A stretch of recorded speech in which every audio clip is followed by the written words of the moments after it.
Ka tuku mihi mātou a Bowls New Zealand Aotearoa kia koutou katoa koutai mai ki tēnei kaupapa huihuinga. Hello and welcome to day 2 of the Bowls New Zealand broadcast for the National Intercentre.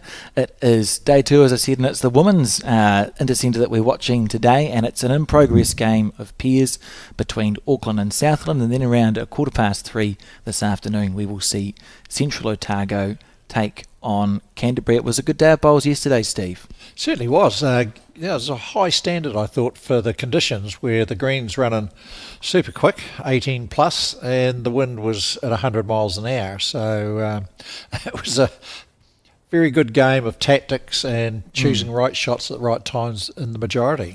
And we join this game, the score 2-0.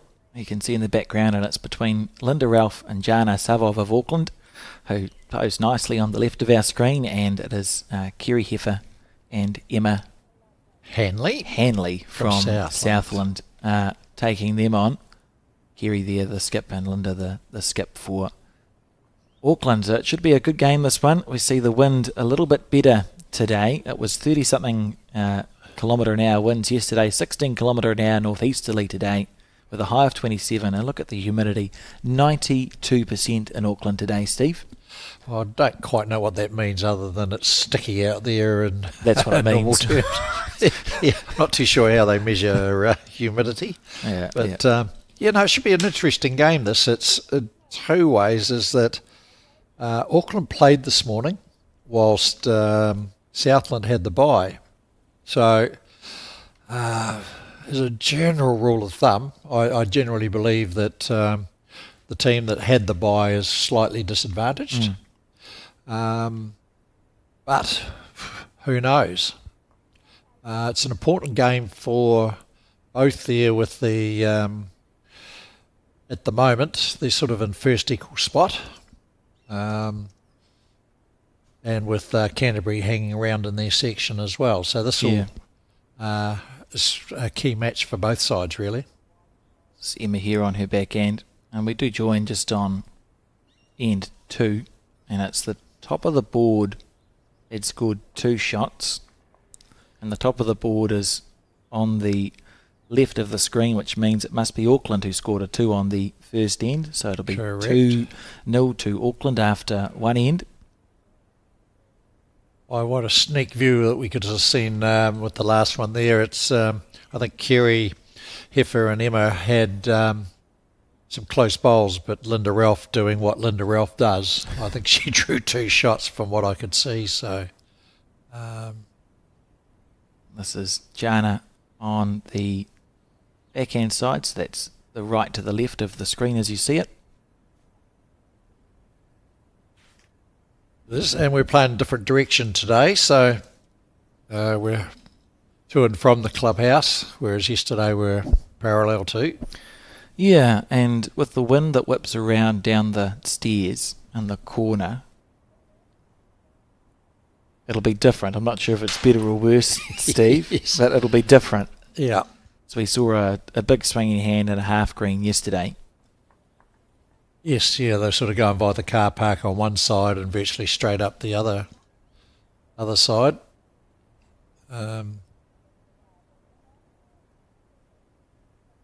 Kerry taking a bit much green there. Again, like yesterday, I think for the Southland ladies, it'll be a starweed green with a mixture of Maniatoto, and running at this sort of pace will be something new for them. The Southland greens tend to be Dioka, Cotula, and not running. Yeah. And Linda Ralph doing what Linda Ralph does. We are going to get great bowl, Linda. Very bored of seeing side touches from Linda Ralph today, Steve. Yeah. It's like, I know Kerry, she plays the attacking sort of game, or a man style, I suppose, for want of a better phrase, but she's not frightened to have a rip.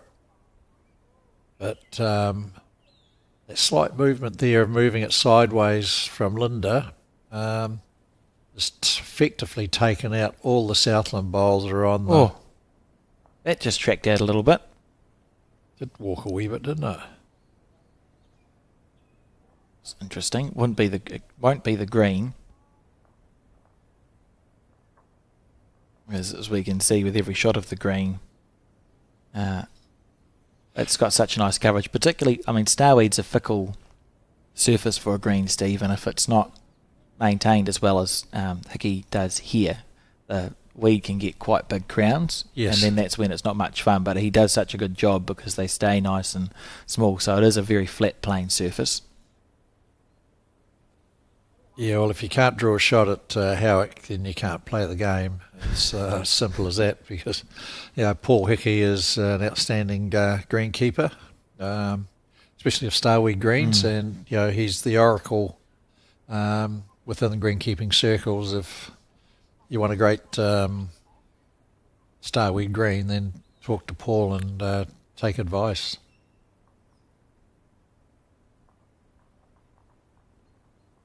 Kerry's just got to try and sneak another one in there. Otherwise, there's a shot here for Linda to make a few. Linda should be just under that green bowl of... Yep. Look for the jack, though. She can move that 2 or 3 feet. 2 feet. Happy days. At worst, she's going to go one down. Yeah. Absolutely. We touched on it yesterday, the risk and reward.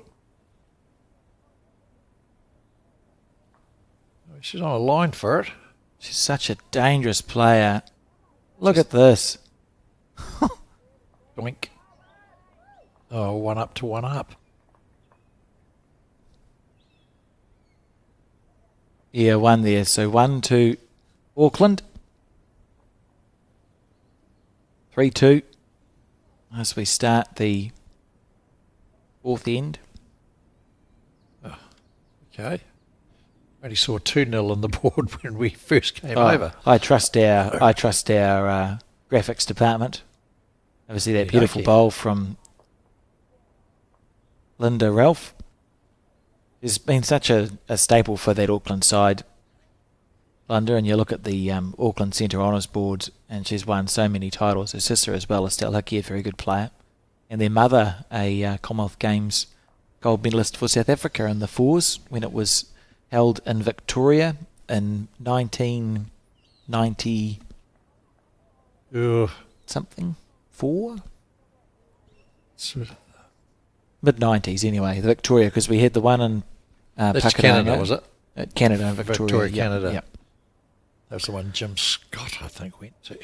I think they had some challenges with the greens in that particular year, is my understanding. But that's the year anyway that Linda Ralph's mum won a gold medal. And we've got the video somewhere, and I had to do a double take because the family genes are quite strong, and it looked like Linda. It just looks like Linda and Estelle. So it must be the mum, and I checked, and it was. Okay. So this Jana here won the Auckland Champion of Champion singles as a first-year bowler. Wow. I would suggest that probably either, if it has happened before, wouldn't have happened very often in any centre, in particular Auckland. No. This might be why. Did she have a background in, well, obviously other sport? And yes, yep. I don't recall which one, but yes. Probably played business house bowls for 100 years or something as well. Someone would grizzle about. But it's a great place, lovely bowls. See Emma on the other side of the rink. This is not, it's going to run out of puff, is it? Ooh, fair effort.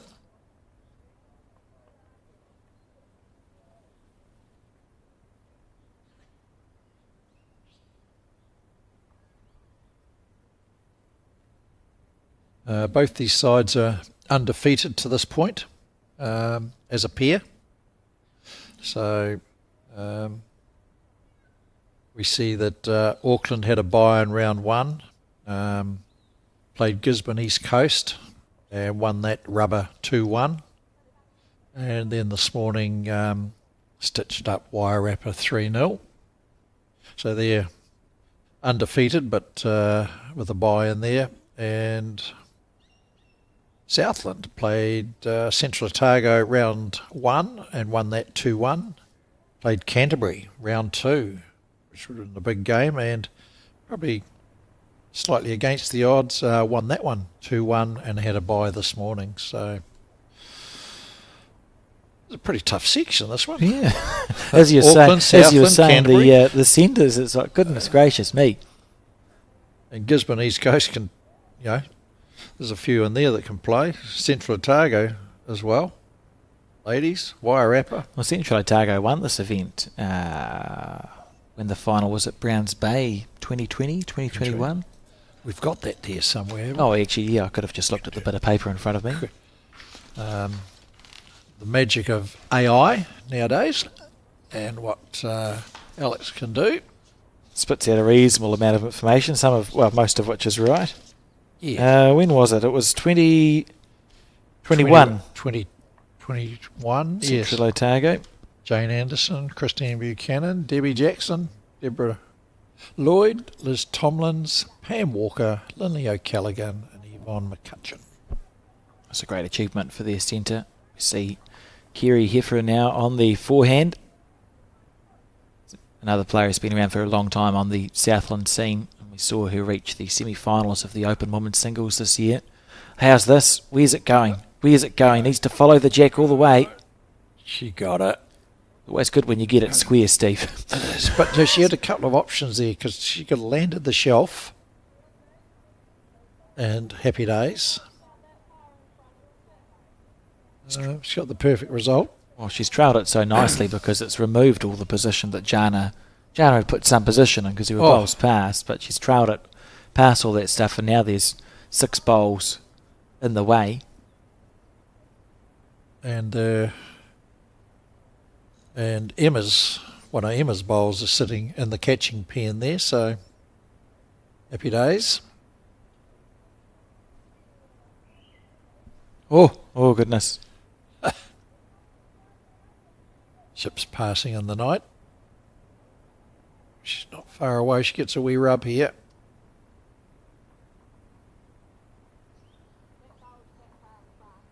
It's helped Southland, but not so much Auckland, that result. It's just protected Bowl in Jack the way. in the bowl. So decisions here. What would you play if you were Kerry, Steve?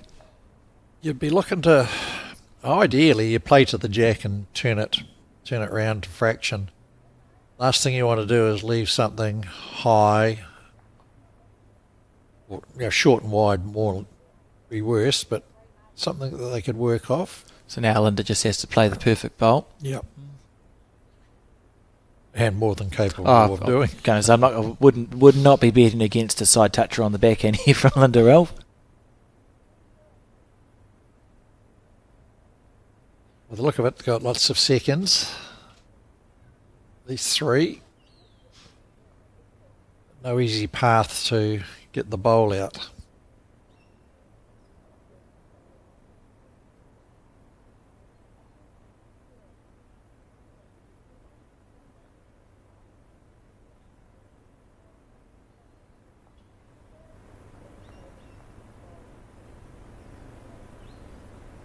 Jana and Linda having a chat.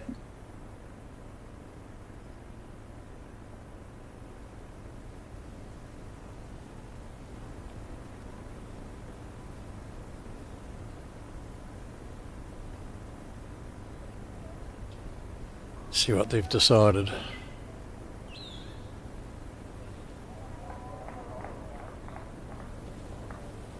That's the backhand. Thinking it's just a dead draw.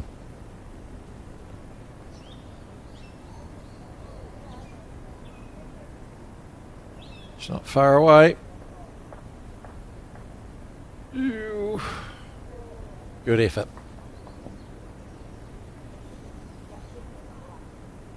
She caught the bowl with that speed. She also would have kicked it. Yeah, snicked it over to the left as we saw. Yep. Kerry doesn't have to be too careful, but doesn't want to be rushing at it. This looks a bit big there. Yeah. That's all right. Take one. And that means it's 4-2 to Auckland as we relive Oh, that's Southland. Southland. I even was literally looking at the scoreboard as we relive the bowl that's holding from Kerry, and the reaction. So the reaction happy enough. Should be 3-3. 3-3, yes, yeah, that's what I was trying to say. I'm sure it was. I can't even claim that it's been a long day because we're only half past 12.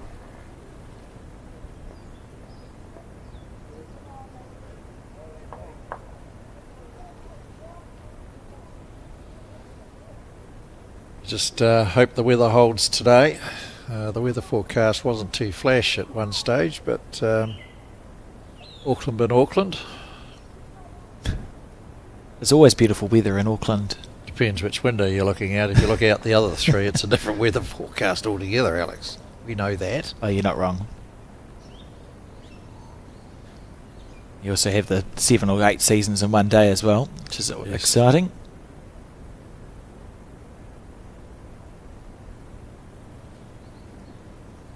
Body language says that she thinks she's tight on the line.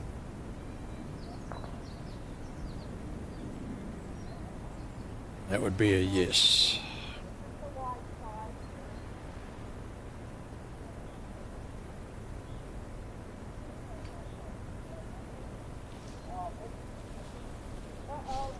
Oh, you would not see that very often at an Intercentre event. No. At least someone should be looking. It's always a perfect bowl that you've just played. Yes. As you go flying in, and it looks like they've done it to themselves. It was Southland and Southland bowls colliding. They can't have practiced on adjacent rinks enough, Steve. No. Oh, I used to wider rinks. Or slower greens, right? Yes. you don't have to quite take as much space.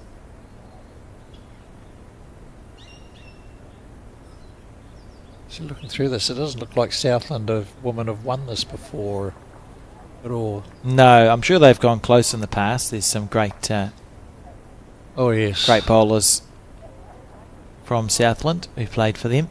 Let's relive it. And bang. Oh, you couldn't get that more square if you tried. That was full noise.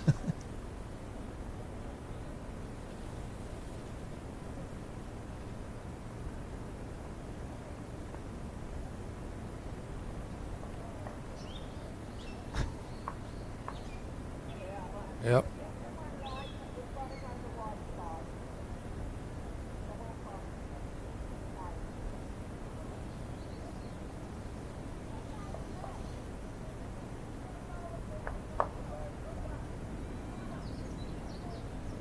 Auckland have managed to win the Intercentre for the ladies 3 times.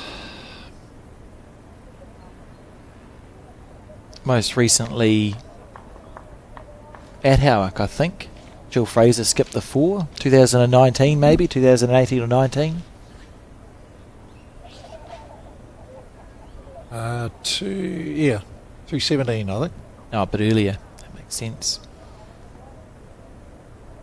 Jill Fraser, Stell Hickey, Lisa Prideaux, Linda Ralph, Catherine Bean still there, Karen Hemmer, now a resident in the mighty Bay of Plenty. Saw Karen too. The recently completed National Mixed Pairs. Mixed Pairs, playing with Anthony. Thanks, as always, go to the Aotearoa Gaming Trust for their support of Bowls New Zealand and our centres and our clubs, Steve. And yes. extremely helpful.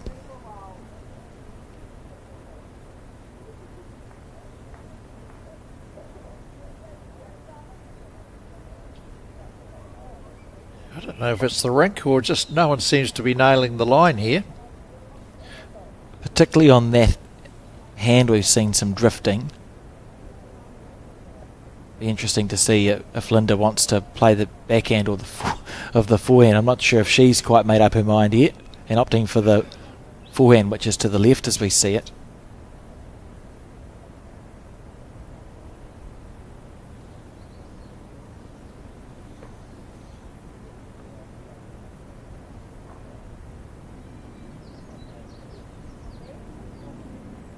Still travelling.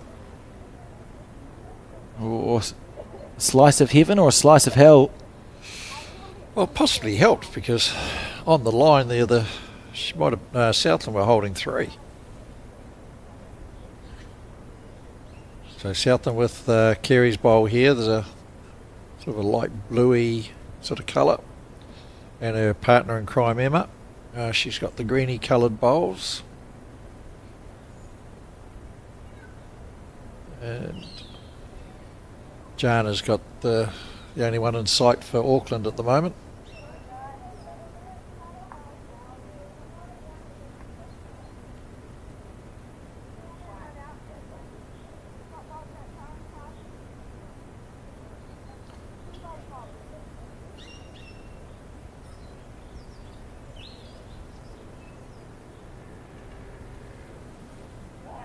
How's the weight, Linda?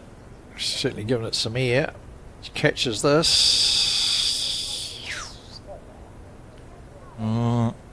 This is when, because we've got a scattered head. This is where you drop a number, isn't it? Yeah, it's so hard. It's very challenging to salvage these, because the head's scattered. So there's no. When you talk about percentage bowls, any bowl you play here is not super duper high percentage, and you'd think a draw would be nice and easy. Sometimes not so much. They've all had 3 chances each, and if she's got the running here, it's not a bad bowl.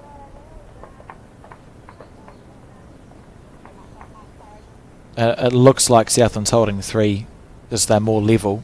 So Linda Ralph is under all sorts of pressure. Should be happy if Auckland can score second shot here. That's good fishing. Yeah, just with the see the angles now. It's phew. Linda asked Jana to give her jack level. Some players love that. Oh, I don't get it. Other players don't love it. If you leave your feet there, you'll be fine. No, just okay. passing So through. that's 1. Did these side ones beat that? It looks 1 like at 11 o'clock. It looks like they should. Simply because they're more level. Yeah, it's.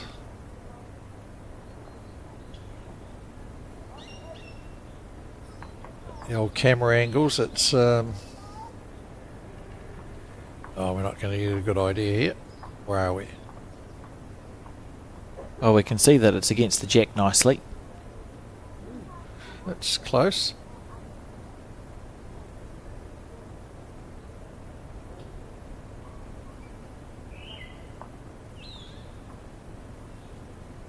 Predicting an umpire.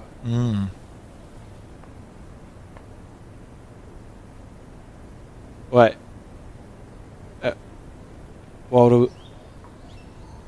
I'm now sounding like I'm totally confused.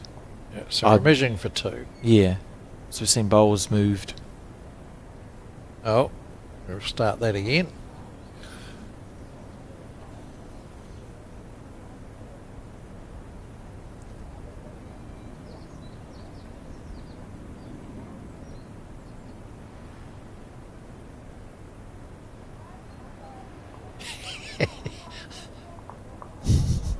Who could have predicted that? I did. So they're calling an umpire because it's too close to call. How many do you think are conceded so far? 1. So One we're measuring. So it's in the measure for shot. Second shot. See, the ladies are very diligent about putting the bowl on the rags. Yeah, I think it's actually more people should do that because it's easy to keep track, Steve. If you're easily distracted like me, I don't put the bowls on the rag. I go, how many how many was it I've taken out? Gee whiz. She's Carrying a bit of equipment. Kit. Oh, is this going to be a laser measure? Oh, good. This will be exciting.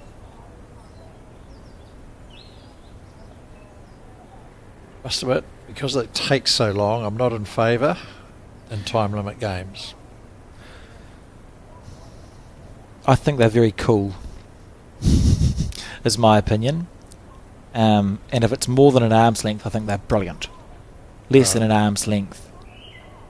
if you can do the measure with a conventional tape measure by going, it's brilliant. If it's more than an arm's length, where conventional tape measures, I think we do them really poorly because you have to make sure that the box is lined up and they tend to be inaccurate.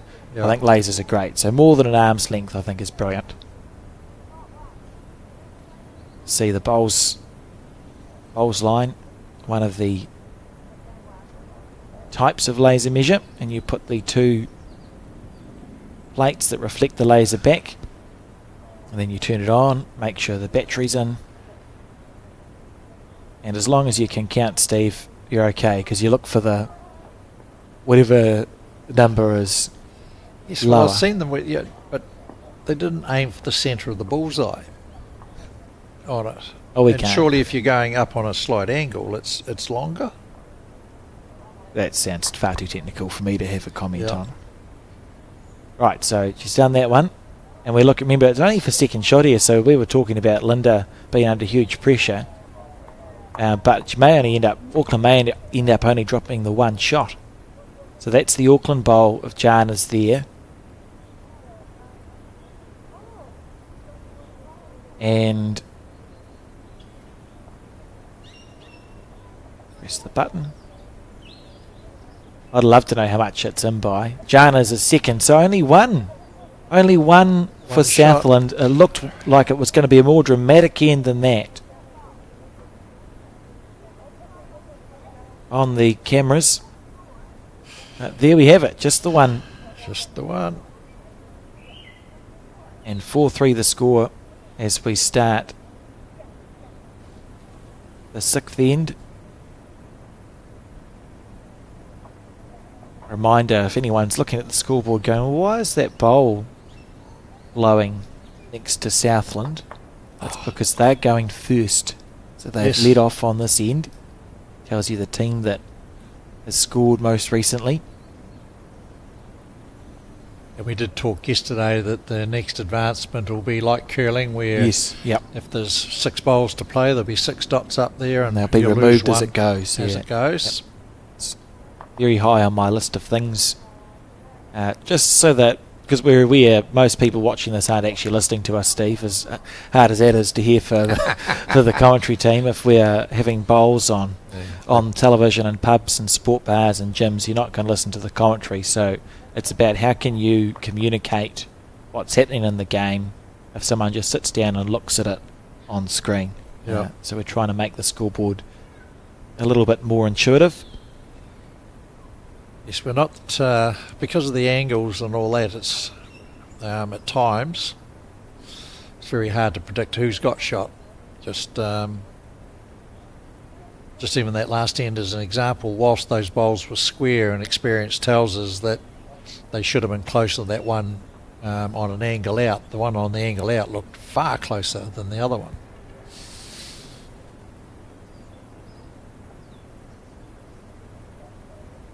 How's the weight? She's going a bit.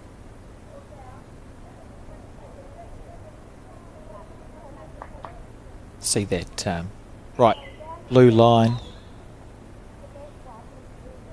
is a little bit more faded today, Steve?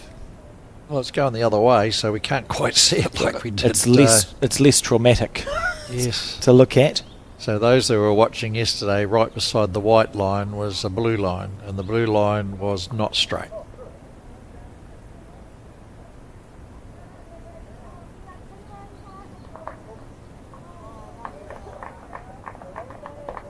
But they must mark it for the 2 and the 23 metre marks.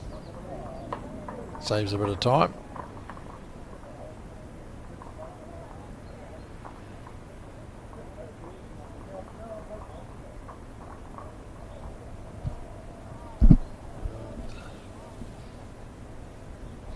Touches of unders and overs and unders here. Yeah, it's interesting. It's disappointing for the leads. We saw it a bit yesterday too, particularly in conditions like this. These are not horrible bowls. That if you nail it with your first one, what we'll see at this level is the next two be pretty much there. Yep. If you don't quite find it with your first bowl, the corrections can be challenging. Yep.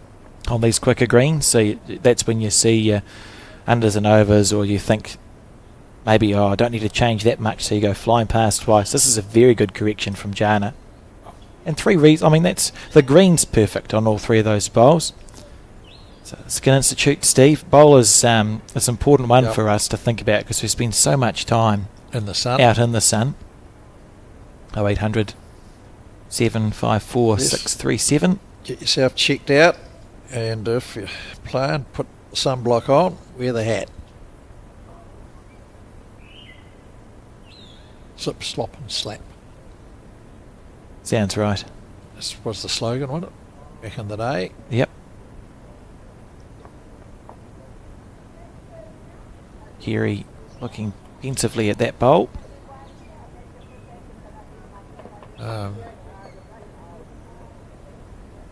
That's why it's pretty good. If I'd only seen her reaction, I wouldn't have been able to tell you that was close or not. That was a particularly good bowl, because she gave absolutely no indication that it was a toucher. Mind you, sometimes on Starweed you let it go and you're not sure until it stops anyway. Yeah, we'll just wait. Wait for your reaction. The other thing is, you don't clap on Starweed Green until the bowl stops, because a number of times you think, oh, this is a beauty, and it keeps going or dies in a hole.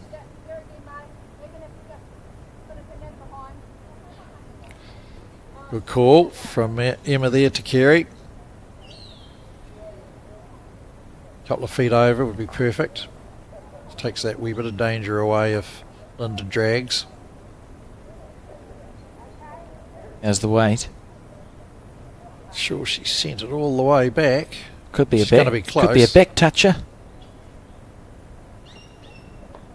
Oh, she sat down right in line with the jack, which is good for the Southland pairing. If it had stayed standing up, that's when it becomes a bit of a channel.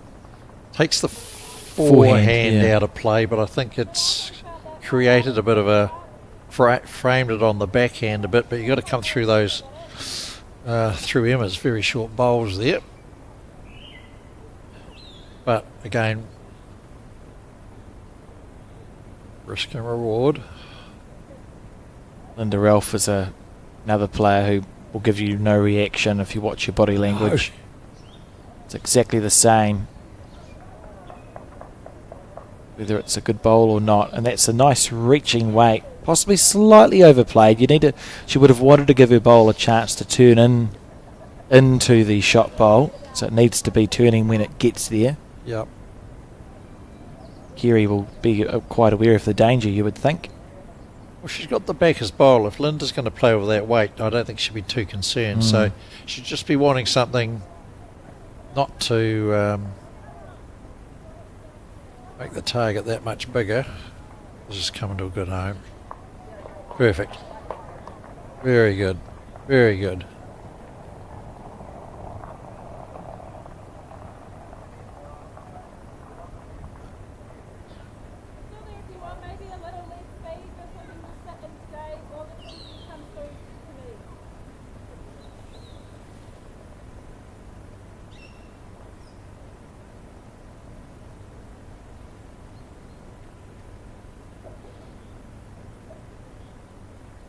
Okay, just finding the port through here. This doesn't look too bad, folks. Feather. Oh, beautiful bowl. That's just outstanding, eh? Like the weight control there. Brilliant. And if Kerry hadn't got a bowl in there, or with the last one, yeah, Emma would have had to take shoes off to count them all. Yeah, it's really heat there. Just either one or two. I'm not too sure what she got there. Exceptional bowling from both. Oh, Kerry with 2 close and 1 exactly where it's supposed to be. Linda was searching with her first 2, but to make that correction back on a Starweed green, brilliant. Mind you, this is our home track, isn't it? She would have played here a lot. I think she's out of the Carlton. Carlton Club. Oh, okay.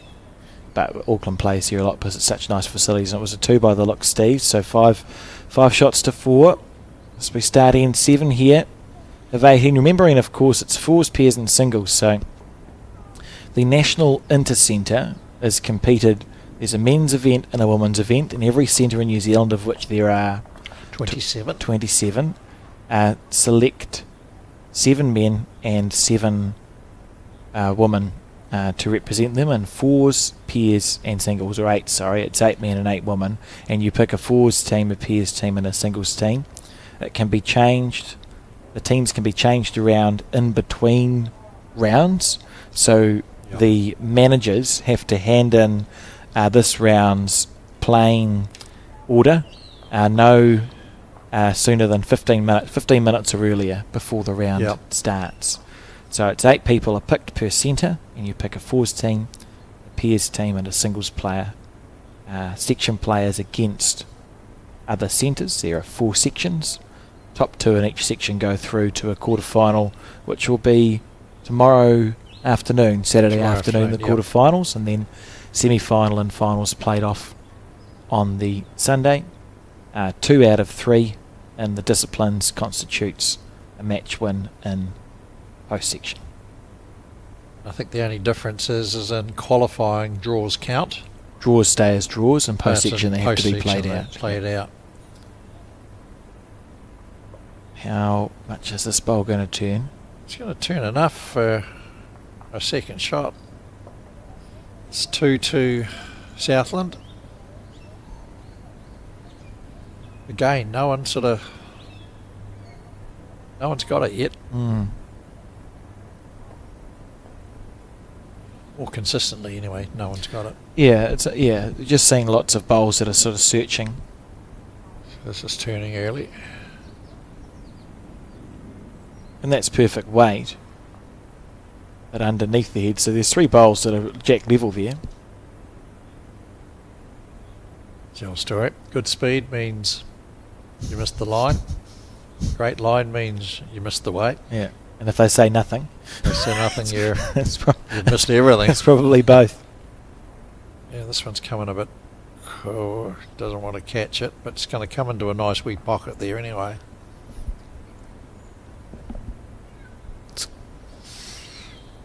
It's not all bad. I have seen tournaments I've played at in the past.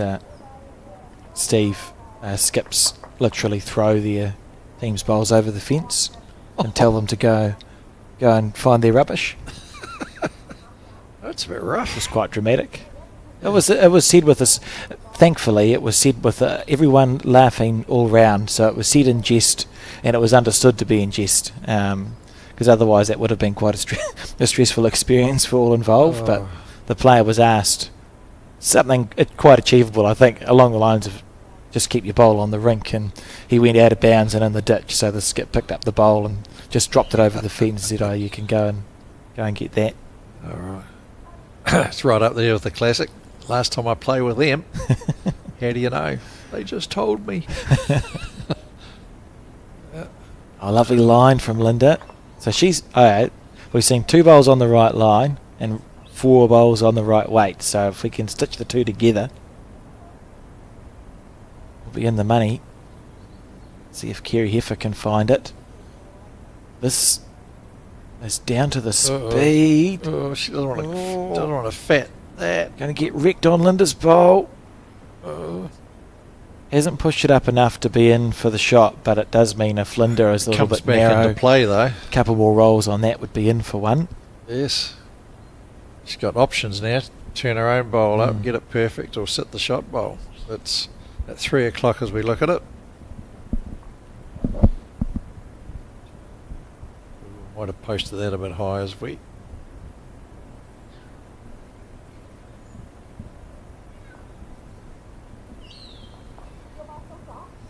Good line again.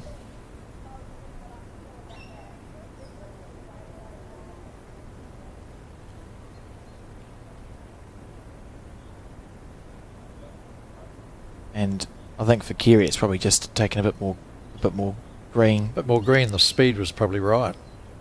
She has made a correction. She's going to find the bowl again, is she?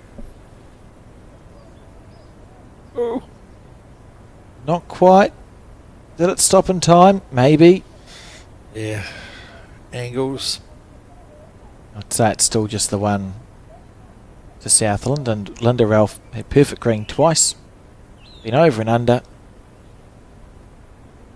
Can she find the halfway mark on the weight? It's on the wide side, Steve. I'm not sure if it's going to come back. And the disappointing thing is the weight there wasn't hot. It's probably enough to score if she'd kept the same green as the first two.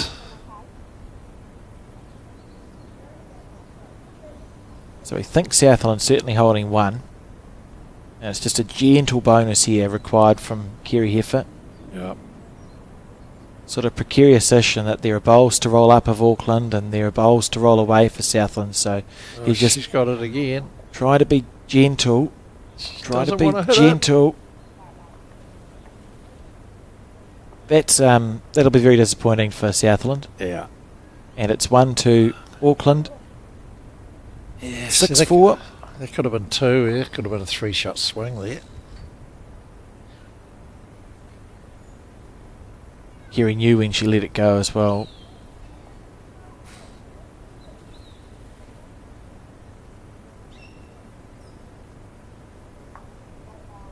If we get a shot of the other scoreboards in the next two rings. Was asking you may receive. Oh yes. We'll see. As you say, it is singles, pairs and fours played in a match. So what we saw yesterday in the first game was Dunedin and Bay of Plenty and Anthony Ulay. It's nice to see the wins dropped. Anthony Ulay got Bay of Plenty off to a flyer against Dunedin, winning comfortably and early as well. So the singles rubber went first, and it tends to flow on through the teams. If your singles player can get the game over and done with quickly, changes the dynamic. And with the centres having the three adjacent rinks too, it's very easy to get a feel for how you're going in that round, which is quite good. Yep. Yeah, it's about getting the wins first, and if it's not that, then it's managing the differential, because that's that third level of qualification.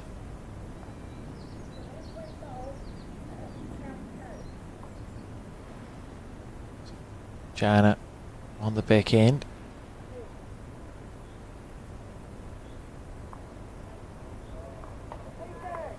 Not sure what the speed is like. So you see 12.6 there to Auckland in the adjacent rink to our right. This looks like the fours, doesn't it? Yeah, the fours. So Auckland leading in two of the three disciplines at a minimum.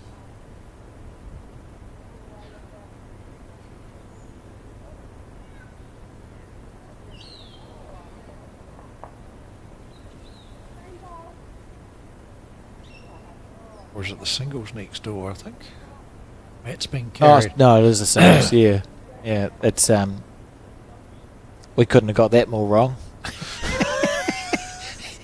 But a race to 25 and the singles rubber to our right between Kimberly Hemingway, who's playing singles for Auckland, and the Southland singles player is Catherine Matthews. Catherine Matthews. Southland's had a good start actually to this Intercentre. They'll be pleased to have defeated Canterbury yesterday. That's a good match win against a very huge. strong Canterbury team. Yes. I think too, as we have Southland on the broadcast, I just would like to take a moment to acknowledge the passing of Ian Brown. Brownie, yes, legend. Great man. Very good bowler. Very good on and off the green. Yes, yeah. Played hard. Sad loss. And good mate.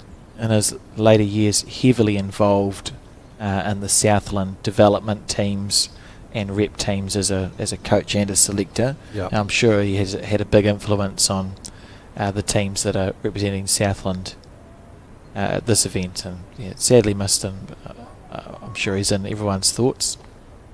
Yes.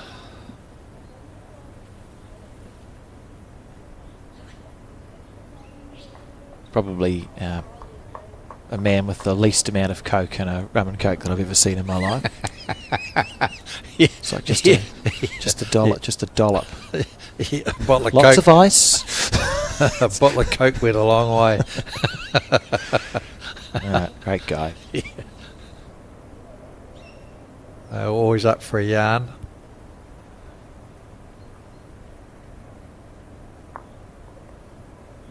So Jana holding one, Southland holding second shot, and Kerry will be on the left-hand side of the screen with her first bowl. She played 3 lovely bowls in this direction last time. Linda. 2 of them for Auckland, though. True. She hit Linda's bowl twice. Right, when's it going to turn? When's it going to turn? Yep. Got it. Beautiful bowl. Kerry Heffer, well played. So what you see at this level is the number of times the shot changes, Steve. It's quite entertaining, isn't it? It's not like you get the shot early and hold on to it at an intercentre. No. It tends to have changed hands a number of times before the last bowl is played. Yes, as we discussed yesterday, like Intercentres brings up a different calibre of players that we see than when we were broadcasting nationals, especially in the qualifying rounds. Yeah.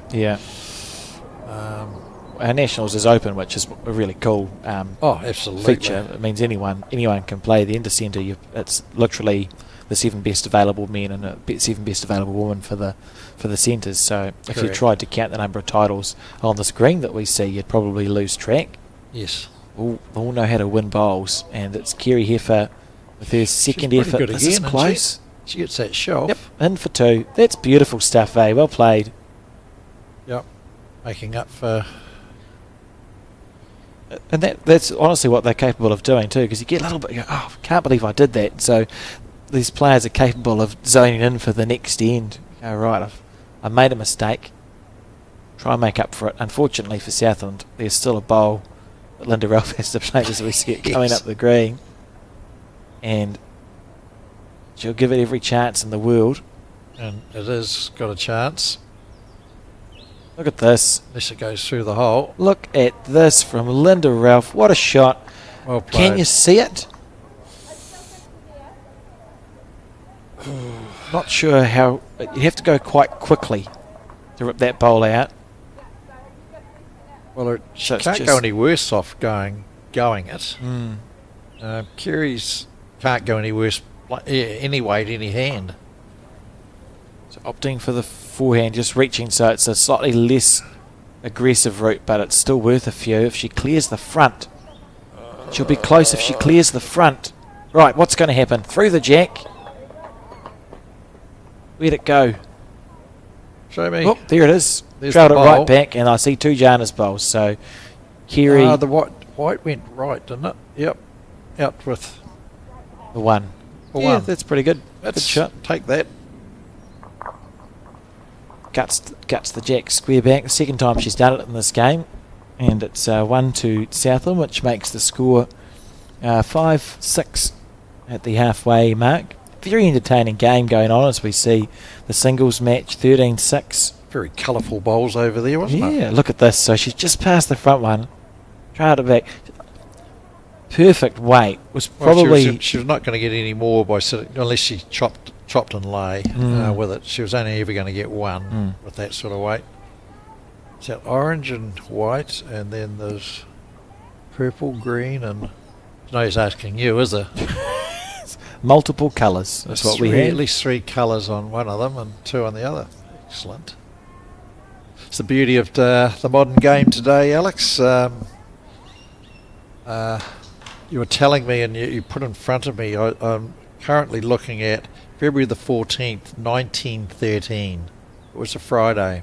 Volume 2, number 7 of the Bowling World.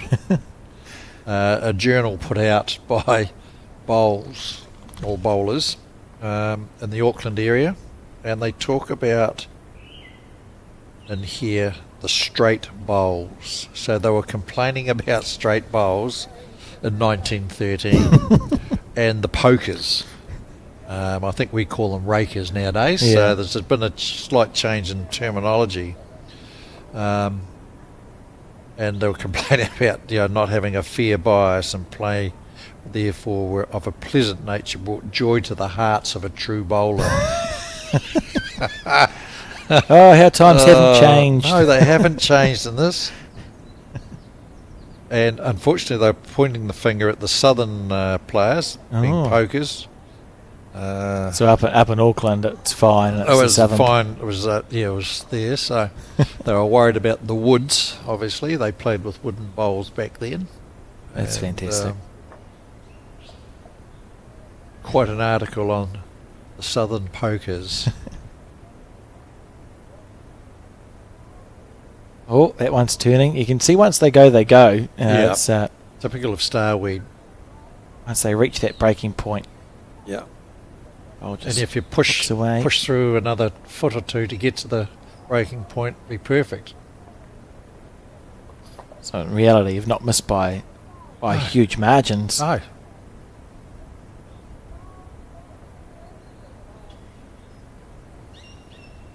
Oh, Needs to stay up on the paddock. well, Yep, has done so. slight adjustment on the other one.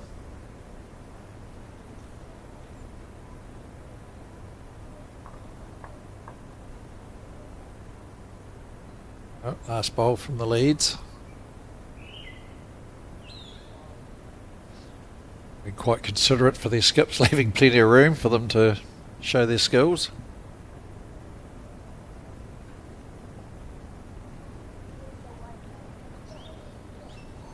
It's interesting on this head that there are no bowls short. As we see that nice shot of the other games going on here at Howick. Sign up to move over cancer.org.nz by either going to that URL or hopping onto the QR code and host an event and support. That's a really good bowl in the distance we saw there. And a Gisborne game. Someone went through a split onto the jack, Steve. I was quite impressed. Yes. Oh, this is not going to change much. Still nothing I think really close. close. Which way is Linda coming? Backhand. By the look of that setup. For a player like Linda, these are the heads where you wouldn't be surprised if she draws through within a foot or two. Oh yeah. Because it's an open head, so you just go bang, bang, bang, draw 3 bowls close, and see if you can get that number, hold on to that number. So look at this from Linda Ralph. Yep, here we go. Presented with an open head and immediately applying pressure. That's a good bowl. Yep. Now holding 2. There's 2.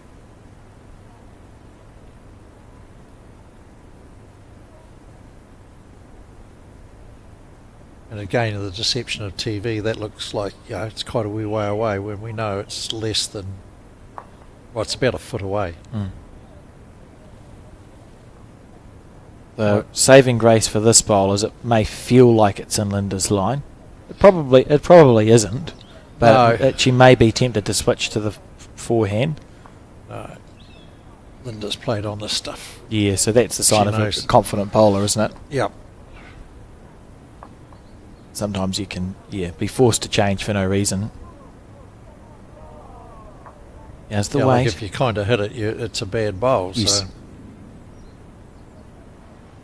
Oh well. It's made a liar of me.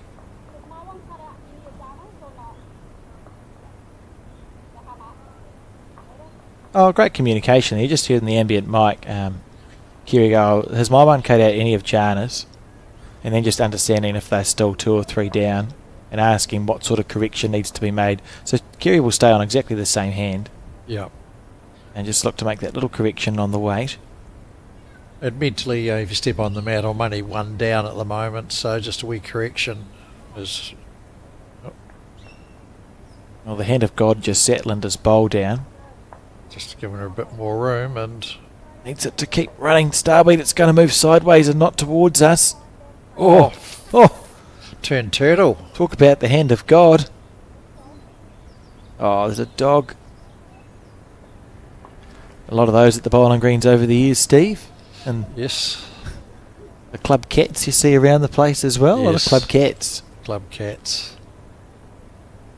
I remember Coromandel Bowling Club. I was doing work with them when I was working for Bowls New Zealand, and they couldn't make up their mind of what the front cover of their club book should be.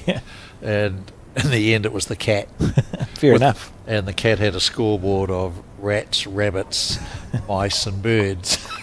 Why not? That it used to bring in. Oh, look at this. Linda Ralph, take a bow. That's just outstanding bowling. Presented with an open head to put 2 over 3 bowls close. And it's going to be 2 shots to Auckland on the 9th end, which takes them to an 8-shot to 5 lead as we start end number 10 of 18. Remember, a 2 3/4 hour time limit. And we started, or they started a little bit before us. They would have started around 12, so it's probably 2:30, 2:45 finish time. And they're on track. Well, they're on the hour sort of thing at the moment for 9, so should get through with good pace.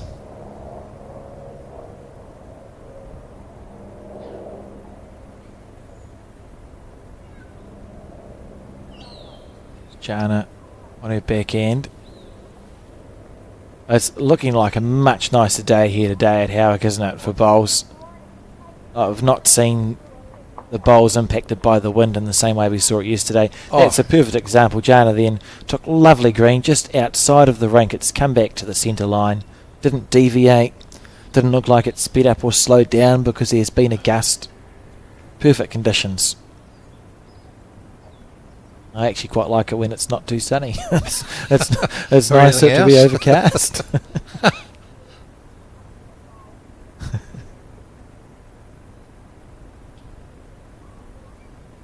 Trouble is, in perfect conditions, there's no excuses, Alex. I have found that to be one of my challenges.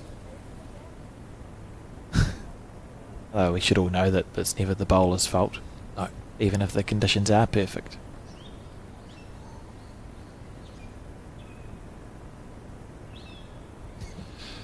Well, we'll see how good the memory is.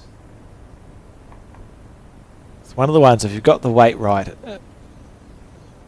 taking more green's okay, because the running, that bowl would have, had Jana had 3 or 4 feet more weight, even though she's taken more green, it's still probably going to come back near the centre line. So yeah, she's wider, but it still was a salvageable green if there was more oomph behind it. Well, we've had a change of hand. Yeah, fair enough. How's the running?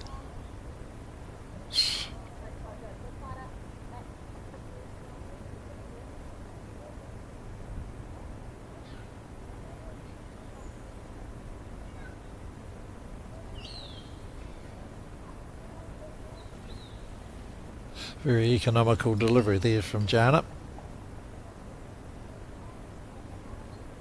Yeah, it's well practiced and suited to these sorts of greens.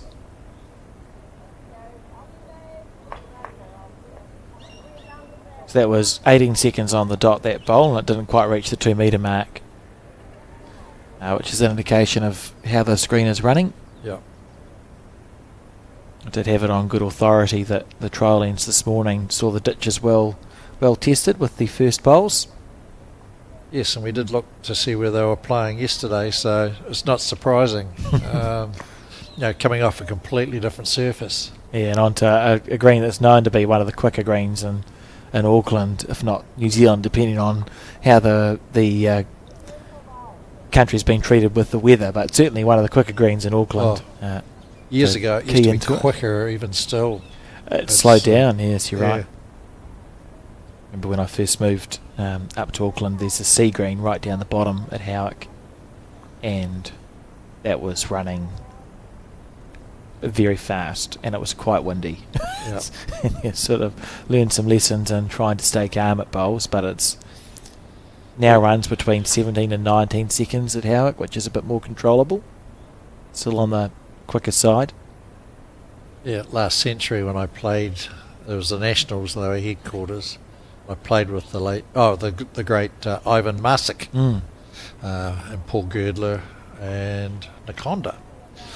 And fours games then were 25 ends. We shook hands at 8:30. And we were playing another Delhi team, Frank Arnerich and co. And we shook hands at 2:30. That's not a very long game of fours, Steve. No, Goodness. absolutely incredible. Because there was kills all over the place because, yeah. Quite pleased we all were our team can drive. Oh, lovely. That's very unlucky from Kerry Heifer. How's she been? That's... Oh, bowls is not fair sometimes. That's a lovely effort, right? And she's got an edge of both the bowls, and now the head's about 20 times It's harder. worse. She's made the target narrower, 3 down, And she's 3 down, yeah. and did very little wrong. She might even be 4 down. It's an unlucky bowl. Well, Linda will be looking to add, but not increase the size of the target. She's not going to because she's going deep. Fish. Second shot here is real good fishing for Oh, yeah, that's the Southland.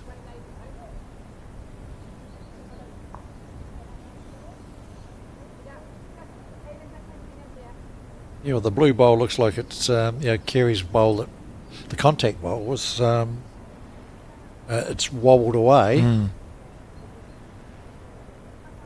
Yeah, 2 wicks and tracked out. Oh, I She think doesn't it's want a to get bit on quick. the back of this. Oh,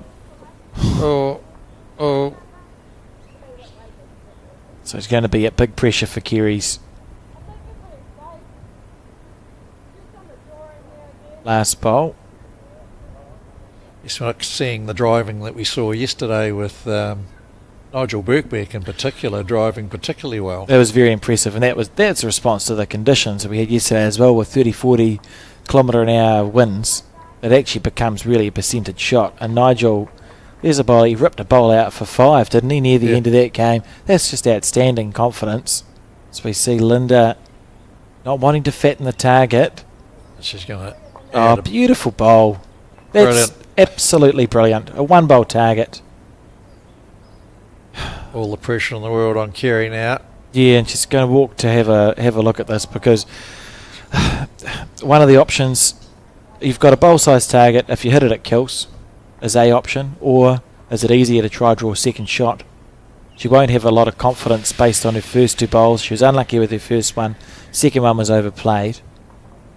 And the decision to make for Southland is what is more likely to get a result. What would you play, Steve? Yeah, it's hard because she missed They're both hard. quite badly with the last. Well, with the first, and then with the second bowl. No, the second bowl. Yeah. It's hard to go. It's a big adjustment. It's a scary adjustment to make if you want to try and draw a second shot. Because I know she's got a good drive on her. Yeah, I wouldn't be surprised if we see a whack.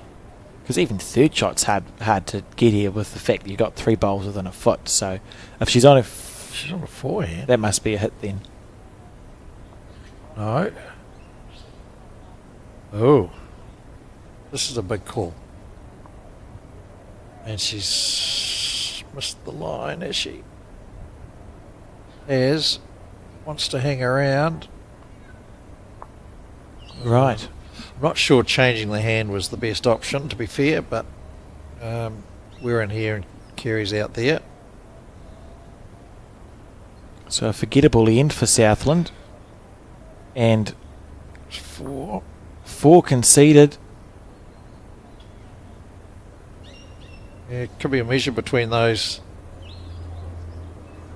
Oh, out of nowhere. It's been a well-contested game. Auckland have played the better bowls, but it's felt like a game that's still been anyone's, and this end now could blow Southland absolutely out of the water in this pairs match.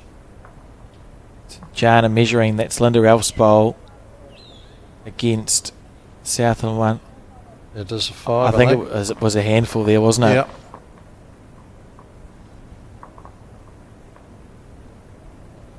Oh, big end for the Auckland pairing.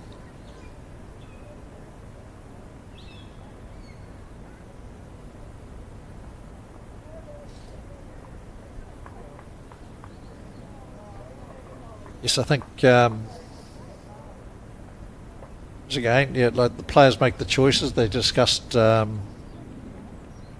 was going on there, but I don't know that a change of hand with your last bowl was the best option for percentages, but it's just... Yeah, it would, to be fair, it would have felt like a rock in a hard place, because you go, if I want to drive it, it's a one-bowl target, that's very easy to miss. If I want to try and correct on my second bowl, I missed that by a metre. We know it's easy to overcorrect. Yeah. Maybe it was, how about we just start from scratch on the other hand and see what happens. But good bowls from Auckland, and disappointing for Southland. It's an eight shot deficit to make up now. They've got 8 ends to do it in. It's possible. Oh, absolutely. They really want to score. You sort of want to bounce back immediately in these situations, Steve? Even if you score a 1, if Southland can score on this end, that's good news. That's the way back into the match. Well, if they score a 1, then it's equivalent of dropping 2 twos, isn't it?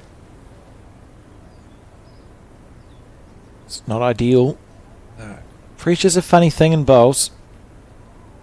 And you see momentum as well, and it's incredible. The psychology of the game happens more in a fours than appears, but the number of times you watch a game of bowls and the team will be struggling and their skip plays a bomb and then they all wake up. The next end, the tails go up in the teams, and you can sort of... it's much a mental game as it is anything else. Oh, it is, and it's... like if the lead puts one on, it's the old story. It's easy to draw another shot when you've got shot. It's harder when you haven't. And if you're the 2 stepping on the mat and you're 2 down and nothing close, and they've got 1 tight, and the arm starts tightening up a bit. All the players that play with me from lead would know that experience. Stepping on the mat 2 down. Just tell them be grateful if I keep my bowls on the rink. Yes.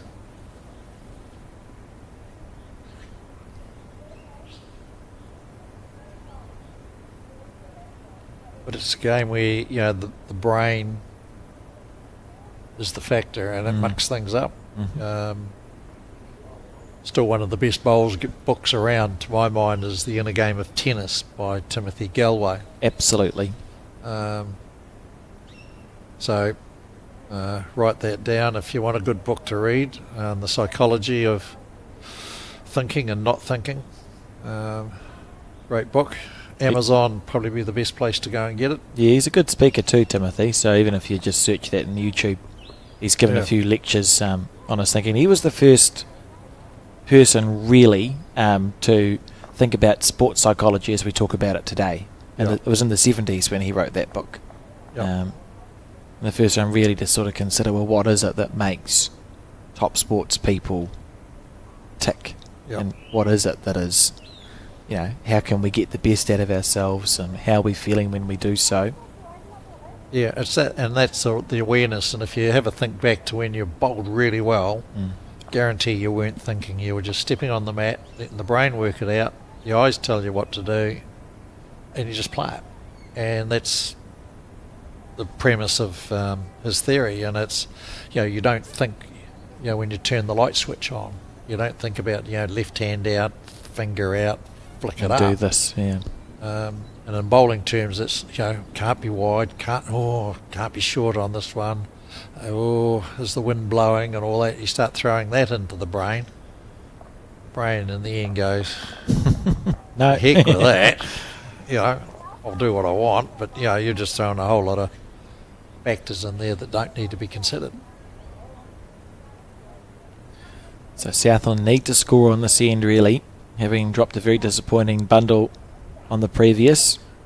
Their measure for shot between Jana at 9 o'clock and Emma at 2 to the jack.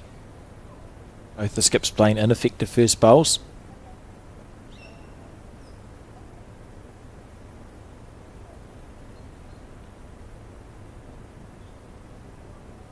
And here it is, Linda Ralph on her forehand. That wee wiggle of the hand and It's the same every time, eh? It's a very grooved delivery. And it always seems to be... It's stressful to play against because she's always in the area. Oh, that's a lovely bowl. Beautiful bowl from Linda. And sit. Wow. Back touch up. Couldn't play it any better if you tried.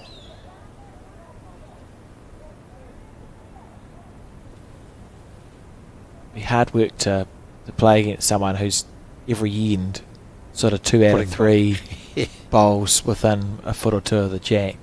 That's why she plays for Auckland. Yeah. Close, Kerry. Could get She a wick needs a off the rub. front one. A wick off the front one. Oh, not enough. Needed a bigger piece of that bowl if it was going to straighten up enough.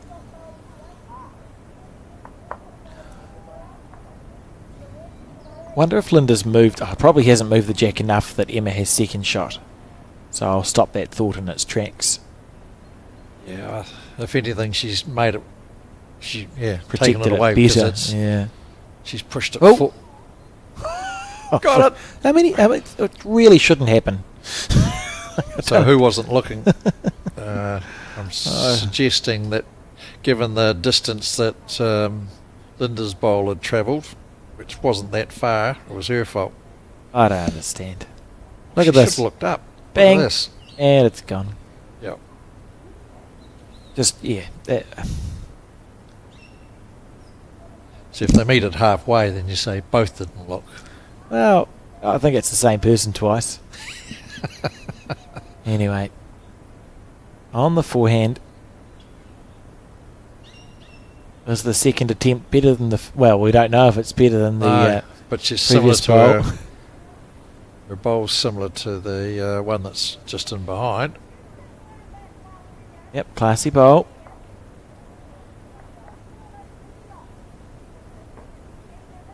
Kerry's giving this a look. Yeah, she doesn't want to be thin and catch the inside edge of the jack because it's going to go away from her.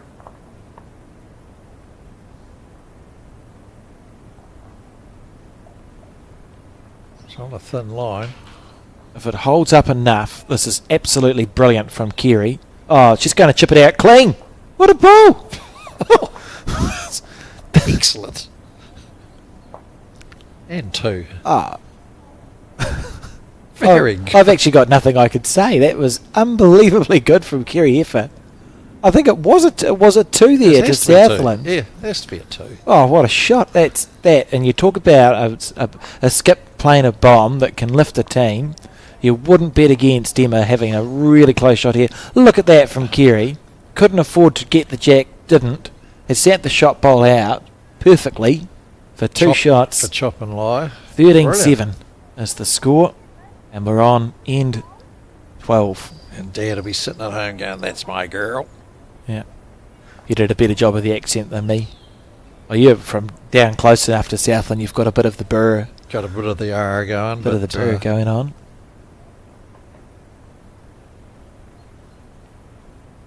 Oh, that there has saved the hopes of South. It feels like it's kept them in with a chance.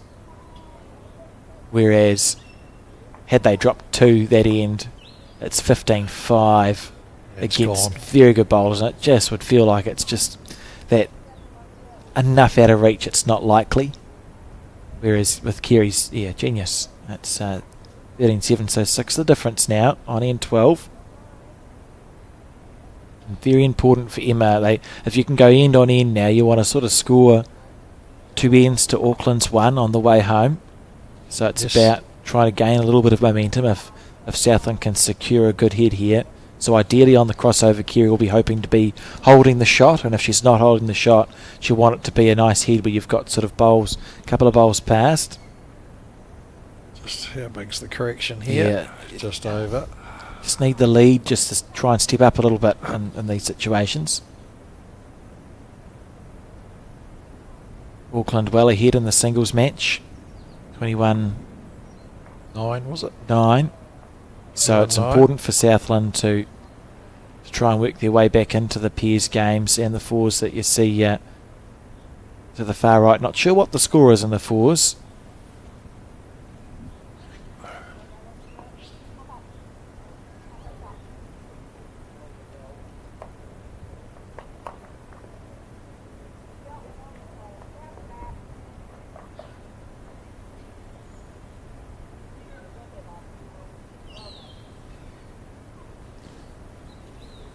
It's a better bowl. Yep. Take that one. Well, you get 3. Yeah, and that's exactly what Southland was looking for.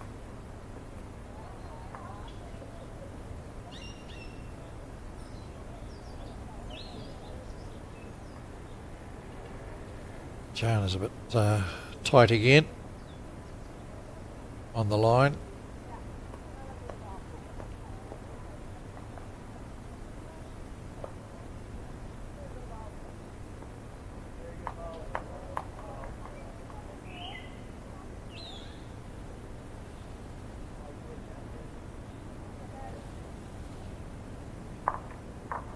Interesting to see Linda Ralph's first bowl. Picking is going to be somewhere in the zone.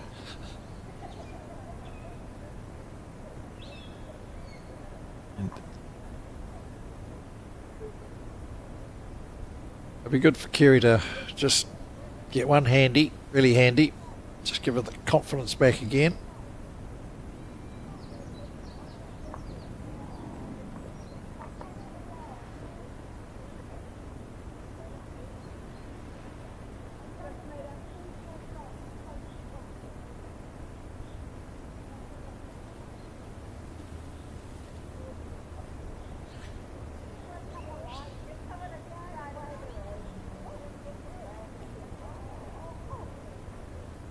Here she is.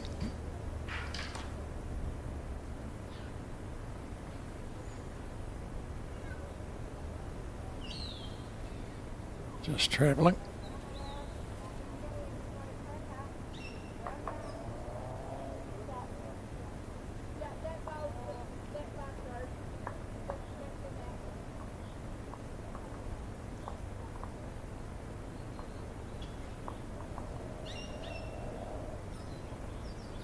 So I think the fours score, I think Auckland is on 6 and Southland is on 9 after Okay. 4 ends. And we see Kerry We'll miss get a that boulder. She got a wick on the backhand, just enough to hold up. So look, Southland holding a couple of shots and winning the fours, losing the singles down in the pairs. But the pairs with a sniff, because I don't think Linda's made a correction here. So if I feel like I'd be scared to give Linda 3 goes at just a backhand draw to sit off the shot you bowl. don't want to be doing that.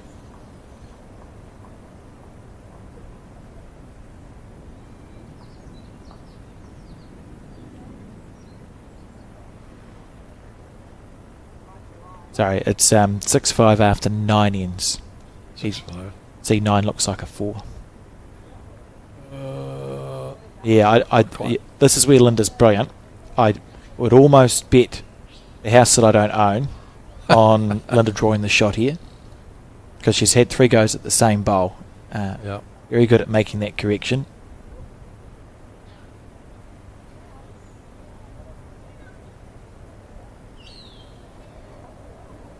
On its way.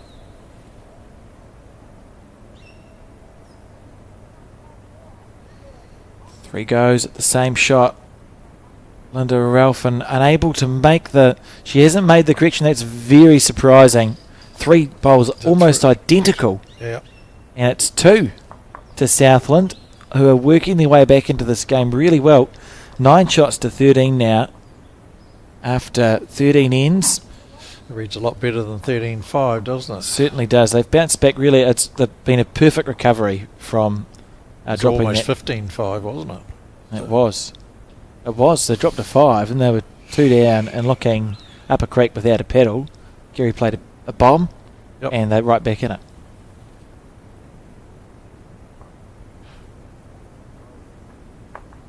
And winning the fours as well, remember. Southland have had a good intercentre so far.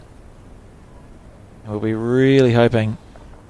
Yes, in a tough section. Auckland, Southland, Wairarapa, Central Otago, Gizzy, East Coast, Canterbury. It's one of the tougher sections. And currently with Auckland, Canterbury, the top 2 after 3 rounds anyway. But that all goes on shots and games won and bits and pieces. You need to get your it's abacus, too early. You know, abacus out. And some haven't had a bye, so it's tomorrow's game is where all the maths generally comes out. And we'll try and have an understanding too. I'll check it on Bowl Sub, just to have an understanding of what the likely qualifiers are. Usually you can usually by tomorrow you can look at the sections and go, well, we know the 4 centres that are probably going to qualify out of the sections. Yeah. There's usually a centre, even if they have a bad round, they're going to finish second. So there's usually 4 centres that look very likely to qualify, and then it's a race for second between 2 or 3 of them. Yeah. And it can get right down to the nitty gritty, and very, very fine margins when it comes down to that second place, because there's so many good bowlers. You take games off each other, and it's very easy to drop a match or a game out of nowhere. Jana, this is a good end. Just feel Emma, if she could just lift her standard up just a smidgen here and give Kerry a little bit less work to do. It's not unfortunately she's sort of mucking up short. It's sorry, I just about fell off my seat, Steve. Again, as you were. I think it's okay. I leant back and it just kept going. We'll have to get Mark Cameron to get some better commentary cheers. Oh, you've knocked the cheese and biscuits all over the place as well. It was either the cheese or biscuits, or it was me. So we'll be happy it was just the cheese and biscuits. What we're talking about? Oh, just Emma. She's had her line perfect, but I think Jana's. I don't know. It would just be nice from the Southland perspective. It feels like Kerry has crossed over with a bit of work to do. Yeah. A little more often than maybe Linda has. Yeah, his shot there's fine, but it's the one that's 3-4 metres short. Just got to cut those ones out. If you're going to muck up long is a theory every day of the week. But she's not trying to do it, I can assure you. And clearly a very good bowler, and he's played some lovely bowls. But you just get some days where you go, oh, where is it?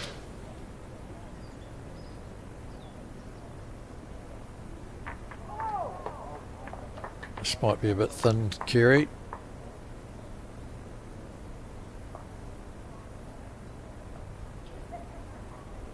Oh, it kept going a long way after that little wick. Well, I would tend to indicate the speed probably wasn't too bad. Just missing the line. So, you start wondering where their aiming points are, or what different players use. So what do you use, Alex? Are you marking the horizon off the bank, look out and imagine what the arc is? Yeah, I or all of those. Well, as you said, look at this from Linda.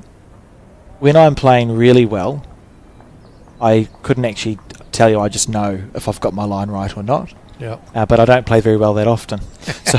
So usually I try and visualise the arc of my bowl, and I'm looking at the breaking point. I try and understand where the breaking point of my bowl needs to be, and that's where I'm pushing my bowl out to. So I don't look at the ditch. I look about probably 2/3 to halfway up the rink usually.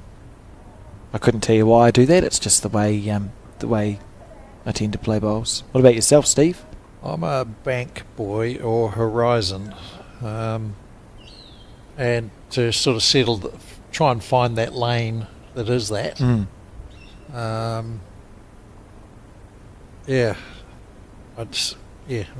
then, as you say, when things are going well, you just jump on the mat and you let it go, and away it goes. Andy again, she doesn't want the jack. Yeah, really good stuff. And this has been the danger in this game. And Kerry's played some good bowls to salvage it, but it has felt often like there's just room for Linda to do this. Enough space where she can just go, bang, bang, bang, I'll put 2 and 3 bowls close. And if you do that enough, at some point your opposition is likely to miss their bowl, and that's where we see that 5 that happened was similar. Kerry was unlucky with her first bowl, and then played a loose second and third bowl, and in the meantime, while you've been twiddling your thumbs, Linda's plonked just 3 handy bowls. Going to be there all the time.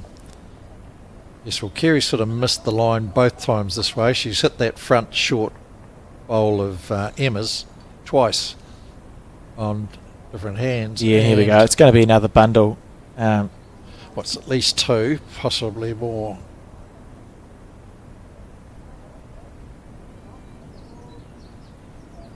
So does she back herself to draw another one or play the percentage and say I can't give it away on the other hand? No, she's going to add a bonus. On the hand she's played 2 very good bowls. Mm-hmm. And she thinks she's big. And she's not wrong. And So it's at least 2 here to Auckland. Can't see if that was a triggle wriggle for 3, but And as we're getting closer and closer to that 18th and final end, you're just less able to afford to be down. So, yeah, I think it was a 2 at least, so it's going to be 15-9 at a minimum yeah, as we I start. thought I saw the 3 signal, but It is may that be. Mike Kernahan sitting there? Yeah, that's Kearney. It looks like Ian Fisher on the left and Trish Crute in the middle. Is Trish Crute there as part of the Auckland set up as opposed to Yes. she's a Bowls New Zealand selector? Yeah, she is, yeah. Yep. 15-9 the score. So, okie Some nice bowls.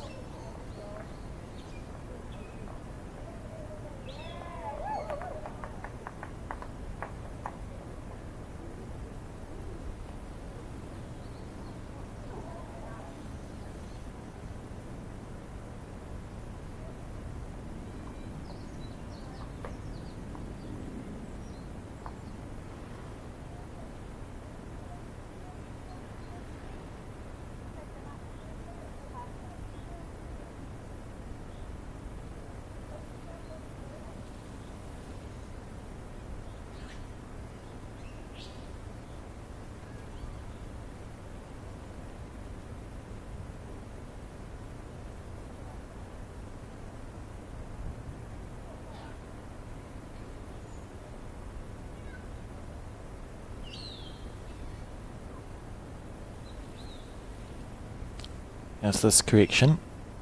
Just turned in early.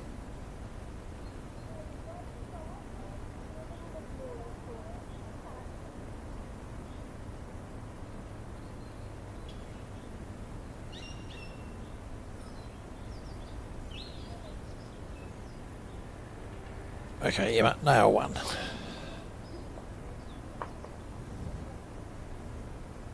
Yeah, yeah. Realistically, that's Southland will be wanting to have heads where it's looking like they can score 3 or more, and to do that, you need to have a head set up from your lead where there's a chance that only one of Kerry's bowls should have to be effective to score the 3. Yeah. If you're having to get 2 or 3 of your skips bowls to be effective, you're asking for a lot of really special ends from the skip. Especially when you get as much room as Jan has given. Yeah, on an end like this, that's where you would hope Yes. for Southland. They should be thinking, right, we've got an opportunity here, a chance to try and score a number. If Emma could just draw within a couple of feet with this bowl, that's a good one to build from Kerry, because she'll cross over holding a good shot, and then it's only 1 or 2 of her bowls that needs to be effective. Unfortunately for Southland, it's just not quite happening. That's too much room. It's too much room for Linda to have, I think. Oh, You're not going to. You're unlikely to score more than 1 or 2, because Linda, if you give her a metre, is going to put, if not 1, 2 or 3 bowls within that. Yep. Spams, Steve, have you used spams before? No. Yeah. No, it's no. Oh, well, But they're great. I'm sure they are. It's there's a few of the guys around. I've seen some now that they look like full tattoos and Yes, there's you a get few them all different drum ones, it up yeah. and that. I quite like them, because I don't like sunscreen. Yeah, well, that's my next option, is to probably give them a go, because I'm an arm folder when I'm standing on the head, because my nana told me I wasn't allowed to put my hands in my pockets. So it's not your fault. No. And so And if you've got stuff, sunblock over your arms, you get on your hands and you can't hang on to your bowl.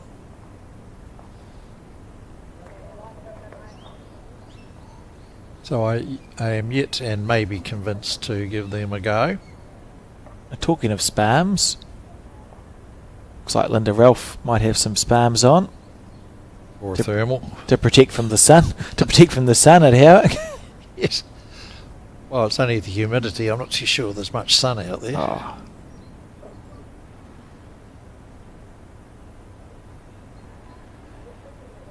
Well, this is going to be the boss. Yes, problem. This is a problem with it just leaving a bit too much room for Linda. So now Southland's best result is to score a 1 or a 2. There's not a chance to find that number. No. Well, I mean, it's not. They're not going to be disappointed if they score a 1 or 2 because you're still trying. It's at the end of the day only a 15-9 differential. It just feels like they need to find a number there. This looks like it's a better bowl all round. Yeah. Oh, sorry, called it slightly too early. Yeah, as we said, don't clap too early on Starweed. Oh, I'll get twitchy if I'm playing in a team and people start doing that. Don't clap my bowl until it's finished. Anyway. So Linda, again. She seems to be out on that good line. Sure about the speed.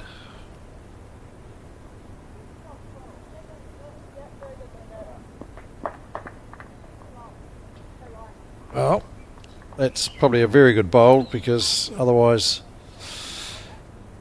Kerry could have had a whack at Linda's bowl there, and whilst none of them were close, they were going to be counting. So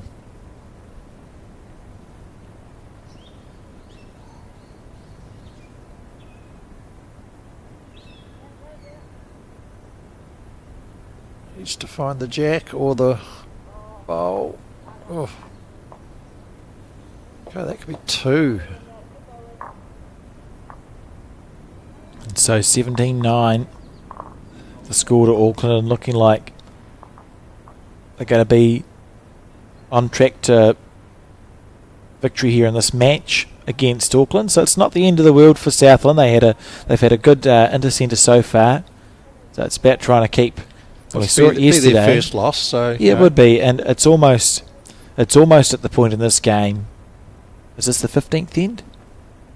They're playing 15 now. Yeah. You'd think if Southland don't score on this end, you're then going to damage control for the diff, don't you? So it's still realistic with nine shots of difference. It's still possible to win from here realistically. If Southland don't score, you're going to damage control and just try and score 1s and 2s on the way home. You're no longer try and win the game. You're just trying to keep that differential down. Correct. And we saw it yesterday with the Northland Dunedin game, didn't we? That's right. Yes. Where the pairs game sort of got out of control for Northland, but I'm not too sure, given the shot selections, that the differential was on mind, because there was one shot there where a drive was happened. Yeah, it took out the only bowl they had in their head. Instead of going 1 down, they went 5 down. Yeah, it becomes particularly important at events like this just to have an eye on the diff, and sometimes that's the skip's responsibility, but also the managers need to be just sort of aware of how things are going. As we see Jana, it's all part of the game plan and the planning, pre-game or the event management sort of side of it. That certainly of my past Intercentre career included the manager going, if you're not going to win, look after the diff. And there's been a number of occasions where I've been fortunate enough to have been in a couple of Intercentre wins, and on at least a couple of those occasions, differential was the factor that got us over the line.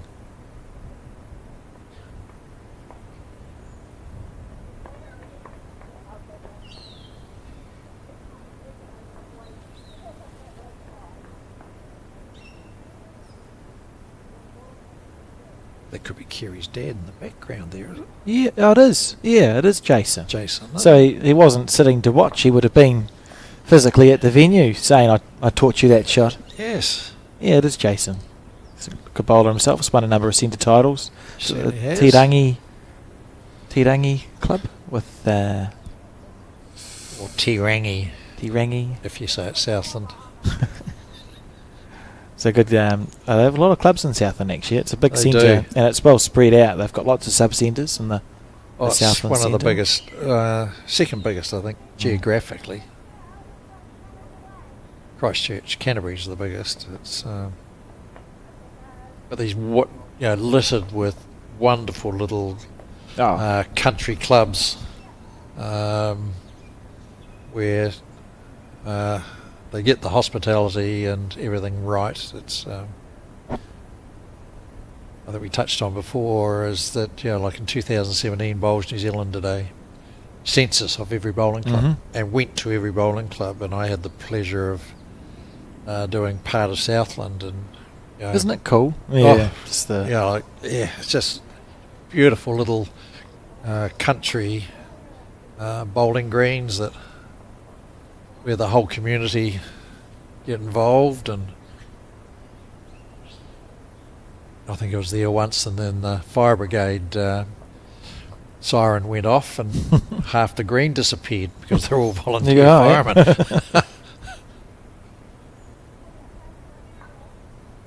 There's a few clubs that have that heritage actually, because bowls, workman sport, social, blah blah blah. There's a few clubs I can think of. Gleneden is one in Auckland who had a large membership, were part of the local fire brigade. Right. Most of them were, and there were stories where your games would just get paused, go and take care of the job, come back and pick up where they left off. Yep.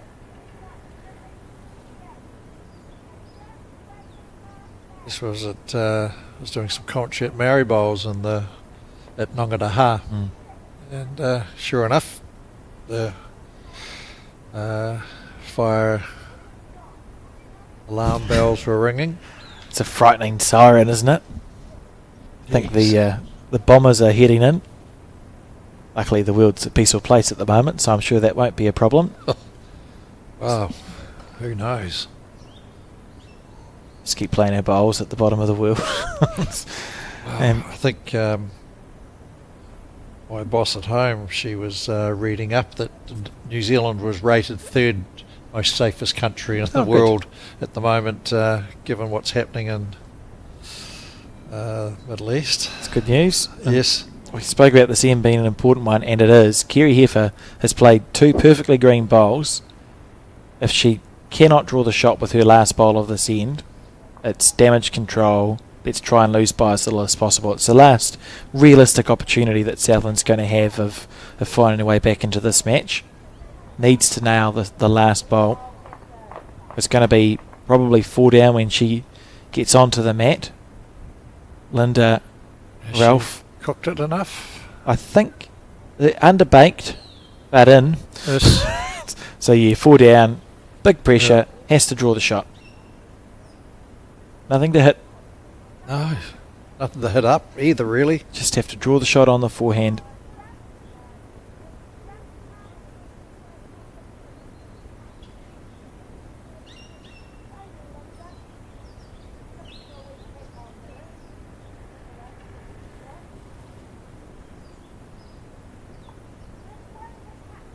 Oh, she is trying to have a wee walk through. Needs to catch it fat. Ooh.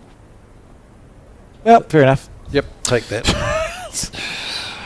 I take it back. There was actually something to hit. It was Kerry's bowl and one to Southland, and that has kept them in with a sniff here. Yes. That's kept them in with a chance. Had to score. And 10-18 is the score. Exactly in the coaching manual. Change your hand and hit a bowl 2 metres up, end over end, to catch the shot bowl to sit. Outstanding. Fair enough. I wish I could scrub back the replay or scrub back the commentary and go, oh yes, I think that's we'll see a backhand shot with ditch weight. No. Yeah, kept them in with a chance. So here we go. Here we go, Emma. You've delivered the jack. Oh no. Lost the jack. Yes. Really hard work. 8 shots and 3 ends is doable. Yes. Very doable, but you probably need a score. For the Southland supporters, if you see Auckland score again, it's going to be a challenge. So it's scoring from now through to the end of the game for Southland. It's actually good here. I'm surprised Jana's thrown the jack quite that short, Steve. We've not seen the jacks there.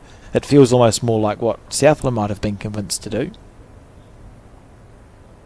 Yes, we're not seeing. Even yesterday, there wasn't a lot of mat movement. Keeping it back into that, the 2 to 5 yard sort of range. That's a better start. Yes, Emma, this is excellent. That's better. Good stuff.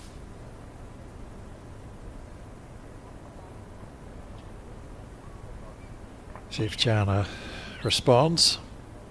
That's a perfect line for the bowl. Oh, Linda seemed happy. Yep, lovely. Very good.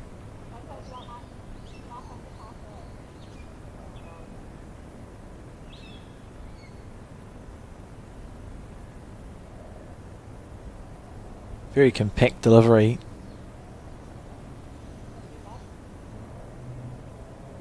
Oh, how's this? This doesn't look too bad either, does it? Beautiful bowling. We talk about timing in bowls, and often, even if you've had a forgettable game, it is sometimes about if you can find the right the right moments to put a good end together, the timing can do more damage than anything else. If Emma can find another good bowl here, and Kerry can keep turning their heads around, who knows what we'll see. Yes. No doubt that Auckland's played the better bowls in this game, but Southland have done enough just to keep them in with a chance. We're going to see the bowls sit. Surely. Yes. Just needs a gust of wind. Them leaning against each other like that, they don't stay on the angle very often. Which they do tend to stay up more on the starweed because they can You're right, settle into the heads. Slightly bumpy's not the word you're looking for, but it's not the pool table style. This is brilliant. This is the best head we've had. It is. It actually is. That's great. And just needs a little tap. Oh, not going to. And Kerry, provided Jana doesn't ruin everything, is going to cross over with the head where you go, right, we can actually there's a chance here to make something out of it. Jana, of course, will be rightfully thinking, well, not going to let you do that. It all starts with the first bowl. It's a bit like darts. Yeah, like you see the top end darts. If the first one's in the lipstick, oh, look at this. Oh, that would absolutely rip your ration book for Southland, who've played the best team we've seen in some time. And start from scratch. Henselite products now available, Steve, at the shop.bowlsnewzealand.co.nz if you want some Grippo, which is actually really good, or some chalk spray, Henselite measures. Chalk spray. It's like gold now, the chalk spray, isn't it? Oh. Must be made out of gold. Must be out of oil or something. It's, oh, look at that. It's reliving Jana's bowl. That's a perfect lead bowl. Excellent stuff. Kerry will be following it down, you'd think, on her backhand side. Yep. Just rest on on nice the shelf poles. there to get to. Doesn't look too bad, does it? Yeah, this is a great effort here from Kerry Heffer. Would be unlucky to find the gap. You've done nothing wrong. You've done nothing wrong. Mate. What does Linda play here? Oh, she just tries to draw into the shelf as well.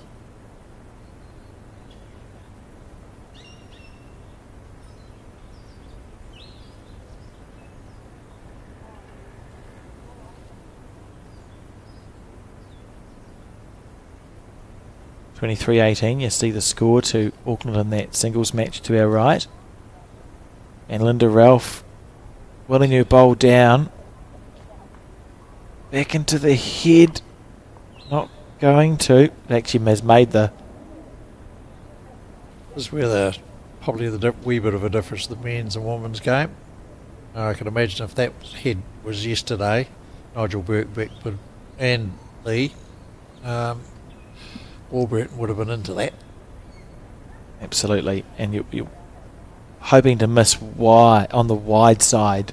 Yep. With this head, so it's disappointing from Kerry, because you look at it and there's 5 bowls in a row, any of which, if you rest on, is better than what it would be otherwise. So you know in your head, you go, oh, just make sure I'm playing. I know I've got my weight right. Just make sure I'm missing slightly I'm better to miss on the wide side.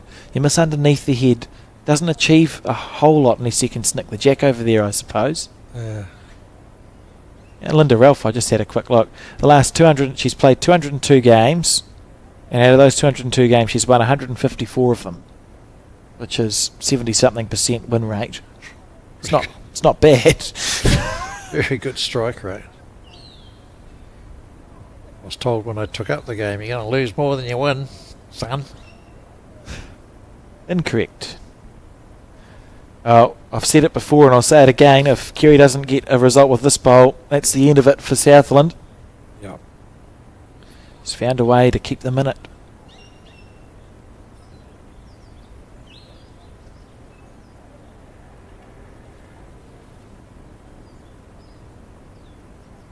Right. It's on a good line. Down to the speed. Such a lovely speed bowl. If that had been with the second bowl or the first bowl, you create opportunities, but it's not to be. She bowls with high. She got into the split there. Mm.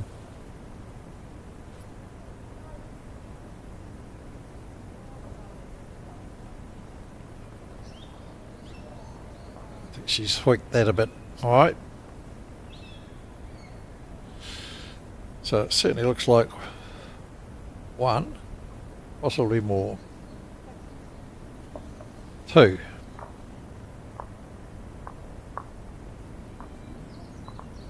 Okay, the mission for Southland now is just to score in the next 2 ends, regardless. Yeah, you stop going, we need numbers, and you start going, right. We just need to cut that the 9 diff differential down to, if you get it down to 7, that's your result. Mm-hmm.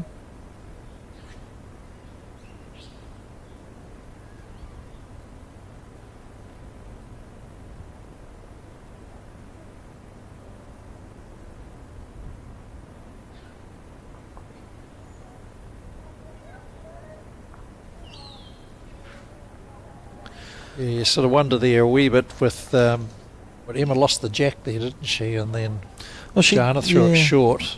And she did, but then it was Emma's. Jana threw it short and was Emma's best end, which makes me think maybe Southland perhaps when they've had the jack, could have thought about throwing it shorter.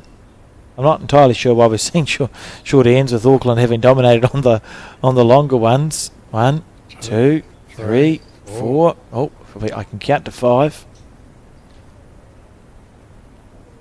It looks well up. Yeah. And yeah, it's not 5 steps back to.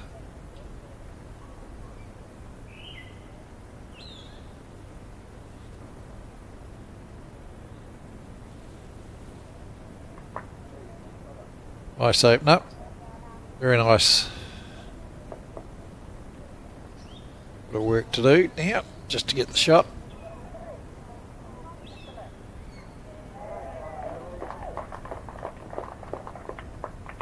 That clapping there, it looks like Auckland have taken the singles rubber.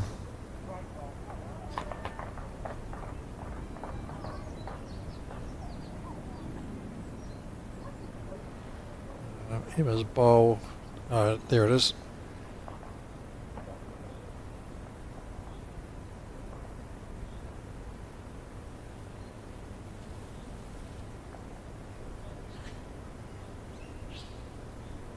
Nope. Oh, there we're back. This is good stuff. This is why she's selected for the side.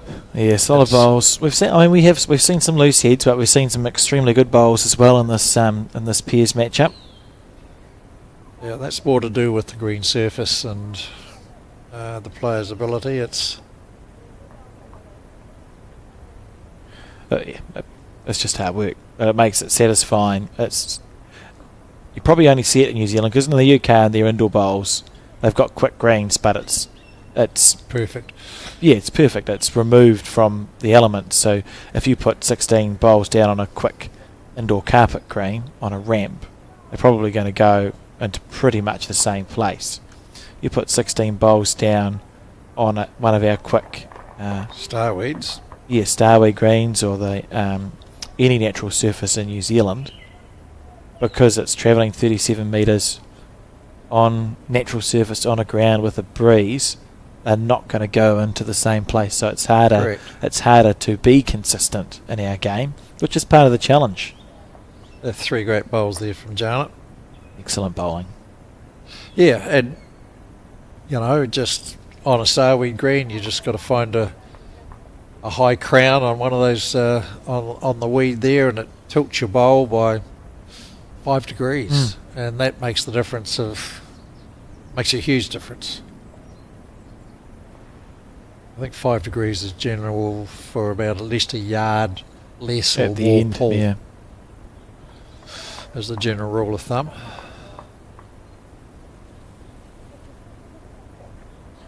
And lovely bowling from Janet. Remembering for Southland now, 10 shots and 2 ends. You're looking to just keep the score diff down. Yeah, Monster, this is part of the team sort of thing. monster tool sale, Steve. Waste of time with me, mate. Hey, Hammering a 6-inch nail, and if it can't be fixed with that, it's gone. If we've got any good people, Placemakers is a place for you to go. You get a discount if you quote whatever it was, Bowls NZ4 at the counter. Yep.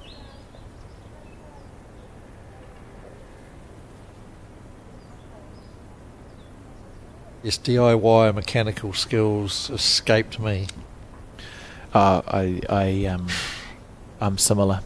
I helped my father build a deck once, and it was self-draining because it was on quite a remarkable angle. So to call it self-draining deck, and that was my first and last effort. I like that.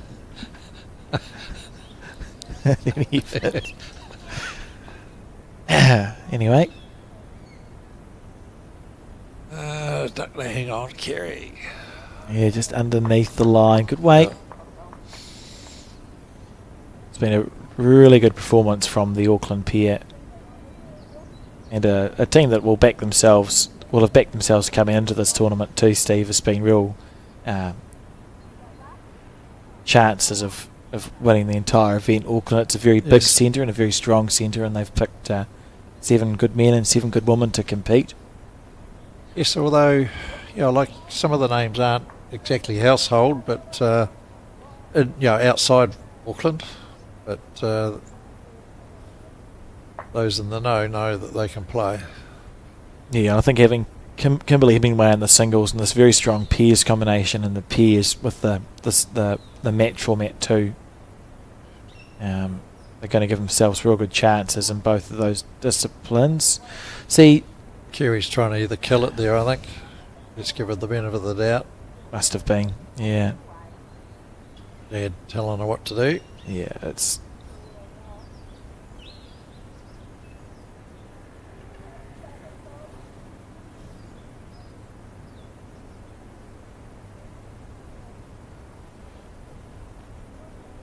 So, Linda Ralph again. That little wriggle of the bowl before she plays it. And Kerry, well, possibly indicating that she's just trying to hit something here. It's interesting.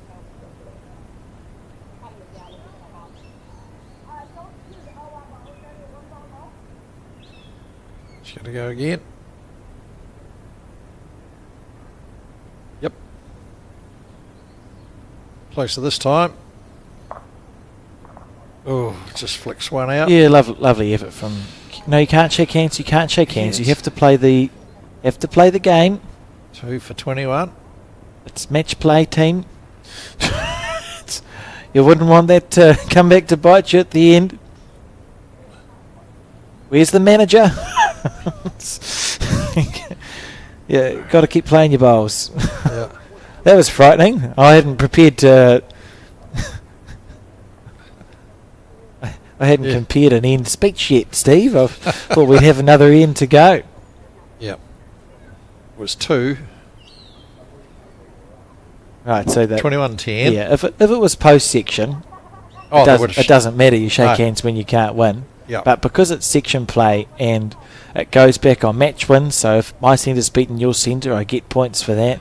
And then games won, so if how many games I've won count. But that does actually count back to shots scored for and against. And they've got 18 ends scheduled to be played, so they have to play the 18 ends of bowls. That's right. Which is why we were talking about trying to keep the score diff down. And it was a bit surprising to see an attempt at a kill, but perhaps it just wasn't in the head that the diff mattered so much. Well, it should have, if the manager's doing the job. One would think. This Jan has sort of come on the last couple of 3 ends, really good.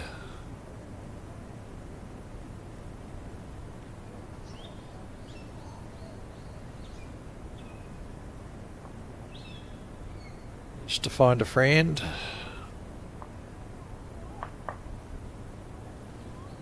Just have to take a wee bit of pace off there.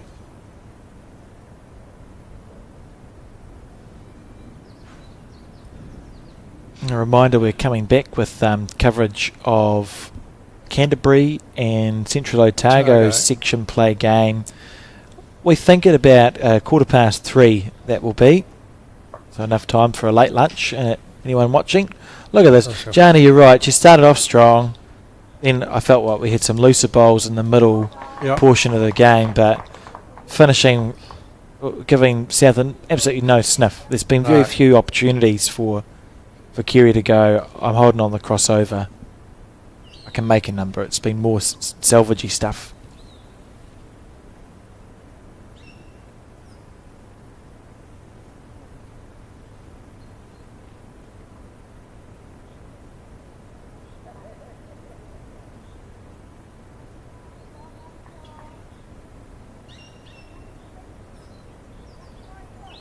Just anything over here. Out on the last would be perfect. Just split those two up. Darker green bowls.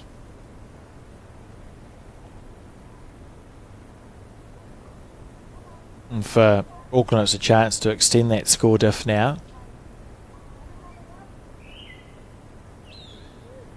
Ooh. Yep. Nope. Oh, it's a slice of hell.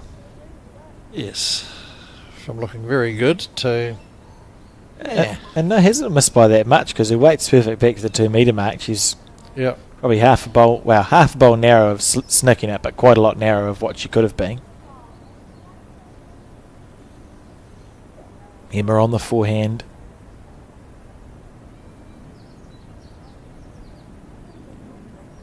Just going to get there. Inside out. I didn't have the weight, you're right, Steve. And I would say Southland holding 1 on this final end of this pairs match.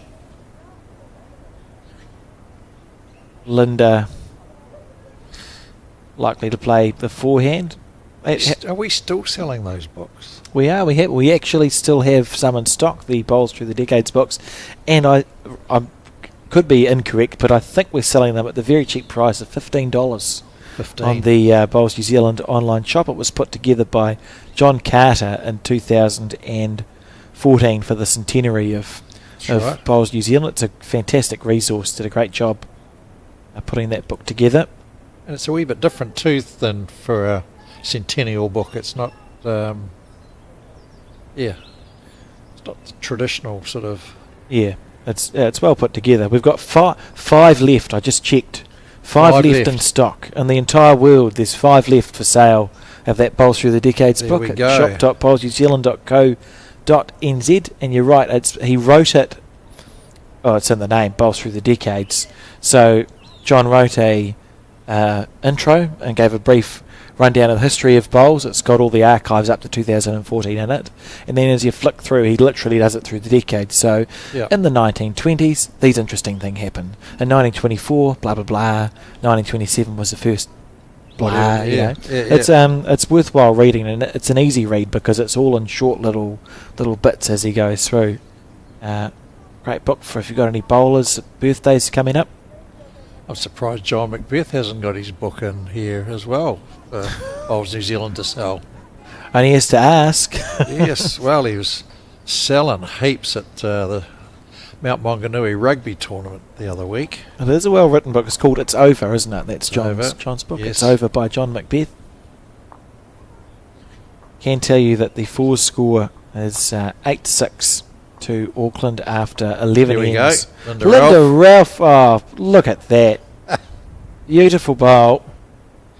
And Auckland... But it wasn't really because it took her own bowl out. Sorry, we just saw the single score, 24-21 to Auckland.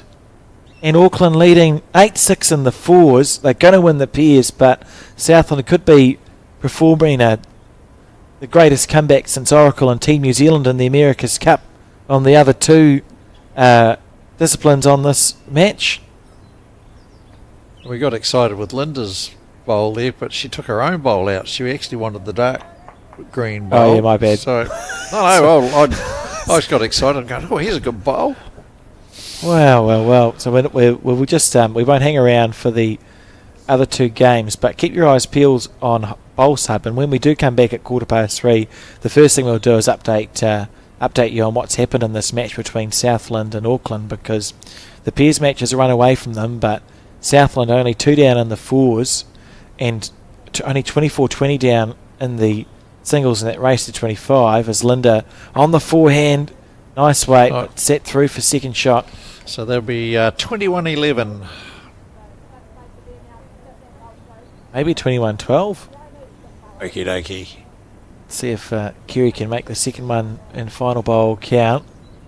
Make it a good one, Kerry.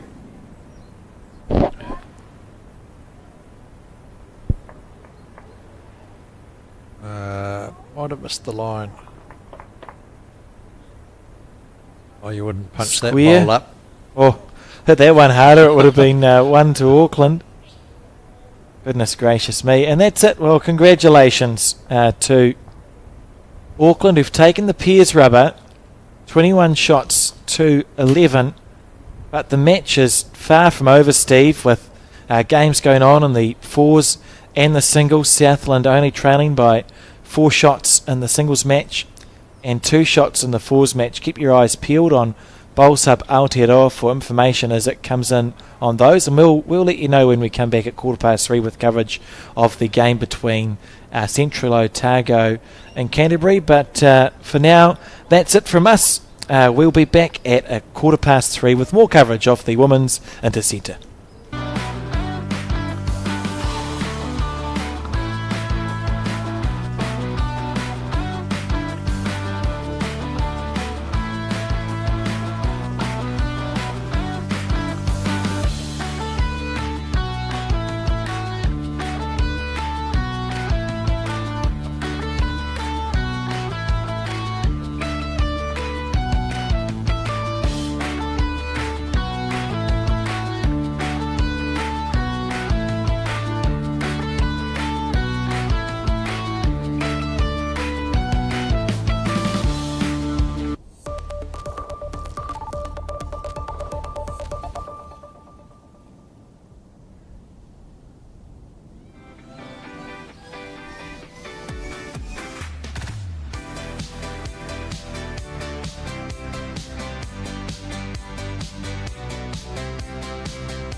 Ka tuku mihi mātou, a Bowls New Zealand, Aotearoa, kia koutou katoa kotai, mai ki tēnei kaupapa hui huinga. Hello and welcome back to the Bowls New Zealand broadcast of the 2026 National Intercentre. We finished with a game of pairs between Auckland and Southland, and I can update viewers that Auckland were able to hold on. They rolled over the top of Southland, 3-zip in matches, winning the fours, pairs and singles, but it wasn't without a fair effort from the Southland team. And now we move to a game of section play between Central Otago and Canterbury that has been underway for maybe 5 or 10 minutes. They'll be on their second, maybe third end. Reminder that it's fours, pairs and singles play here, match play between the centres, so we'll be watching the pairs game between Central Otago and Canterbury, but there's also a fours and a singles game on the rinks adjacent to our left as we see it. And it's a story of Canterbury having had a pretty fair start to their Intercentre, Steve, and Central Otago not quite as good. Yeah, it's Canterbury have just dropped the 1-2-1 to Southland. They'll be needing this one to cement that place in the top two anyway of their section, because they finish with the section leaders in Auckland tomorrow. So it's quite critical. Otherwise, they could get gazumped if they don't have a strong showing here. And it's Jane Anderson skipping for Central Otago and Nikki Milne off the front, whereas in Canterbury it's Oh, what a bowl, slicing the jack back there. Canterbury, it's Rebecca Barker and Olivia Manser. Reasonable conditions for bowls today. It's 22 degrees, but extremely humid, 92% humidity, which just means real sticky stuff as we see where the jack ended up. And there we have our two teams. Sunglasses on from Central Otago, and then sunglasses on the caps for Canterbury. Yes. It looks like this may be the first end that we're joining them on, so that's perfect timing. And Olivia Manser there saying 1 down on end 1, and Central Otago starts the scoring here with 1 on this first end of 18. And that's the slice back there. Did enough. Certainly did. We'll be able to work out now whose bowls are who. We weren't too sure whether the damage was done intentionally or unintentionally with that last one. We'll just pay very close attention. Oh, no we won't. So the jack's been misdelivered by Nikki Milne.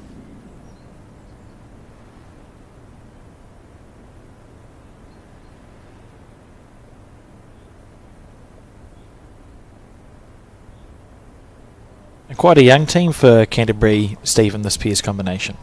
Yeah, I don't know what. Yes, they wouldn't be too late into their 20s, would they? If at all. I don't consider myself old, but I've lost my ability to tell how old people are at the ripe old age of 32. So I'm not sure, but they're not. We wouldn't call them middle-aged yet, would we? The Canterbury pair, and they've. Heck no. Heck no. On the younger side in the bowls world. Perhaps Mum Fiona Manser can text us through some details or something. Rebecca has just got married. She's Rebecca Barker now, known as Rebecca Jelfs. Just won the national mixed pairs. Yes, played by plenty. Exceptional bowls, particularly in that final. Rebecca was. Yeah, she had. Unable to miss. Yeah, and when she wasn't holding shots, she had bowls in good places, and played a few telling shots as well. She played very well in that final, as did Aiden.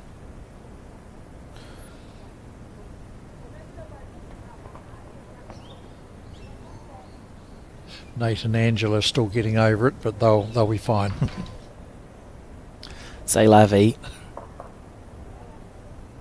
It was a great advertisement for our sport, that entire mixed pairs competition. Actually, there's some great games we were able to broadcast from the Mount Maunganui club. Was it well received at the Mount, Steve? You're a member of the host club?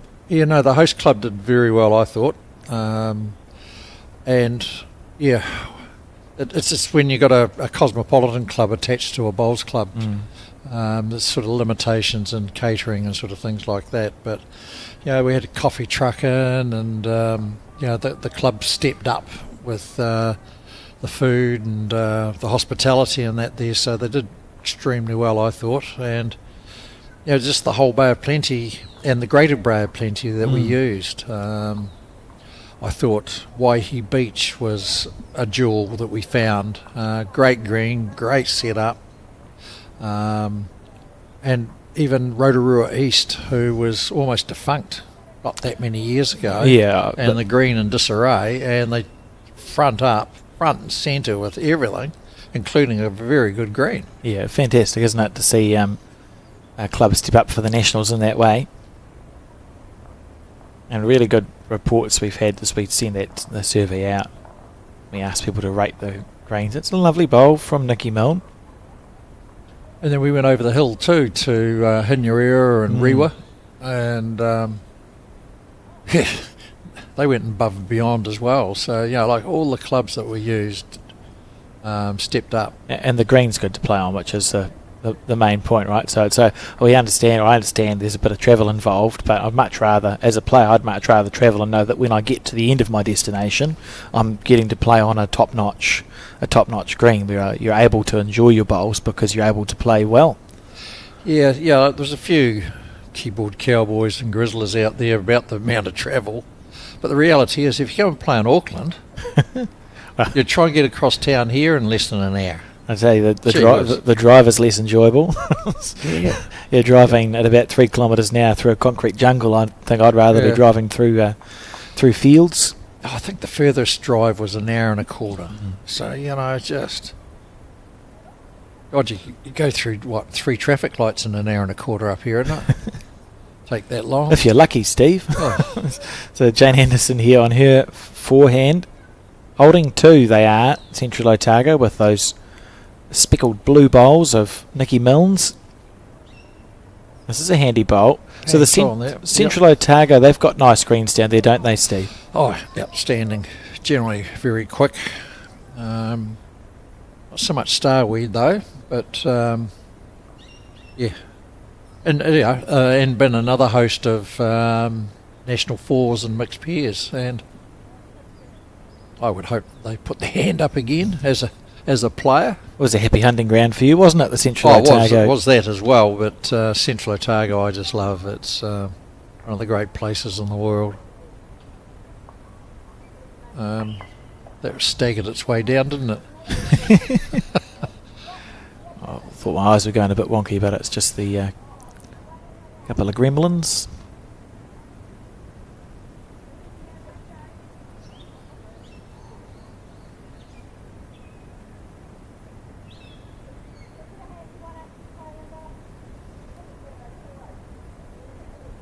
Just got this one out a wee bit higher.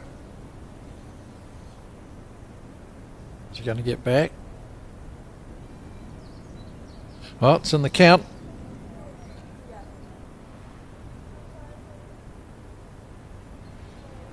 Looks like a 4 to Central Otago at the moment. Rebecca will be just trying to get handy.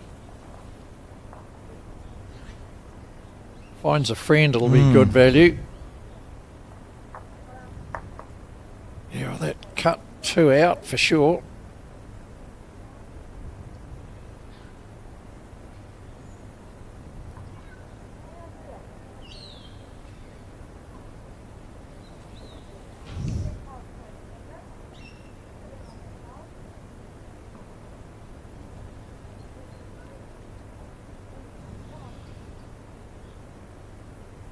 I can tell you that Liv is 21 and Bex is either 26 or 27, which is very helpful to the person who's sent me that message. Okay, Mum, Fiona, don't have to do anything. We got the message. Thank you kindly. Thank you. So we could have just finished when you said in the 20s, Steve, and been about right? Yes.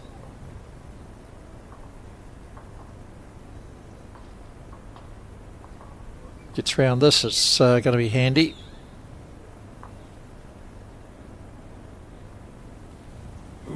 Ooh.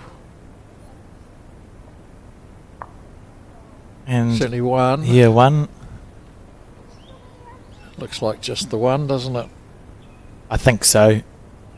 On the angle we're on. It's worth measuring because we can see that blue bowl's very level with the jack. And it's lying flat with its belly out. Yeah, so it's trying to be as as close as possible to it, but I would say that the red bowl that sits at just past 3 is probably second shot. Oh. Probably second shot. Possibly. Oh, Easily. Thank goodness for that. And one more to Central Otago, 2-0 after 2 ends of 18.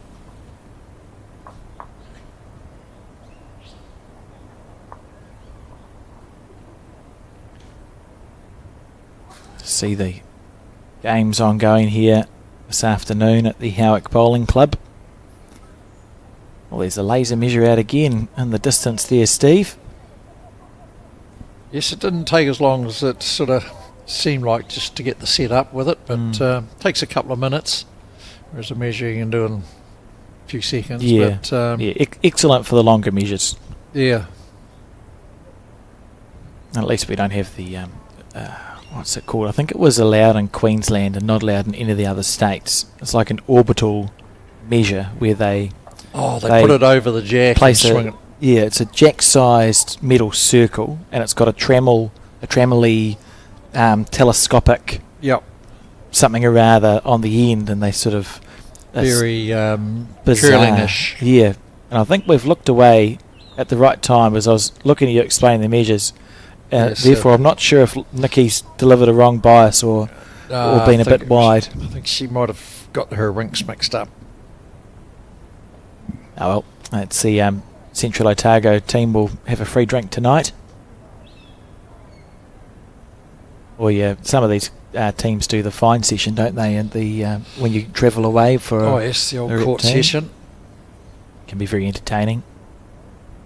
Not sure that stayed up either. Yeah, it's just both overcooked. Oh, and the chalk in there. Spray chalk on the shoe.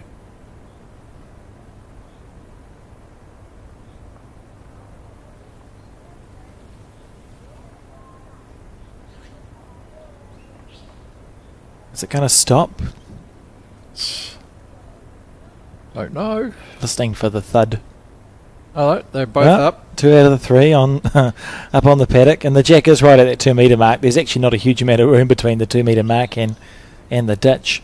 2 metres actually. Is that why it's called a 2 metre mark? Goodness gracious.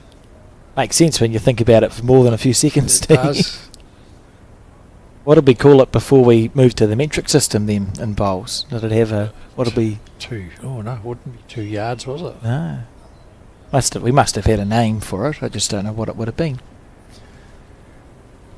Pass. Might need someone older than yourself to answer that question. Thank you. You're welcome.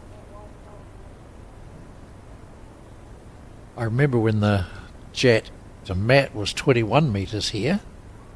Oh, so the short. Yeah. Oh, it's in the ditch as well. There's been a few quirky rules over the years. We used to have it that the first end of every game had to start with the mat on the 2 metre mark. 2 metre mark, yes. And then from then you could move it around.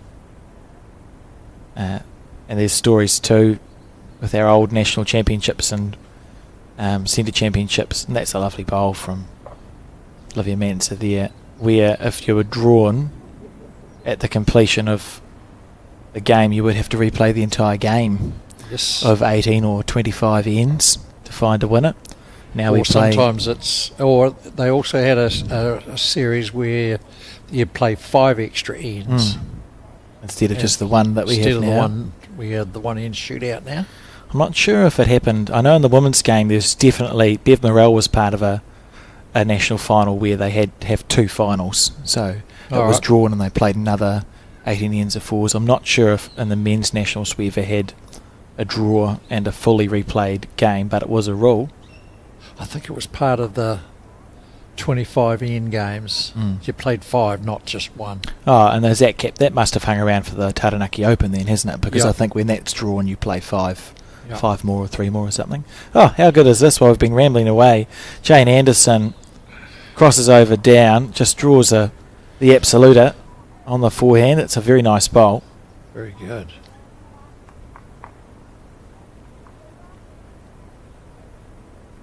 Barker. Used to be able to decide if you won the end, you could give the mat away. That was in for a wee while. Oh. Not remembered that fondly. I didn't mind it back in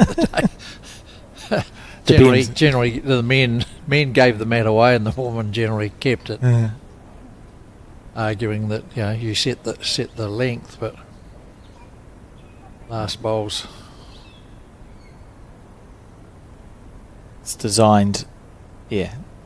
There's nothing wrong with the way the game of bowls is played when it comes to like the last bowl. It's designed like that for a reason, as we see Jane draw. It's exactly a good analogy if you've not watched bowls before. Is it similar to darts? Well, and tennis and stuff as well. Like if you've got the throw in darts, you're expected to win the leg. If you've got last bowl and bowls, you're expected to win the end. Yep. That's designed that way. And then if you win the end, you don't have last bowl on the next end, so you don't have the throw. You're not expected to win it when you go first. Interesting switch to the backhand. It's hung in there, in for another second. So a lonely bowl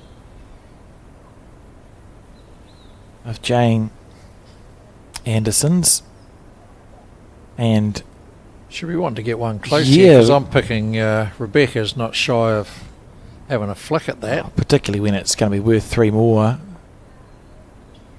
Jane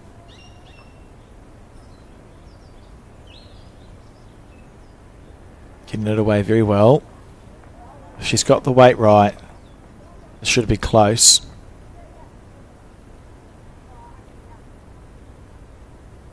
Okay. Well, both agree the shot is rip that bowl out for 3.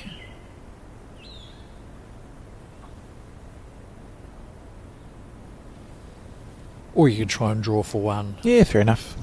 and move the jack, perhaps. Yeah, you trail it around the corner, I suppose, for a bunt. That's the attempt here, just a reaching bowl. And that weight underneath the head too would have actually folded the black out for 4, so maybe she was looking for a better reward, a slightly harder bowl to play. Oh, it's very hard to play on this track. It's just those little shots. One more to Central Otago. 3-0 after 3 ends.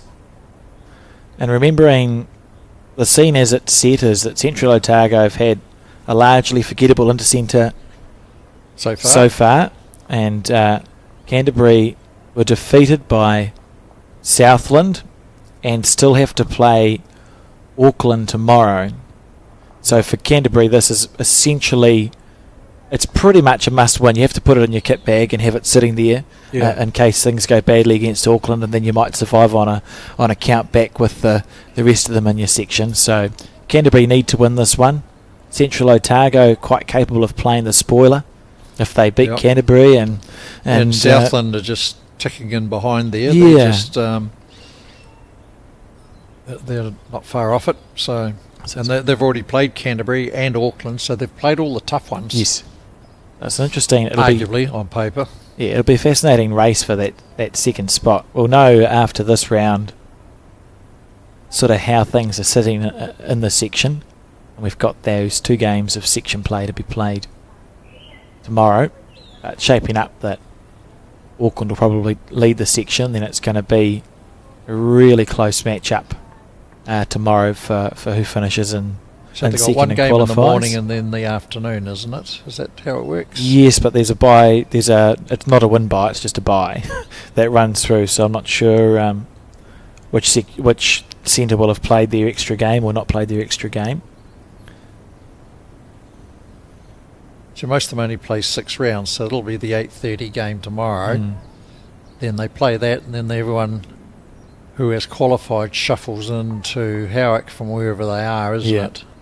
And that'll be because we'll have an early televised game tomorrow and a later televised game. That's right.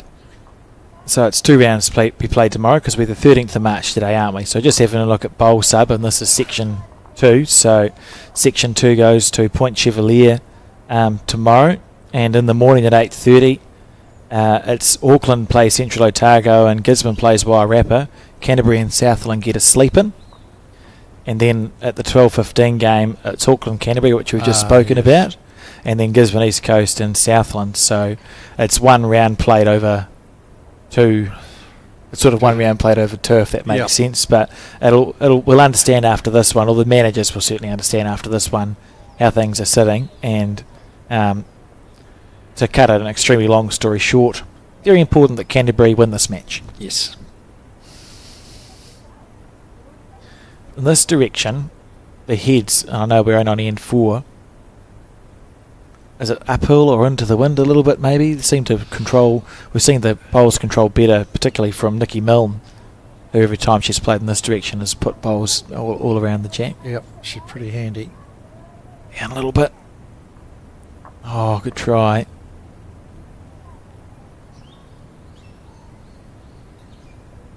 Yes, if any breeze that's going there, it'll be up and down the green.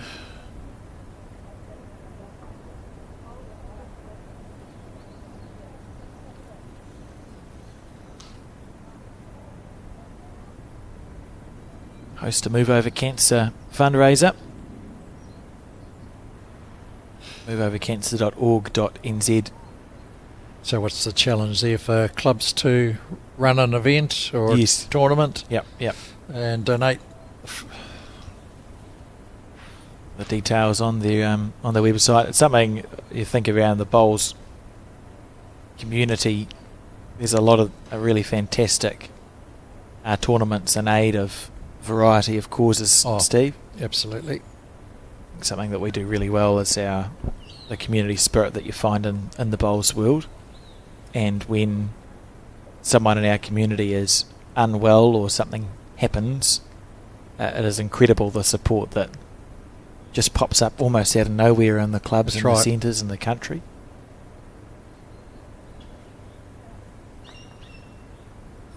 So with that one, is there marketing support or something like that from Tash from downstairs? Yeah, if you sign up, I think they supply the bits and pieces. It's in conjunction with Bowls New Zealand. Move Over Cancer 2026.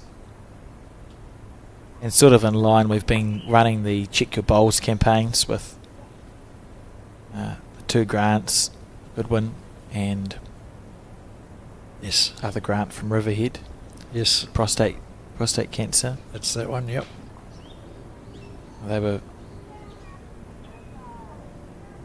able to share with us their experience. And also, look at this. It's a lovely bowl. Yep. In this direction in particular, it's going pretty well. 3.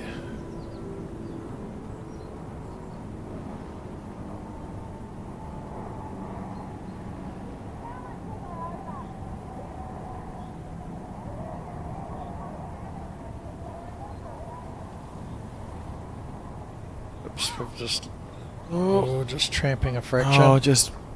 Slightly overcooked. This direction, Central Otago are playing really well.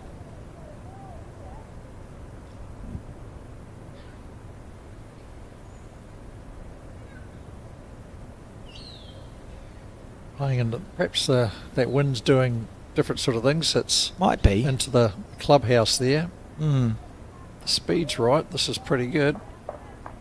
The Central Otago have just got down and just put 5 bowls or 4 bowls pretty close. That one may not quite be counting from Jane. It'll be a measure between hers and Rebecca's. Looks closer on this angle though, so I think Central Otago are probably holding 4. Already 3-0 up. Big bowl here. Yeah, Rebecca. It is early in the game, but it's always nice to score, isn't it? Well, it's easier to stay in touch with in a game than, like you feel like you're chasing. She looks a bit skinny on one side. Gets to the jack. Yeah, it'll be disappointing. So it's 3, if not 4. Haven't really fired yet, this Canterbury combination. It's 4. And 7-0. To Jane Anderson and Nikki Milne of Central Otago. They will be very satisfied with this start. They will. And so far, what are they? They lost to the Southland pairing 15-12. They had a draw against the Wairarapa pairing of and they won against Gisborne East Coast. So one of each. And Rebecca and Olivia have won 2 of their games. The one they only lost 14-13 to Southland. But the others have been cricket scores. 30-8 against Gisborne and 31-11 against the Wairarapa combination. Yeah, we know they're capable.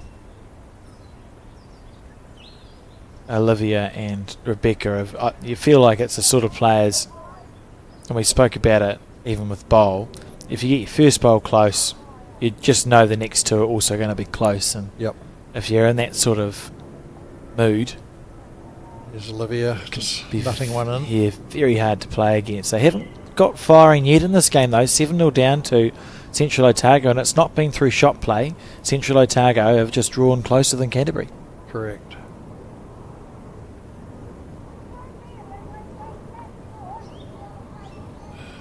They could be wanting this to hang around, but it's going to run away a bit. It's good weight.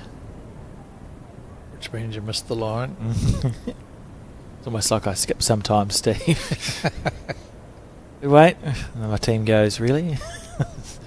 Thanks for telling me, Alex. I think the other thing, I don't know.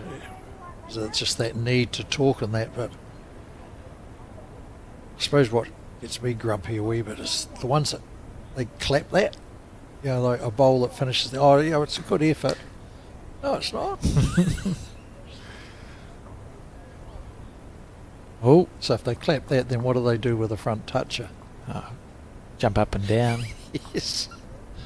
So Jane must have added a little bit more information for Nikki, as we saw Nikki get back off the mat.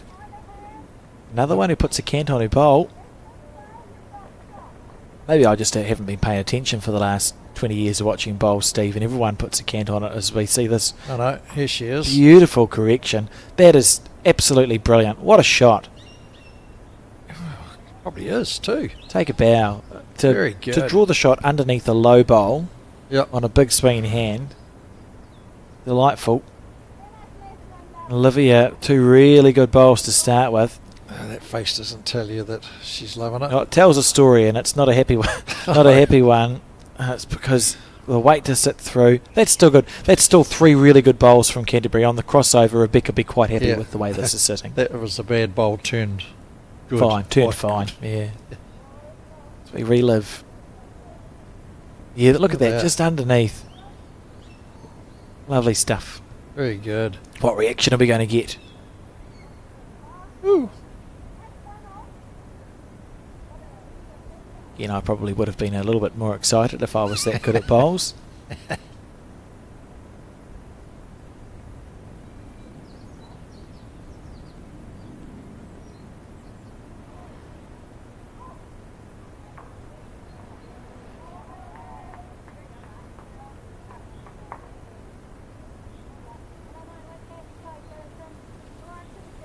Well, Jane will be just wanting to, she's not going to do it with this one, but just get in behind. This is open. This is just... It's similar to what we saw with Linda. When you know someone is as good as Rebecca and you've got a lonely head set up, you really can't afford to give them 3 goes at the same thing. No. Because it's unlikely that they're going to miss 3 times. And Rebecca, on a great effort here, Oh, that's fantastic. What a bowl. And I really enjoy that she took the sunglasses off to watch that finish off perfectly. And outstanding from Barker. Just perfect. And he'll have all the confidence in the world of making a bundle here. Jane. Well, this way it's setting up, you can still attack that lighter blue bowl. Still fine. Same weight even, inside Same out weight. on the back end. Yep. Sit with 4. Jane, though. Just got to get over. Oh, look at this. Up and over on the blue bowl. Up and over. Yes. No. Uh-oh. Oh, that's unfair. That's such a lovely effort from Jane Anderson. Can't have been room for the bowl to sit over once. Yeah, if Rebecca can turn this round the corner, she'll make an easy 3. She's got a wee bit excited with the green, I think. It'll come back if she's got the running. Ooh. Wow. Oh. Oh, What do we say? Don't clap until it's... Oh, sorry, Rebecca. Oh, You wrote it off, shut Steve. Sure, no one would ever say that about you or I, Steve. oh, there's a few. So, on the back end now, very unlucky with his second bowl. Probably 4 down as it sits, and be interesting to see what weight Jane wants to play this one with. Oh. Does not look like she's thrilled, but the weight was fine for a little rake just on the wide side. Yep. And we know Central Otago have gone first because the little glowy bowl, so it's a bonus bowl opportunity and one that can't be answered from Rebecca here. And Canterbury have taken a while to start scoring. It's 7-0 down. Just coming a wee bit hot, is it? Yes, but looking like they're going to kick off with at least a 3, maybe a 4 on this first, or 4th end, 5th end. 1, 2, Oh, that changes it. 3. Keeping count for us on the bowls rag, and 3 it is. 3-7 the score as we start end 6 of 18.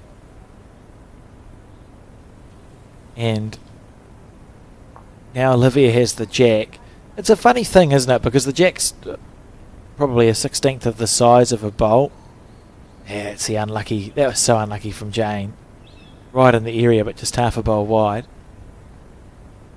I was just saying, no, but the jack is not even close in weight to a bowl. But if you're off the front or playing singles, it's amazing how it feels like you deliver the jack and then you go, right, I know what weight I'm going to play my bowl at now. Yeah. Let's give you a feel. Yeah, I'm but not then sure. you got the heavy jacks and the light jacks. Well, so I've been caught out by the heavy jacks. Because, yeah, that's a beautiful bowl. See, that's what I was trying to talk about, is it just seems to easier with your first bowl. yeah. You deliver the jack and you go, my first bowl's there now. But the heavy jacks do run on a bit. They're on the indoors, aren't they, you see? And every now and then a heavy jack might find its way out into the outdoor group, and you wonder why you're delivering all the jacks thundering into the ditch, and it turns out that's just because it's one of the heavier ones. It's not a bad response here, is it? No, it's not. Just running out. Sort of stretched out too by Olivia with the jack on the 2 metre mark, Steve, and the mat looks like it's back a little. Yeah. Well, they had to change something. They weren't quite nailing it with where Central Otago were putting it. Go down again.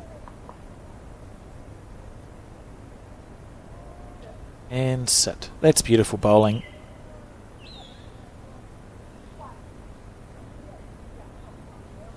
Really enjoy watching the slightly quicker greens because you get to watch the bowl come back. Sound like my father. Oh, slice of hell.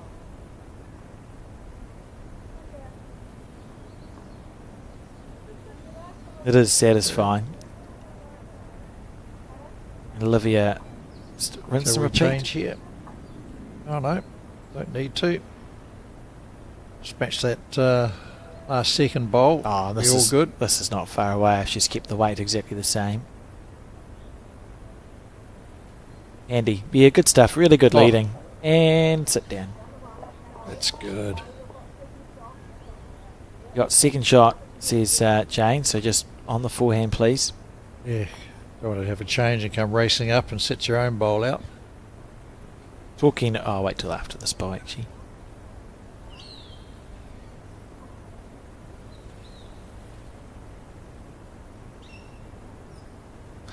Talking of quick greens, Steve, and this is a reasonably, but that's an unfortunate bowl from Nikki Milne. Disappointed with that. And it's a reasonably big leap, but it makes sense to me.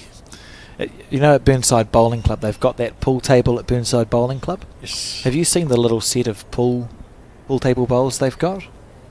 It's a little wooden set, like tiny, it'd be like 2-inch. Oh, okay, but like those indoor bowl things I gave you. Yes, it's very similar. Yeah, but I think these ones have been made by someone. They're wooden. And I thought, I'll have a go with those. And the pool table's quite quick, and whoever made these tiny little wooden bowls, extremely heavy biased, so you can draw a front toucher going around the jack. Right. So that you have to take as much green as possible. It sort of goes around the jack twice and finishes as a front toucher, which indicates an extremely quick pool table at Burnside Bowling Club, as we see this one from Rebecca. She's going to hold. Oh, lovely effort. If she sold the farm there, that would be gutting, wouldn't it? No, she hasn't. But half a bowl wider. If she gets the blue bowl sweet, gets the jack sweet. So, well, the old stories were where I grew up as a kid, is in a place called Miller's Flat, and the bowling greens gone for about the last 10 years, but it was just a wee baby green. Mm-hmm. And the story goes that you could deliver your bowl, roll a cigarette, go in and have a 7-ounce beer and come out and still watch it finish. But they... oh, look at this. How long are you going to hold for? Another slice of hell for Central Otago. They've had those two bowls have both touched the jack, and neither have held quite long enough to grab it all. To grab it square. But with the old bowls there at Miller's Flat, they used to... You would go past the jack, a metre wide, to draw a side toucher. Yeah. The bowls would go round and come back up the green. Yeah. That's how quick it was. Oh, close, Rebecca. Just needs to find the gap again. Oh. It's two well played bowls, and Jane might as well stay on the forehand, I suppose. It's not like she was a million miles away. I don't know if she can get round. She's got to be on the dead draw to get round that bowl. What did her bowl? The previous one was underneath it, though, wasn't it? Underneath. Yeah. Oh, we'll find out soon, Steve. Not sure she's there, though. Oh, how was that for Grant? Well, she certainly can't go around it now. No. But the green was pretty good. Does Rebecca... Oh, it's just same bowl. She just... May as well. She could sit the blue bowl. Anything inside that, it's happy days. She's just got to drop a bit of weight.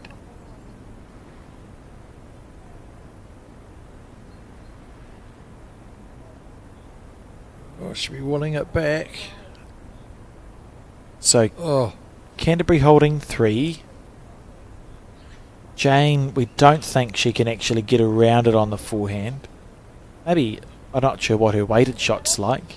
It'd be worth a crack. Well, there's pointing at it from Nikki Milne, maybe saying... Go on the back end, go quick enough. Okay, no, Jane's just on the draw. If you have absolutely perfect everything, it might come back, but no, I'm not sure if Jane was convinced with the shot selection, Steve.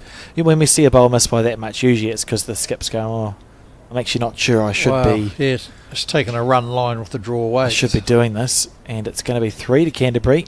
Square. All the 6s. 666. Shouldn't say that on television. Be unlucky. Three numbers get struck by lightning or something, Steve. Although we've got it as 7-6, I think. Just to check on the actual scoreboard. It is 7-6. It is 7-6. Oh, thank goodness. 76. You said it with such confidence. So 7-6 to Someone played with my pen and turned the 7 into a 6. 7-6 to Central Otago, who, remember, they raced off to that 7-0 lead. Oh, look at this, though. This is hard to play against when you start warming up. Yep. Well, it starts explaining the 31-11, 30-8 wins, so you get that sort of number. Your lead's got to be going good.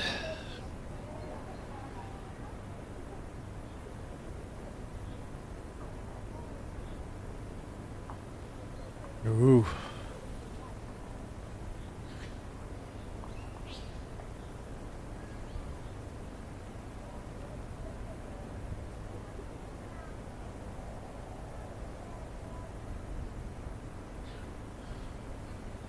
It's that nice arc, and then if you've got the running on these greens, the bowls will come back enough. Yep. Got That's dive just now. Pretty to watch. And sit. Yeah, Well lovely done, bowl. Olivia.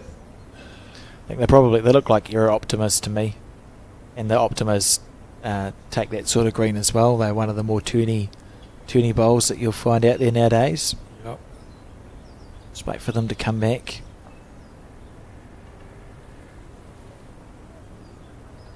No, Jane. Nope, she heard you. Thank you.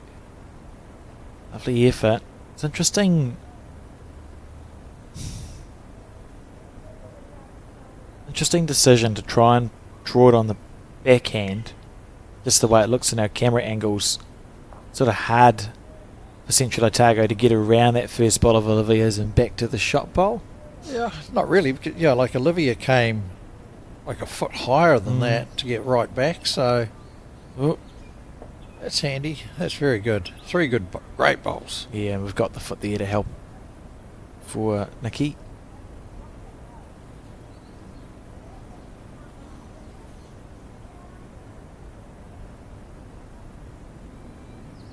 How long is it holding up for, Steve? Too long, I think. And now it comes back, but reaching through. Really wants that to stay up on the paddock. Oh, not ideal. No. That sort of shot suggests that Nikki's perhaps a skip converted to a lead because... Oh, here we go. Sparm's back. Yeah, they are actually good. We spoke about it earlier. I hate having to put sunscreen on. Yeah. It's just... So Sparms are a good solution. They cool you down as well and stop the sunburn. All right. Get a nice wide brimmed hat. What's the ones on the right though? They cover your shoulders as well. I'm not sure why. Yeah, okay. Just an alternate. It's just a new bowls game that I don't know about. An alternate Dress way. code. Tell you what, you could use the Sparms to polish your bowls as well. A little bit of grippo, and put the bowl inside the Sparm. It's like the old cheesecloths ones. Yeah, multi-purpose. So then you'd have to wash it because you wouldn't get the Sparm on with the grippo. Anyway, Canterbury holding 4. Jane Anderson In trouble. under huge pressure here. He's got 3 bowls to salvage. Has played some lovely bowls. Was unlucky last time in this direction. She's out on a line, but As long as it stays up on the paddock, you don't want to lose your bowl because it doesn't make it any easier for the next it one. was going out of sight with too much on by the look of it. Meanwhile, Canterbury are just going to stack it up because you look at the head, it's actually quite a good head for Canterbury, isn't it? Because the actual target area to get jack movement is very small. It's minimal. Correct. And there's not much to catch. This is fine because it's counting and it hasn't made it easier. Oh, not that much easier. Okay, Rebecca would like another yard on that one, but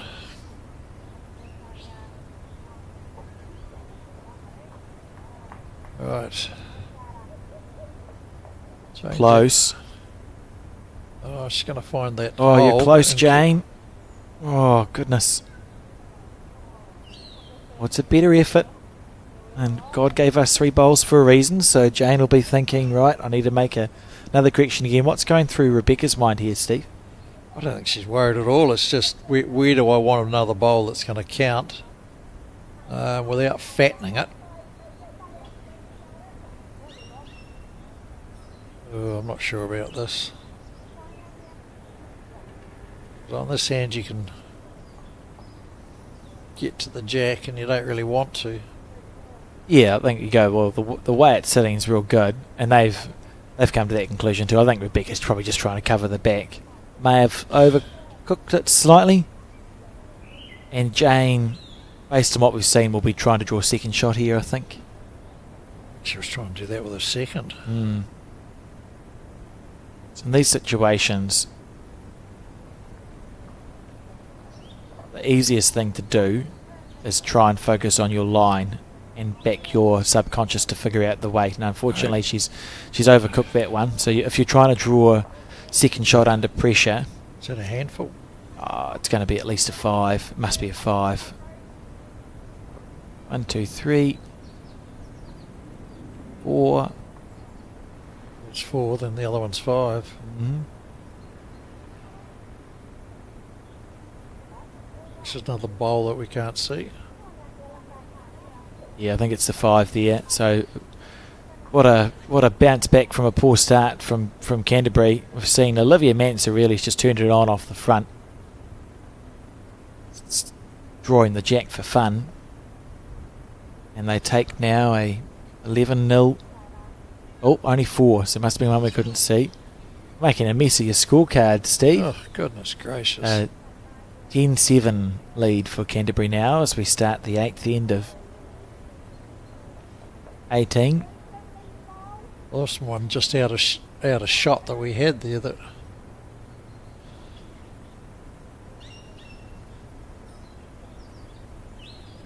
to get a bigger screen so we can get them all in. I think our screen's big enough.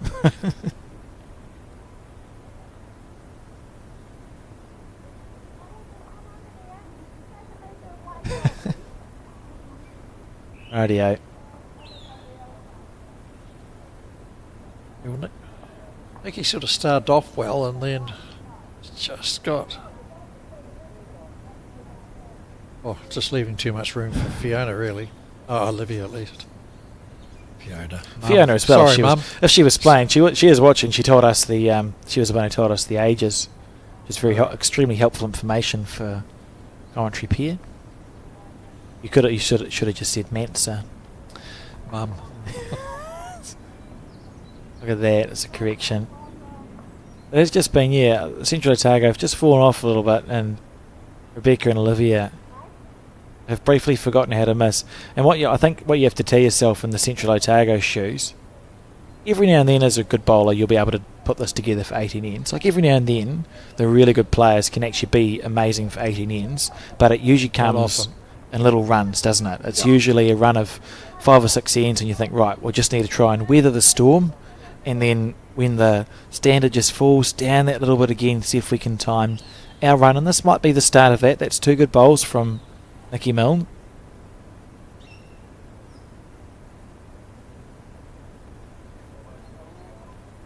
And Olivia. More on it. Yeah. Yep. Nope. It's good there, though. Yeah, it's a handy bowl. It's well corrected. And that's 3 bowls down exactly the same line.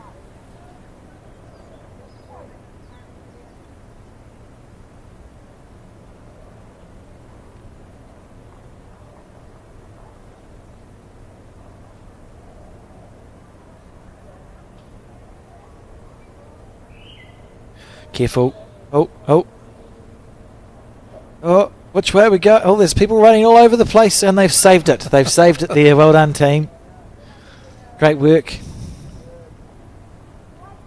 I usually panic in those situations. Can't decide which bowl to lift up, and then it just wrecks the head. Oh, the balls are a long way from the jack too, to be fair. In the way. Shouldn't be in the way. No. There's another one joining it, so... It is actually in the way. I wonder if that plant's on to go to our jack, Steve. Looks like it's lined up from the It camera is. angle here. Enough of the idle chatter. We'll have on the forehand, I think, from Rebecca. Oh, she's got options down there. Sits the bowl, grabs Yeah. the jack, pushes Olivia's bowls up. Something like And this, she's Steve. got the jack. Something like this. Yep, done enough. Good bowl. Right up. It'll be 2. And Jane can pick a hand, either. Legitimately, those bowls to the far top right of your screen, you'd be wanting to go close to that if you're wanting to draw the backhand. They're probably a good guide. And Jane's on the forehand, so it doesn't matter. It's quite an unusual setup. She Mm. pushes the bowl quite wide of her body and then brings it back. Very effective. This... Just got to run round it. Oh, that's such a perfect green. Nice bowl to play for your first one of 3 in the pairs, isn't it? Because it's little small corrections from skip. Yep.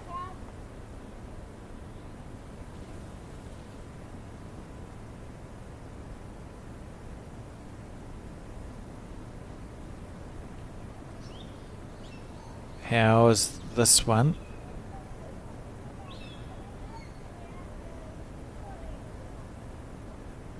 Quite there. Uncharacteristic, just a little lapse in concentration. And Jane's been switched to her backhand by Nikki. So we'll play to the right of the screen, excuse me, as we see it. She pushes the way out. Then through. Near those bowls. It's a weight. The weight's the problem there. The green's Yep. perfect. Look, it's going to come back. It will be in line with the jack where it's finished.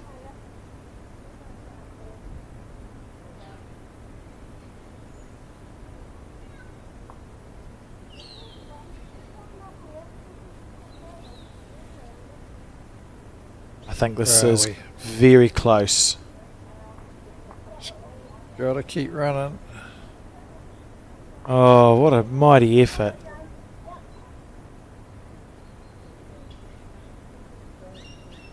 Yes, if she hadn't got that one there, then those 2 bowls become vulnerable because there was 3 seconds or 3/3 for Central Otago, but Right, down to the weight, Jane. On the right track. This can't be far away. This can't be far away. Oh, outstanding bowl from the skip from Central Otago. That's the way Very to get good. back on the scoreboard. 8 shots to 10, and we're starting the 9th end. Really good bowl. So easy when your opposition are having a run of form just to slip and lose Yes. end after end. That's a classy shot from Jane Anderson. and the line was quite a wee ways under those bowls on the other rink, weren't they? Yeah, it was. Look at that. Look at that, beautiful. Tailors, they look like that Taylor, what's it called? The grip, it's a quite nice grip for a bowl. Oh, those sort of half moony sort of Yeah. things. Yeah. Well, the SR's normally got those, isn't it? That's right. SRVs. I think SRVs, yes, generally have that one. I believe there is a new, not a new shop, but there's a bowl shop at Royal Oak now, Steve. All right.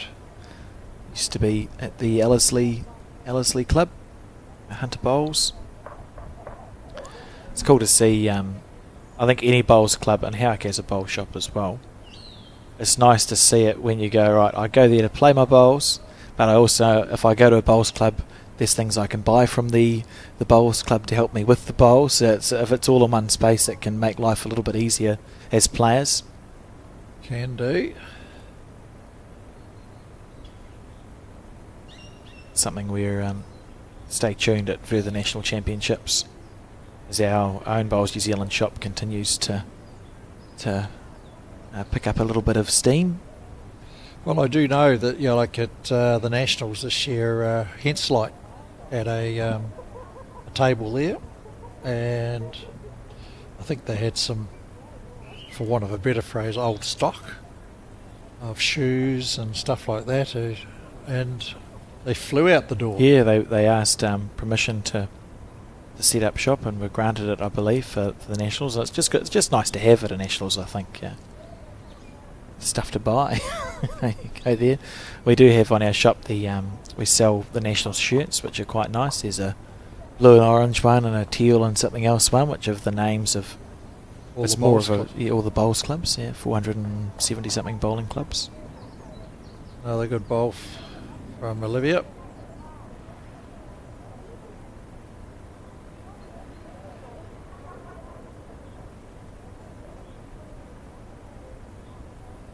Those that are watching and don't play the game, it's relatively cheap. A brand new set of bowls is only going to cost you $700-800. And you consider that you pay double that for one club and golf. Yeah, and they're an investment too, because They can last you your career. literally, that's a lovely bowl. If you settle on a model, because bowls are made of compressed plastic nowadays, so it's a powder, goes into a powdered compound. It gets heated up and compressed in these machines. So they're very, very solid. It's rare. I've probably seen one broken bowl, and it was a manufacturer's issue more than anything else. They last a long time. Great bowl. As we see a beautiful Yep. shot. That's just if you can do that, 15 out of 18 ends off the front, you're probably not going to lose a lot of games of pairs. Nope. It's just the way it works. As we thank the Aotearoa Gaming Trust for their support of both Bowls New Zealand and our centres and clubs. Certainly do. Looks a little bit like the old national TV logo, doesn't it? That's a wee bit. Well, just a lot better organisation that Clappy's not there anymore. So not tuning in. No, he won't be. So No, Clappy and Aotearoa Gaming. A lot of great stuff for bowls clubs and community around New Zealand. Yeah. So, certainly sport and community organisations wouldn't function without them. I was pleased to celebrate the win as a national body along with the other sporting organisations with the amendment to the online gambling bill, ensuring that a percentage of the money has to go back into the community. Right. Whereas there was a great fear that wasn't going to be the case. So if online gambling is allowed in New Zealand, it was going to be that the money just stays away, whereas the rules at the moment are that there has to be a percentage go back into the community. So there was an uproar, and Bowls New Zealand added its voice to a number of other organisations. And clubs too, didn't they? And clubs, yes. And I can report that has been successful, which I think is fantastic for all community organisation and sport in the country. Well, there's so many clubs and community organisations doing great work that can't survive without just that little bit of help. Good bowl, Jane, and sit down. Is it going to sit down for one? I wouldn't walk too close in case you move the floorboards. Oh, I think it's second shot. has to be. That's a beautiful bowl. Jane Anderson's played some absolute bombs. Oh, wrong one, sat down. I saw some movement on the bowl. Rebecca. Up and over on that. Oh, just rocking it. So what's Jane's... What would you do, Steve? She can almost come between the blue and the red. So underneath the head. With a good yard of weight. Because she's got the stuff in behind. And as long as she's not wide, she can't do too much damage to the... The Super Bowl's sort of protected, isn't it, by the short ones. That's the right line. I think she doesn't quite have the puff, but the intention's there, Steve, to play the shot you indicated, which is you see the black bowl of Jane's and the blue bowl of Nikki's at the bottom left of your screen, just trailing the jack back there through the gate.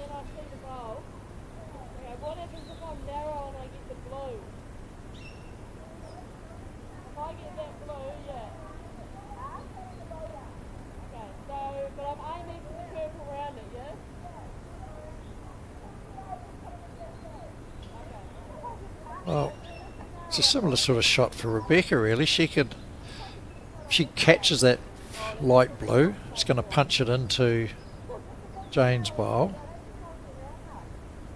Trying to cannon the get the cannon blue onto Olivia or through the bowl of Jane's.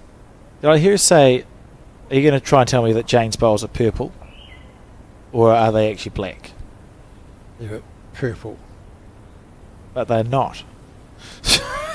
Not to someone colourblind, Alex. No.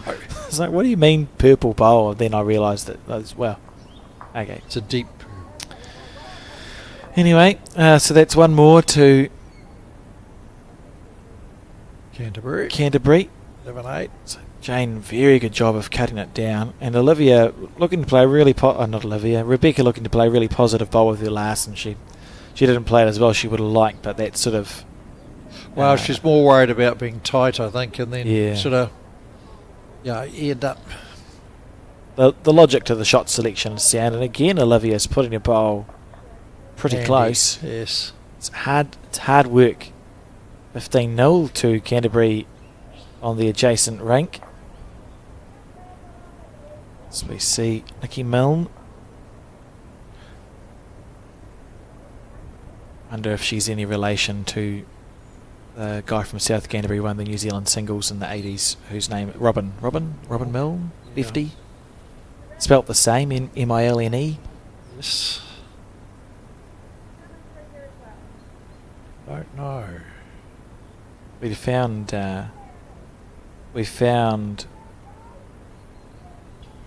the son of George Solly. Oh, okay. When we were commentating the National Fours recently, there was a Solly out of Central Cambridge, and I just thought, well, that's an unusual last name. I wonder if he's related. And it turned out he was the son of George, who, of course, wrote. If you've got a manual on bowls in your club, it's probably one of the two that George wrote. George wrote. Had a great mind for. Must have been a mathematician. Of course, yeah, just incredible. Because you need a mathematical mind to create the draws and all those sorts of things. Almost like the Bible of bowls for clubs. Fantastic document. And yeah, it was the son of, because the bowls is of course a family game, Steve. We often see that where there's the generational stuff. As Olivia, pretty good weight, and holding 3 with the bowl to come.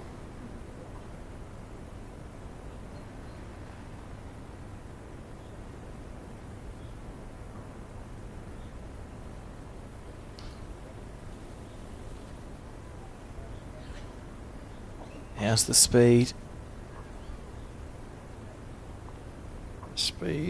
Slightly overcooked it. It's going to sit down in a good space, so that means we expect to see Jane will play on her backhand, which is to the right of your screen, because there's a catching bowl at the bottom left and 2 bowls to rest on as well. And because they know that, Canterbury will go, well, what's our best shot to play?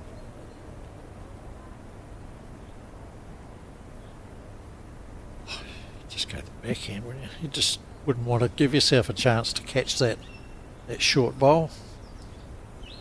Yeah, it's amazing if you give yourself a chance to be unlucky. Often you are in bowls. Pick it back in yourself. Down onto the blues, pretty good. Not going to be, so nothing's changed about this head at all. So we expect to see Jane will be on her backhand side, the right side of the screen. You can be patient too in bowls, so it may be sometimes a skip if you're Central Otago. You go, oh, we don't have to move anything yet, but if I get 2 seconds, it's an isolated bowl. I'll do something with my last one. You don't have to have the shot yet, and maybe she's looking to do that on the forehand side, Jane. Doesn't need the shot yet, but if she can just get more seconds and thirds. How's your weight? Sure, she's got it.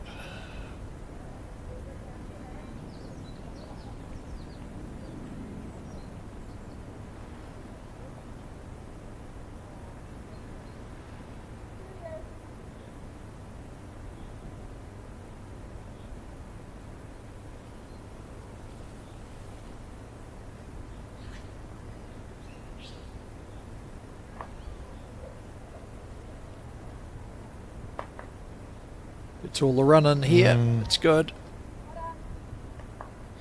Great bowl.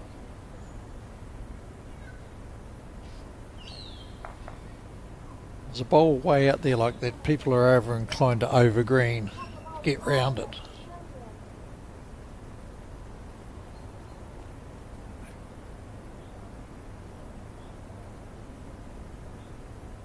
It's a sensible change here. So you can sit the shot bowl that's at 3 o'clock. Chance for the jack. Oh, right in the area. She grabs the jack, it's going to her. Oh, who'd have thought? What a shot. Lovely bowl. Well executed. It's what we thought she might play, Steve. Just made a 2 of it. Brilliant. Very good.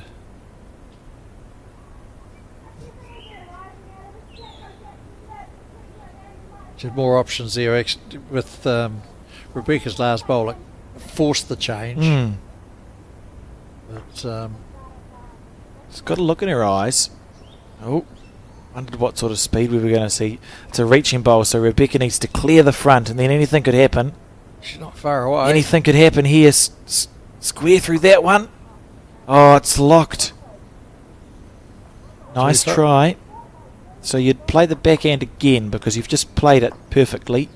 So therefore, you should play the same bowl again because you've just played it perfectly, Steve. I'm not saying this loud enough. No. Obviously, Jane hasn't got the hearing aid in. Oh, there's nothing in the way. I don't understand. I mean, I know it looks like there's stuff in the way, but it's one of the things. So you know what it feels like. Oh, she's going to draw 3 anyway. It doesn't matter. Beautiful bowl. I know nothing. Yeah, great shot. It's just absolutely brilliant bowls from Jane. Very, very good. There's nothing else to say. It's literally narrow with the last one. It's literally 2 perfect bowls. If I had enough tomato sauce, I'd eat my hat, but I don't, so I won't be doing that. And it's Central Otago now, who've drawn level at 11 apiece, we think. What an outstanding 2 bowls that was from Jane Anderson. Started off on her forehand, didn't do much, so we forget about the first bowl, but the second bowl she played, she trailed the jack a metre back perfectly to sit with 2. Rebecca in the area, a bit unlucky. Then Jane switched back to the forehand and drew a 3rd shot. Within inches. Outstanding. I'm sort of in your boat there, Alex. You've just bowled one down there. You played a perfect bowl when she dragged it with a second. She couldn't get into any problems going same hand next time. You couldn't have convinced me to change, but I probably would have missed.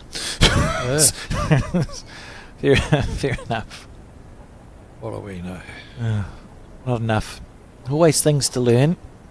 And that's a good start. Yeah, great effort here. This is good from Central Otago. Because remember, they flew out to a 7-0 lead. And then it's been one-way traffic, hasn't it? Then they dropped 10 shots in a row, 3 ends.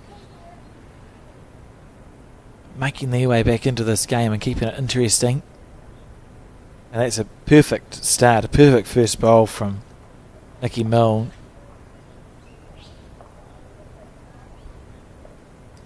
It's one of the funny things with bowls, sort of to go back to what we were talking about. One of the wise sort of thoughts I've heard people talk about is either if you've just started to say I'm playing you and you've trailed the jack away from me and you've played it on the backhand and I can't see like a way through, if you've done it I can probably do it. You know, there's actually a track there for the bowls. Good effort. Rushing past a wee touch up. If you've seen it happen, it's possible. You can just sort of it's possible to follow it down. Yes, but you've got to study what your opposition are doing because, like you can have the same set of bowls in 4 people's hands and all 4 of them take a different line to get to the jack.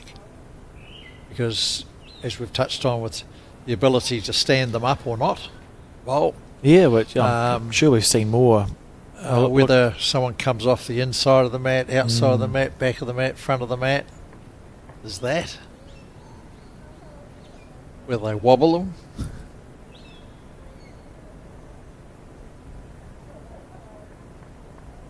Yeah, this is great.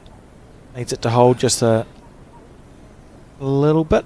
So it's mud in the, would you call that mud in the eye, even though it isn't.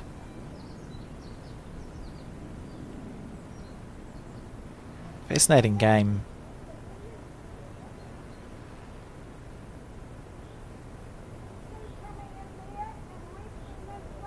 Let's be the end of the track here. That'll be interesting because the it's going to die. I was going to say the Optimus will turn enough to break back in.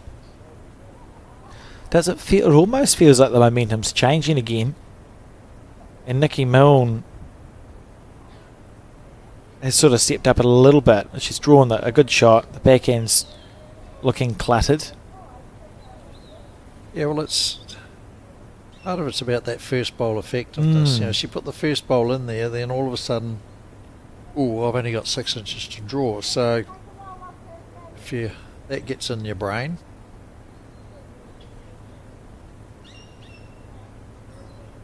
And it doesn't take much to be half a bowl offline, width offline, and you're nowhere. Fraction of weight.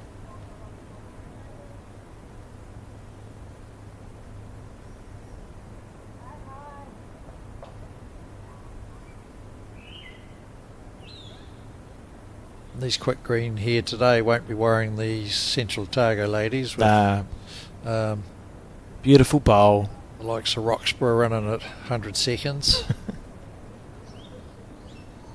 Have nice greens around Central Otago.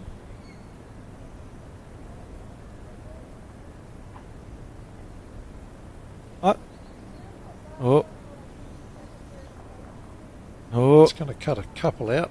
It's still holding. It's still holding. Oh, what a bowl from Rebecca. That held and it held and it held. And then it held some more, and she's played a really good bowl under pressure there. Chance to play it out if she wants. Haven't really seen too much fired and anger in this game. No, we've seen Rebecca play some ditch-weighted bowls where if you would collide, could have removed stuff, but nothing at super-duper speed. There's a chance to come under the head to... We're not sure. She's steering after it with quite some... Oh. Yeah, she would have had probably gone quicker than that. Or the forehand if you're that weight. Inside out. Oh, you're going to always turn it. There's impossible with that weight to get underneath Olivia's bowl and hold up for the shot bowl if you're going at speed. Real quick. Oh. And Rebecca's played her second one. Taking a lot more green with this bowl. It's going to get back a and it's going to come back. So it's like a metre more green than the first one. That's outstanding. Oh, what a shot. Very good. Surely we see aggression here from Jane. She's got to go quick. The forehand's okay if you're not comfortable. She now can go forehand. Yeah. Yep. And she wants to play the forehand. She knows what she wants to do.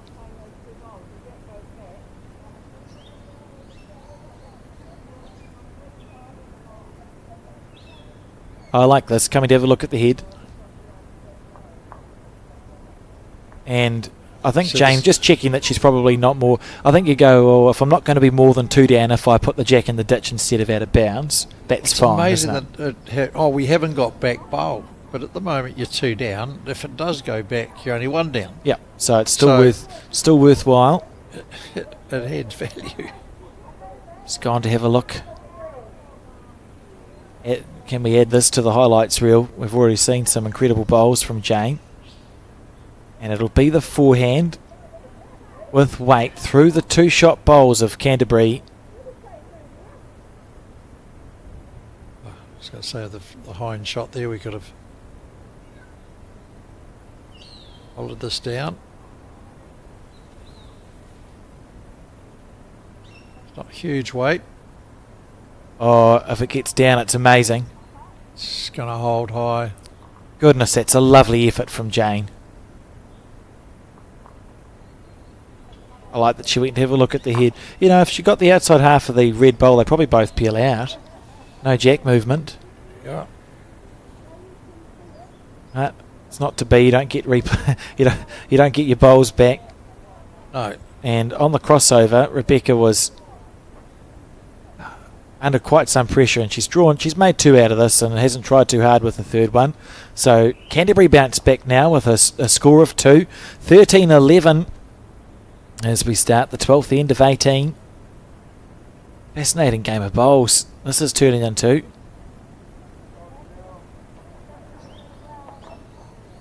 You know how many titles is Bill Clements on in Central Otago now? Steve? 487. I don't think it's quite 487, but it must be. I don't think he's got the ton yet.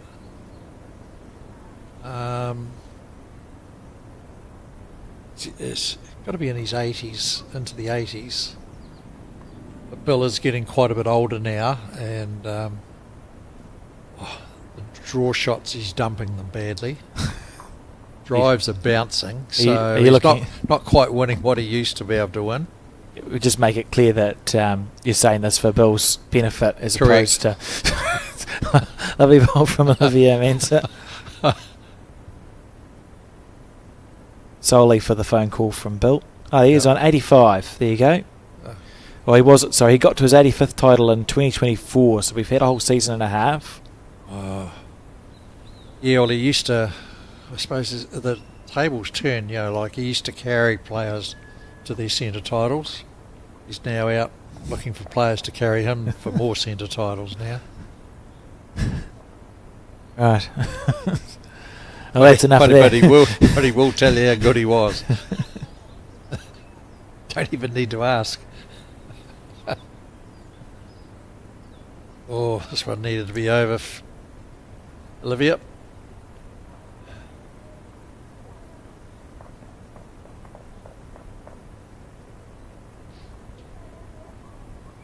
Well, that one came out nicely.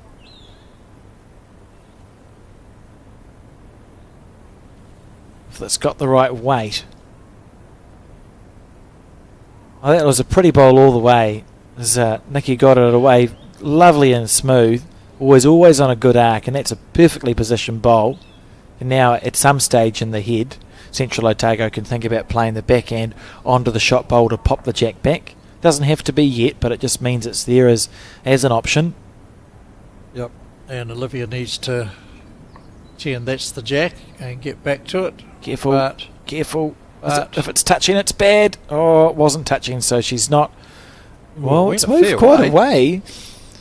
It didn't spring back as quickly as I thought it would because it sort of sat down onto the jack, but then the jack didn't stop moving, Steve. Oh, Jane's suggesting a measure.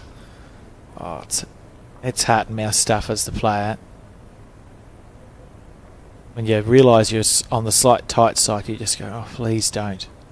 Yeah, sort of a good bad bowl.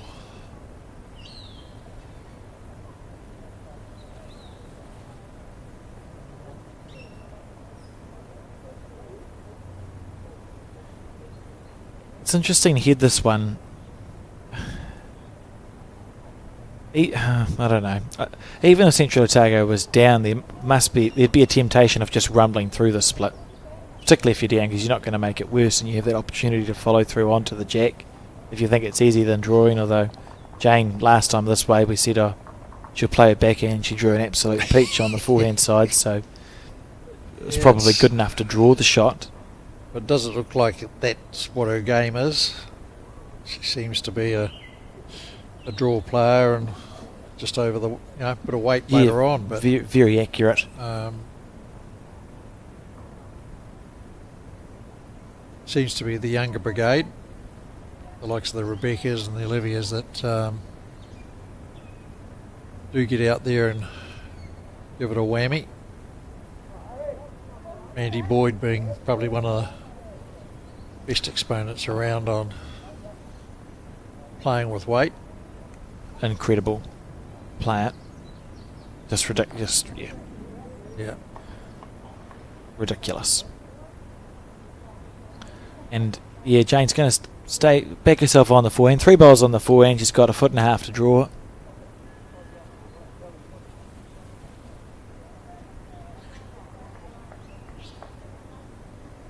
And it's on the right area. It's just down to the weight. Let it go with a little bit of a dump, so I'm not sure what the speed's like on this one.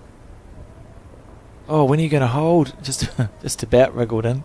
That's a fair first effort. Yep, just a wee bit thin, that's all.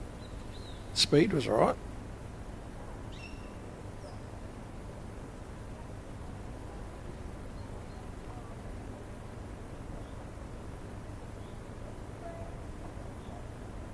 Oh. As long as she doesn't get to the jack. Oh no, it's a slice of hell, but she's gone with it.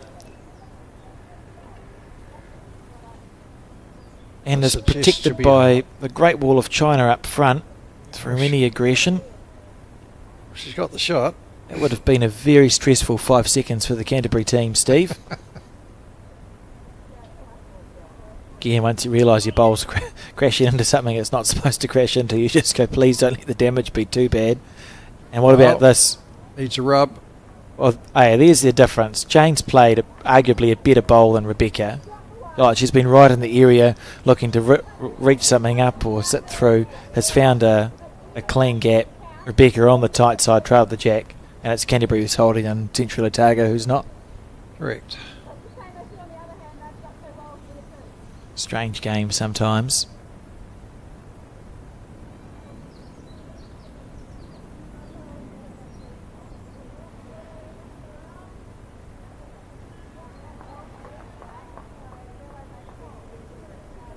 Not bad. Brilliant. That's really good bowl. Very good. It's a sign of someone in good touch, right? Because Rebecca was able to remember what her second bowl felt like and play a similar weight. Those less adventurous, like they are on a line to go up into the head. Others might have changed. Nah. 15-11 will be the score to Canterbury. Lots of twists and turns in this pair's matches. We relive that trailing bowl from Rebecca. She was not far away. A bowl wider, you sit through the blue and down for 3. Trailed it back, held on to 1. She had a bonus. Added a bonus. Leading by 4. End 13 of 18. 6 to go.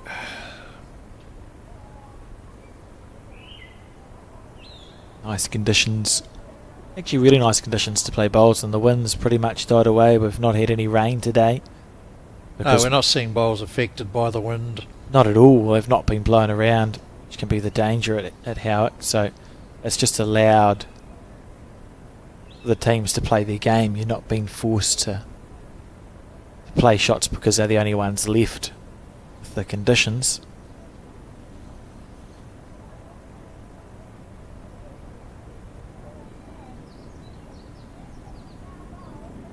Pretty good start. The bowl.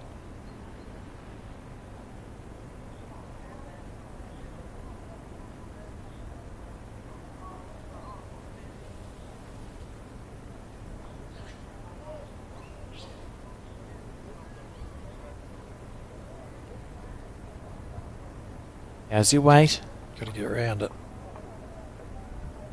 Oh, perfect. Same Perfect weight. So Same as last time. my question should have been, how is your green? I do quite like the Optimas as a bowl. It's the bowl, when I do play bowls, I generally play with an Optima. And that you just have to trust that you need to take a lot of green and you're okay, because they'll always be turning when they get to the head. Yes, so I bought a set myself, and I think they lasted about 2 games. They looked pretty. They did. They did. It's a very nice looking set of bowls. Multi-set of blues. So anyone wants a set of size 3 Optimas with the Bulldogs, Canterbury Bankstown Bulldogs logo on it, give me a yell. Do we get Commissioners Bowls New Zealand? Oh, absolutely. They are. I mean, I can't. Okay, then I can't talk them up higher. Beautiful shade of multiple blues. A shimmering blue bowl, size 3. Yep. gripless. Hardly used. No no grip. No grip. No grip. I just, with the stripes, I couldn't see. I see weight. I couldn't see the weight, so I never knew if I had a good one or a bad one until it stopped. And they take twice as much creed as my current set, so which I've had for, I think I worked out it's 16 years now. And when we say bowls are cheap, then if you go 600 divided by 16, it's not cost you much per year, is it, to have that set of bowls? Rebecca starting off on the forehand side. Crossed over, probably 1.5 down. Olivia's got 2 lovely weighted bowls to the left, but just as pinch the line. Be far away if it. Easy as that, she says. That's classy. And not going to sit down. But it's Be on the back end, through the red bowl. Maybe. Yeah, it's Jane's shot, really, isn't it? Nigel would drive the Olivia's 2 split bowls and clear all 3 off the head to hold a 3.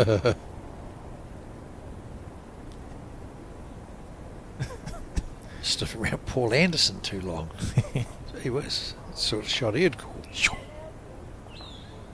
Oh, they're fun to talk about, but that's usually where that stops. As we see Jane on the backhand, as we thought.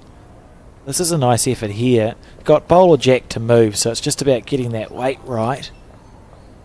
It's going to be more bowl. Oh, well, which one hasn't she touched? Very good result. It was. And it was in the area, to be fair. It's in the zone. Got a good result. You saw Jane find a non-existent gap on the last end, so I suppose it swings and roundabouts with bowls. Yeah.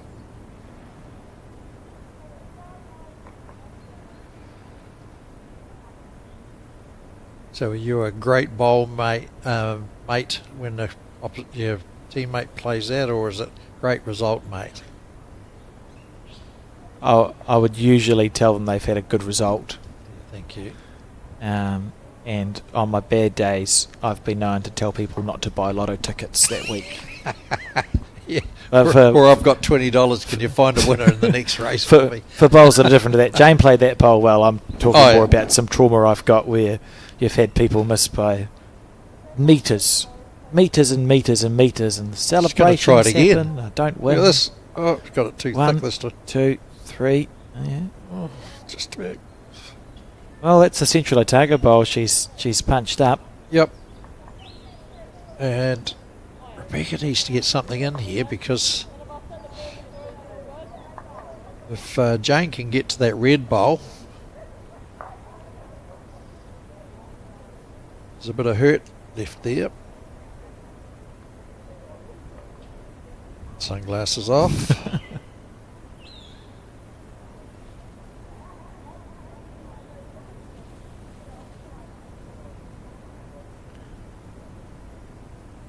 Oh, she's change her hand. got a look in her eyes, and she's very close. If she clears the front one, hasn't done so. Oh. So this is a bowl that Jane has that Canterbury cannot reply to. We call it a bonus bowl. They're holding one. And Nikki saying, just looking to rest onto that red bowl of Rebecca's. Might make a 3 out of it and tighten this game right back up as we hit the home straight. Could do. She's just got to get just under that blue bowl. Tell you what. And she's going to plunk it. That's a lovely effort. Really good try. And it's 1 to Jane Anderson. Central Otago with Canterbury largely surrounded.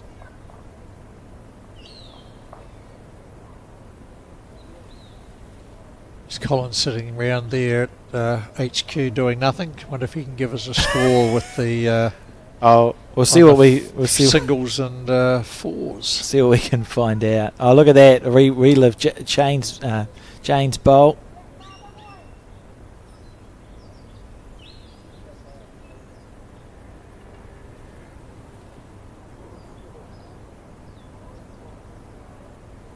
Last effort, Steve, at selling your Aero bowls. Can you remind us, Aero Optimus? Aero Optimus. Size yes. 3. Size 3. Gripless. Gripless. Bulldog. Canterbury Bankstown Bulldogs logo. And about 7 different shades of blue. Blues, and I think there's a wee purpley sort of bluey in there. So they're not too flicky because they've got the 7-1, so it's not like the epileptic flicking. They just sort of... Yeah, no, it's the blue version of what you've got. Yeah, it's a lovely set of bowls. Steve Peel, they're looking for a good home. Would you polish them? Oh, absolutely. They'll be polished. If you're interested in... we'll need retraining though.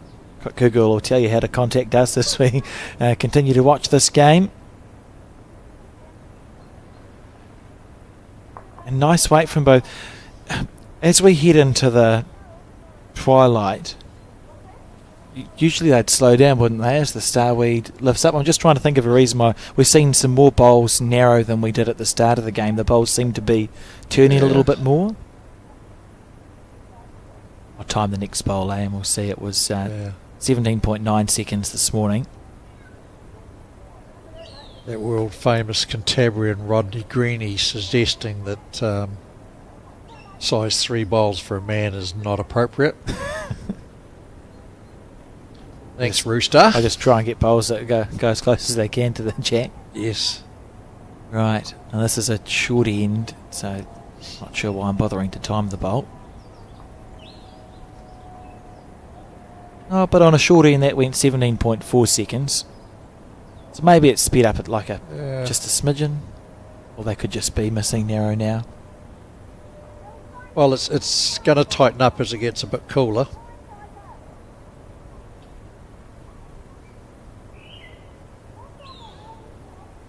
Oh, Texas are flying, and obviously Nicolette Aldridge has got nothing better to do than watch bowls. I can tell you. Oh, I can't tell you. I'll tell you the scores on the other two disciplines shortly.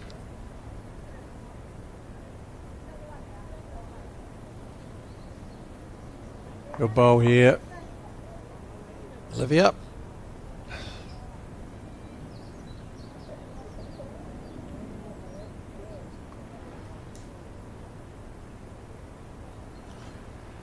The fours. The fours is probably going to be a win to Canterbury. Okie dokie. The singles, though, 14-13 in favour of Central Otago, and the pairs 12-15. This is what I love about the Intercentre event. If Central Otago find a way to win this game of pairs, which they could well do, they're only trailing by 3, and their singles player wins, currently 14-13 up, the fours game, which isn't going as well as Central Otago would like, largely irrelevant. Yes. Doesn't matter. You've won your match against the other centre. It's all about 2-1. And because the 3 disciplines are next to each other, your peers will be looking to their left going, right, I know what the 4 scores are. Yep. And look a bit further, you know what the singles score is. So the singles and the pairs for Central Otago know what their job is to do here. They're the 2 teams, or the 2 disciplines, that are in with a sniff of beating Canterbury, and they both have to win. Yep. Yes, it's about keeping one wary eye on it, not both. Otherwise you can get too tied up with what's happening next door, and you've got no control over that. True, yep.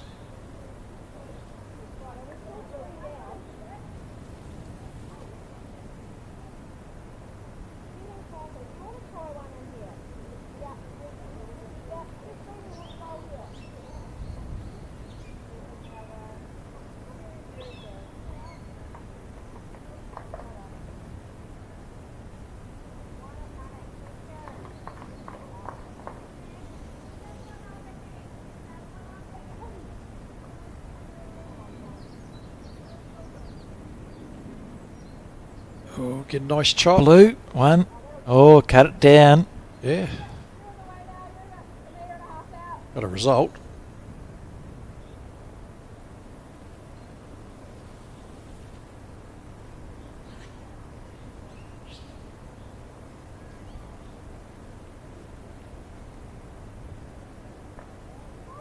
No jack.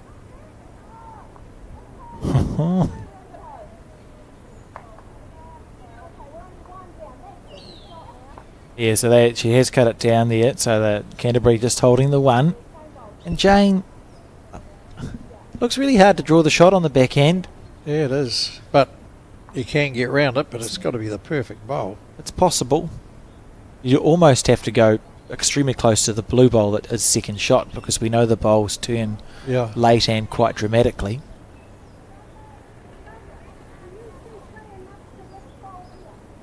That looks far too tight. Panic stations. Oh, he didn't want to kick Panic that stations. Oh, I didn't know which bowl to watch. So Rebecca now. Well, she's got three options. She can catch that, because that was Olivia's bowl that came up. Yes, Catch a bit of that. She can grab the jack. This is really well played. A snick is brilliant, because it would definitely bring... That was... That's an inch away from making a 4 there. A snick of the jack out to the left as we see it. Yep. Anyway, it's at least a 2, and we'll just see if Jane's clunked up the bowl. 3 it was, so 18-14 in favour of Canterbury. Fours game will go Canterbury's way. Singles game 13-14 in favour of Central Otago. So this pairs game needs to win for Central to have a chance of taking the match, which is between the fours, pairs and singles disciplines.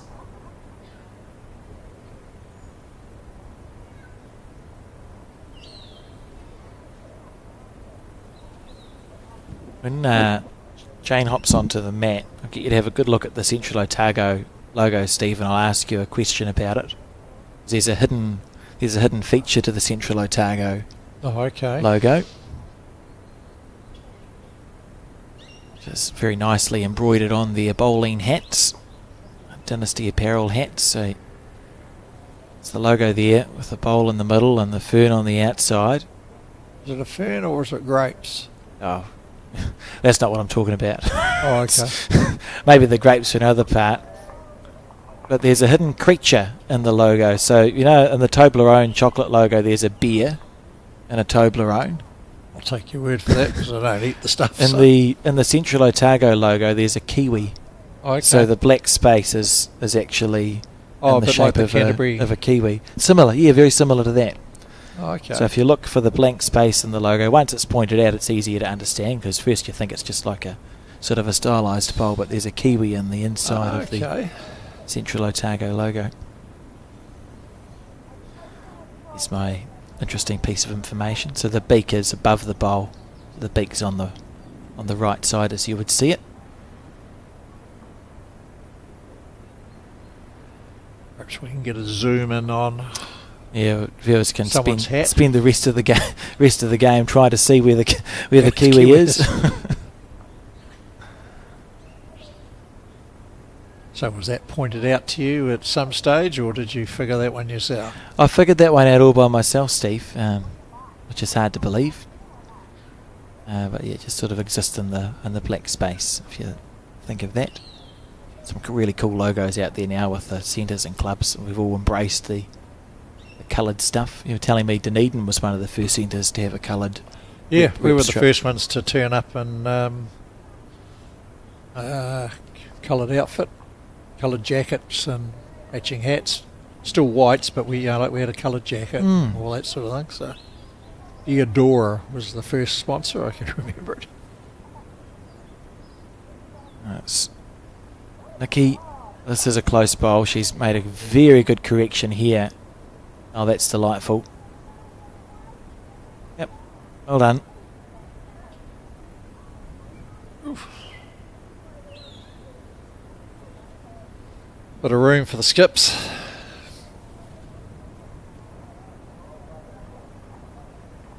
Yeah, plenty for both.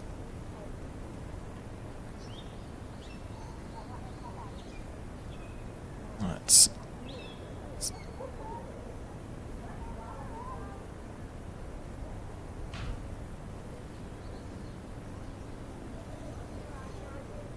Rebecca opting to play the backhand.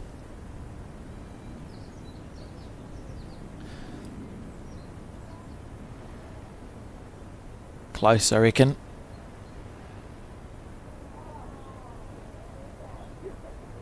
Oh. Yeah. Has it taken enough of the speed off it? As if just to really make the point, it's set against the bias. Yes, no, maybe.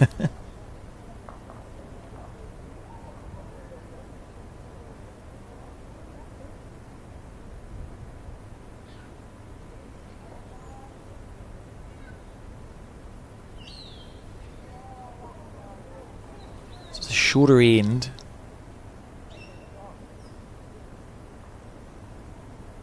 And that's the furthest we've seen Jane miss by in a number of ends. She's had a really good run of form.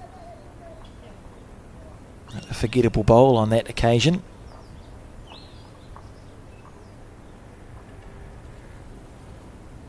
She might want that one back. This Oh, one's out there too, isn't it? Becca following her down.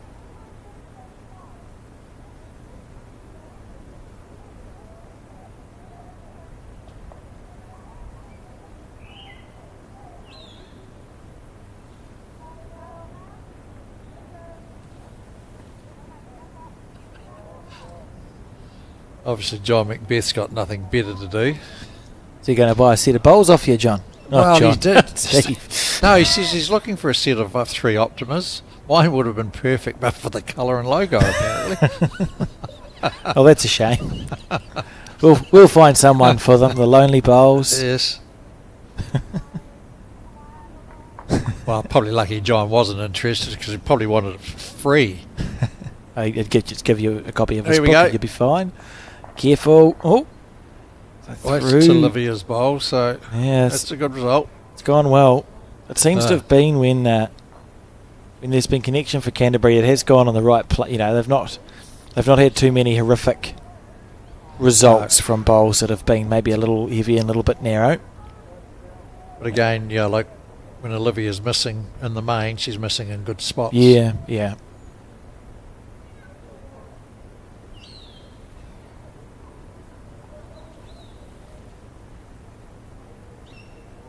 Jane on the forehand with her purple bowls, apparently. But they could be black. Oh, I thought they were black. I was actually going to have a whole spiel about how black bowls are uncommon to see, and that would have been very confusing. They're the new colour. And there you go. So it's one more to Canterbury. 19-12 in front, and we'll see the little glowy bowl on the Canterbury side, There we indicating go. they're going first. And yeah, stay tuned for the bowl's left indicator, and I'll figure out how to do that one. Yeah, look at that, just gutsing the jack back. A little bit narrower, could have sliced it, but didn't. An effective bowl there from Well, even if she did slice Rebecca. it, there's a fair chance they'll go into her other 2 bowls anyway. So would have had to be unlucky for it to go to the one back bowl of Nikki Milnes. Very impressive performance. What's your snack of choice during a bowls day, Steve? See a banana in the background. Banana's pretty good for. mate, I am the world's worst person to feed and hydrate with. Because the choices are very limited. Fair enough. Not a big eater at the best of times.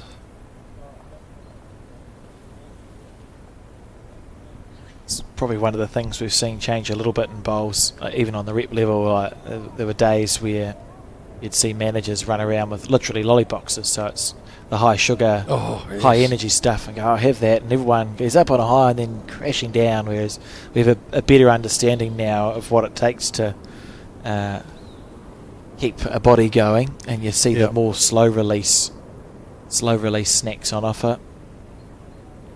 Because it's not It's just more, for me it's just keep the water up. Oh, beautiful bowl from Olivia. Excellent. Bowls isn't a high intensity sport, but it is a sport where you're expected to stay focused. They started at 8:30 this morning. Well, play started at 8:30, and it's not unusual for it to go through to 6 or 7. So you're expected to stay focused for blocks of 2 or 3 hours at a time, whilst moving and expending energy in that way. So it's not a game where you run around for 80 minutes and you're absolutely pooped at the end of it, but it is a game where you're expected to stay focused. So it is helpful, like you say, Steve, to stay hydrated and a base level of fitness. There's different types of fitness, say, like you need to be able to stay on your feet and keep getting low for the day of bowls. Yeah, and it's not about day one doing it, it's day fours when the medals are handed out, so but it's about keeping the brain right. Physically, yes, it's tough.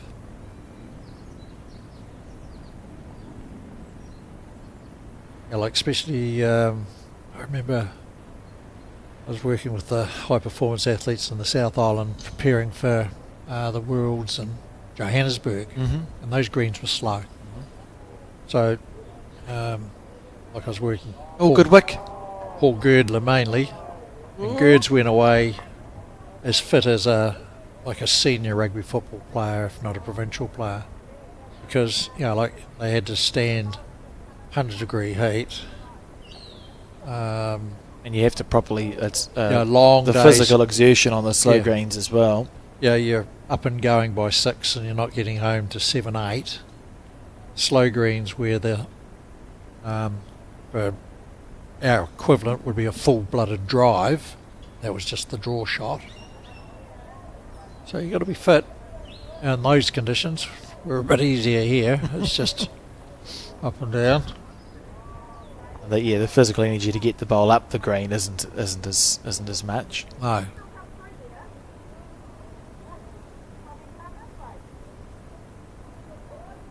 Going to run all the way. Trying.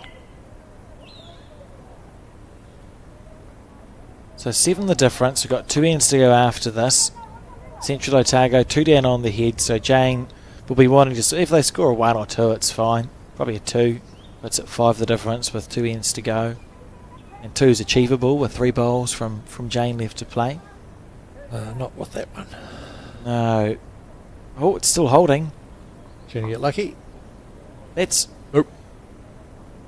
Well, the good thing is you're 2 or 3 still on, isn't it? Because she's actually punched that bowl of Nikki Milnes into the pocket. 8 o'clock position. That's handy. So it's still a chance.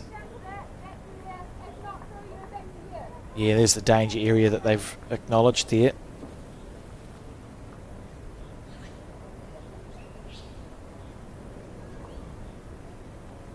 Looks a little bit on the tight side, he says, and he's clear wrong. run. Another clear run. Oh. If she keeps playing, she might win a national title one day. Maybe. Maybe a mixed pairs. That's outstanding. And it's made that shot of Jane's exponentially harder because there's now the chance of Jane could play an almost perfect bowl and just chip the red bowl away and still be 2 down. Yep. If the red bowl's not there, you're through onto the jack. Well, she's having a fun run at it. It's a lovely effort. I feel like she's going to get unlucky, Steve. She's going to get... Nope, she's played it perfectly. What a shot. Yes, that's their bowl, isn't it? Yeah, that's absolutely outstanding. You could see a 32nd of the jack. Rebecca played such a good bowl there. Yeah. That's probably the most accurate bowl we've seen today.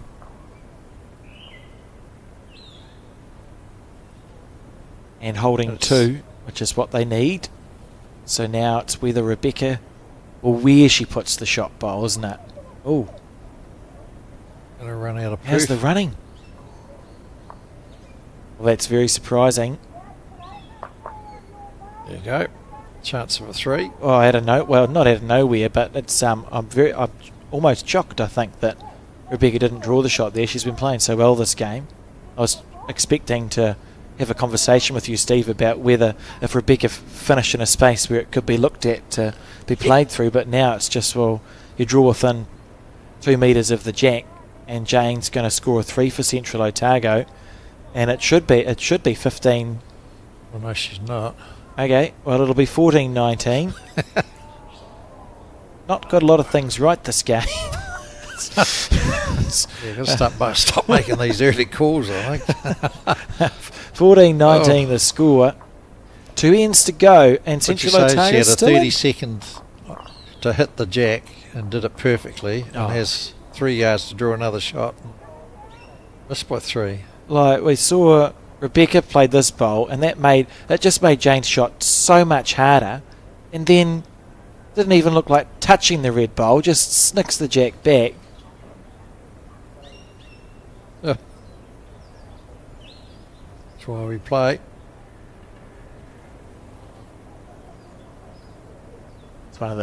It's another one of the good things about the game, I suppose, is that even on a bad day, because bowls isn't a super duper challenging game, you usually, even on a day where you've lost a game of bowls or you've had a poor running, there's usually at least a bowl you can look back on. There's usually something you've done where it's like, well, that was a good bowl. At least I've played I did something good or played a clever shot. It's usually, there's not much. To be fair, if I look back on some of the stuff that I've managed to sneak in on, there's always been an element of luck somewhere. Either our good luck or their bad luck. But it's an element that go, phew, thank goodness for that. Central Otago needing 5 shots and 2 ends to draw, or 6 shots and 2 ends to win. So a good start from Nikki Milne with their first bowl. So it's probably easier to go a 3 and a 2 rather than a 2 and a 3. Yep. And this is a good way to work into getting it. Yep, handy bowls. That's 2 very good lead bowls from Nikki. Especially if you're looking to make a wee number. Yeah, it's setting up lovely. So he's got the shot, and you've got a bowl in a space where the jack's likely to end up going.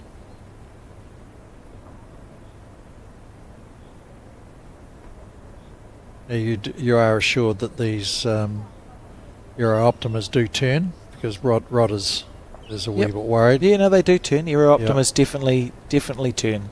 Yep. So he's a wee bit worried that they don't, and he doesn't want to run into a couple of those skips that keep telling you to take some green. You'll get rewarded for taking a green with the Optimas. Okay. Particularly if they're your ones, Steve. Those nice seven shades of blue. Yes. Size 3s. And that's a good bowl. So Central Otago really finishing strongly in this pairs match. It's been a fascinating game. Because you look at it, and, it feels like it sort of got away. They had two bad ends to drop, 3 bad ends to drop 10 shots, and then a 3-2, pick up 1-3. There's 8 shots. It's a very good bowl there from Olivia, because by the look of it, she has split up. So you're reducing the scoring zone, aren't you, for Central Otago? It means it can't afford to move as far. So Jane will probably spend just 3 bowls drawing as close as she can on the back end. Well, she's got to play 18 inches through the jack, hopefully moving it to our left as we're looking at it. It's Jane who's all 4 players have played some lovely bowls. Canterbury, I think, when they've been on, they've been memorable. Yep. There's been some memorably impressive ends from Canterbury where Olivia and Rebecca have both just gone around the jack. Just seeing that ad there, that touch of spray. Yes. I thought we could have spent a wee bit of time telling John Macbeth what that was, because I'm not sure that he knows. I thought you were going to say something nice about the players there, Steve, that the touch of spray would be used up in the game, but no, we'll have a go at John. No, pick on John, because we've got to get in first. And he's not here to defend himself at the moment. Correct. All right, Rebecca on the backhand, she's one down on the head and taking that nice tight line, so she'd go inside out or cannon through. Just underneath. The only issue with that is if you don't get your intended foot size target, your bowl doesn't usually hang around to be effective. No. So it's sort of an in or an out shot, isn't it? This isn't wide enough either.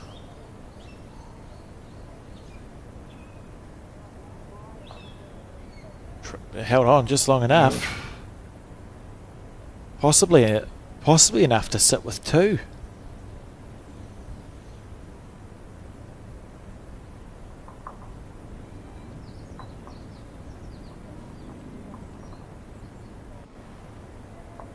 Here we go. Jack? Yes, no, maybe. Found the Maybe. gap.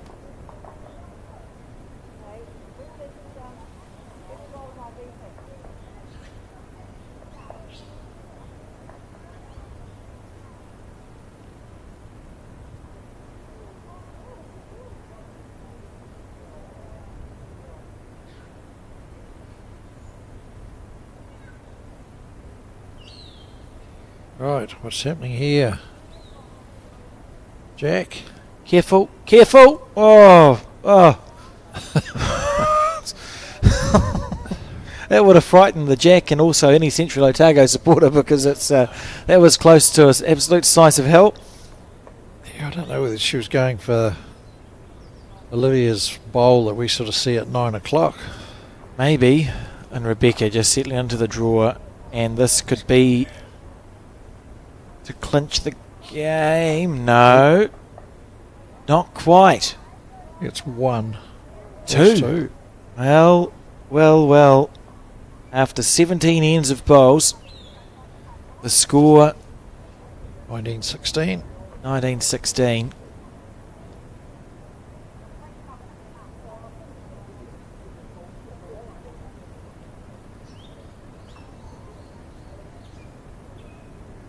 Oh, 1915 on the board.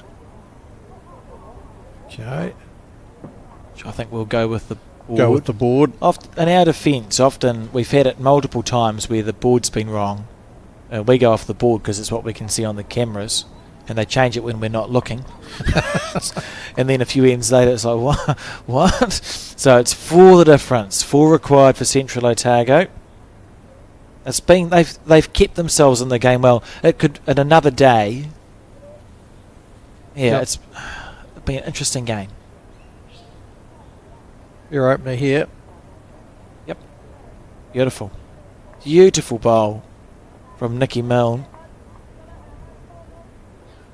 That's a quarter of the job done.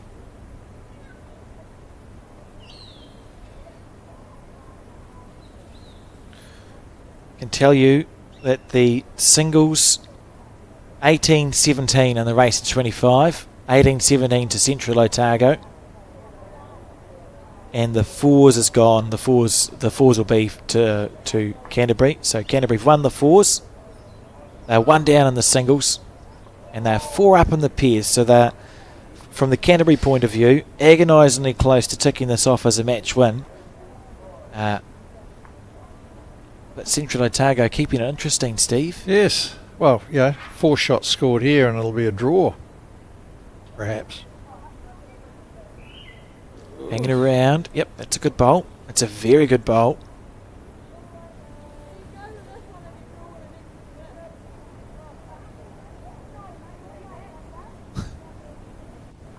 Oh, enjoying herself, so that's what it's all about. Oh, drive. Oh, just going one of the bowls. That's because they're 4 up. What happened to Liv's other bowl? Pass. Interesting. If you write a little story about how you might drop a 6 on the last end, it could start with That didn't help. how this has been going. Nicky's pinched that one. This is probably going to go out of bounds. That's good. That's good skipping from Rebecca. She just said either back your draw or hit it. Are you leaving it up to whatever the player's feeling most comfortable doing? Thing is, if you drive and you miss, you're 3 down. It's feels like a lot of pressure to be under when you're actually 4 up last end. She's going. Not far away. Beautiful bowl. Oh, what a shot! And she's murdered the end, and that means that the first 2 bowls that were forgettable don't matter because the end gets replayed. As we see Dave Edwards, I think, in the background talking to someone about something. Yeah. And well done, Olivia. It's it would have felt like an unusual amount of pressure to be under when you're actually 4 up last end. She's done that well. Look at this. Boom. Thank you for coming. like Dave was going to be heading in for a lemonade, I think. It's been great to have Team Edwards as part of our sort of rotating commentary team and the Bowls New Zealand stable. Her goat ship, Joe. Oh, yeah. She's quite good at bowls, Joe? Still is. Quite good at bowls. Fascinating to have those insights. That too is why I enjoy... and New Zealanders aren't very good at taking compliments, so don't be too... Yeah. But that's why it's nice to have someone like yourself, Steve, on the commentary, because you're talking from a space where you actually have a couple of national titles and you've won a number of the Intercentres, so it's not... It might sound like you're talking out of a hole in your head, but you're not. You know, few would say I am. You know a bit about the game, and that's where the Dave Edwardses and the Joe Edwardses as well. To just have those experts to help us out is very, very helpful. As we replay this final end, and it's not deja vu because Nikki is on the tight side with this one. What's deja vu? Yeah, for a third bowl. Oh, it's not ideal when you want 4, and it's a bit longer than the last one.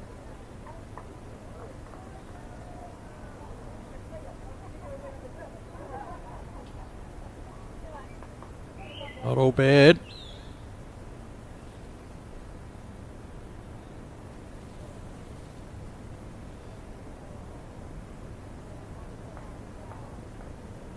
Not sure we're going to see 4 bowls inside that.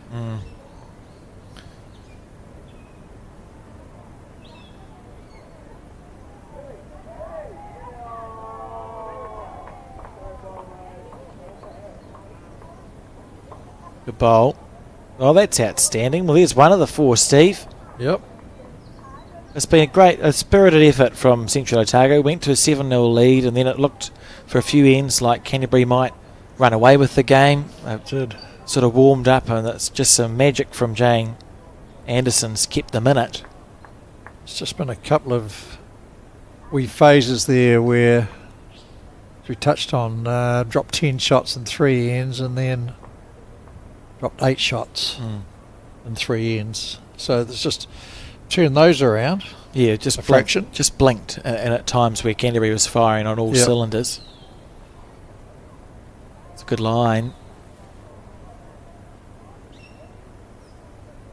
It's coming back. Yeah, well, there's 2. It's 2 of the 4. Very good bowls from Nikki Milne. Olivia been asked to stay on the forehand side. Since you turn that into your jack, don't you? That last bowl that Nikki played, you go, I'll just draw to that one. Yep. You know that it's a turning hand, so it's likely to turn away. And it's very close. Very close bowl here. Yep, beautiful. Really well played. Very good. And that bowl past the head at 5 o'clock is handy for Canterbury. If you're looking for a space where Central Otago might try and find a 4, because they can't afford to move the jack. Pretty much with the bowl that's a bowl low and a bowl that's 2 bowls past, the jack, it can't move back too fast, Steve. It's a hard one. It's a hard one for Central Otago to find a 4 here. You almost got to play the backhand to either chop the shot bowl or snake that jack to our left by a foot. 3 there to be had.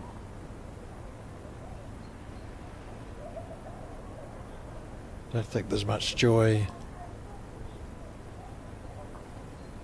We've seen some magic from Jane already this game. Just needs,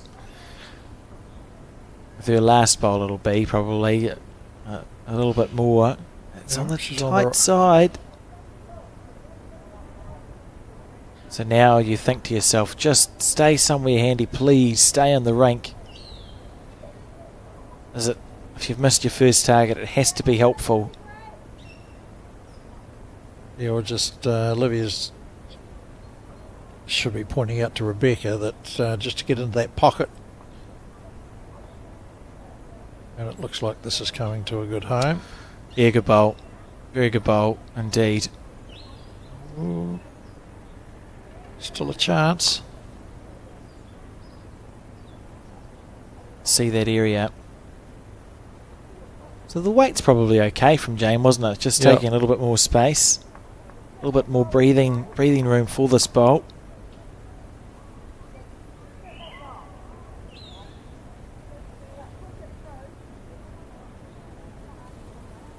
Yep. Sounds like Nikki's just asking to play with weight to chop the bowl through.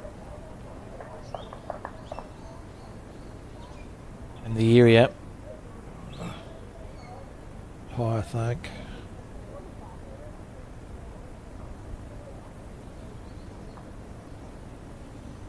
And with that, probably... Oh, no, there's still a 4. There's still a 4. You just have to hope the jack goes into a perfect space. But yep. Similar idea on the back end. There's still a 4 there for Central Otago. And it's still there. Unless this one stops about now where it would be a block. But no, Rebecca's done nothing to change it. Still a chance. On the back end.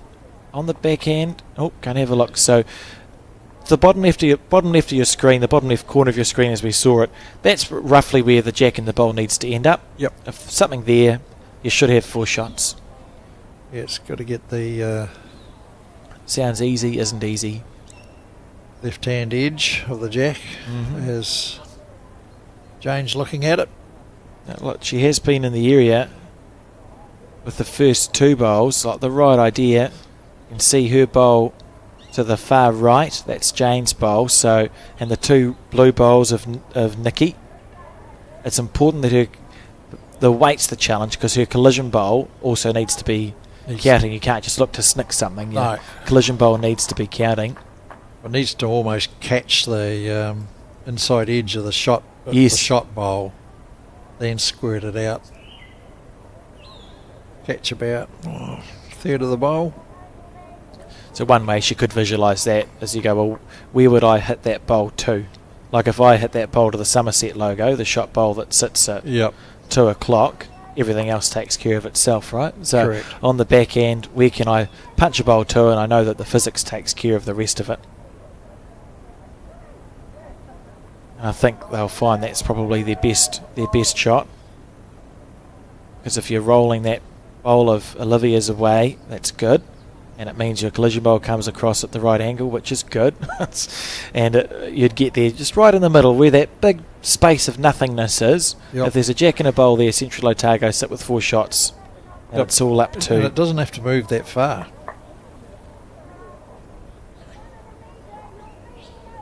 All up to... Easier said than played, of course. Looks easy as, doesn't it? Not really. But it's there to be played, and the bowl Jane played to snick the jack back was harder. So she's already played a more challenging bowl than this, and she's going to do it, but on the forehand. So maybe it's an inside out, Steve.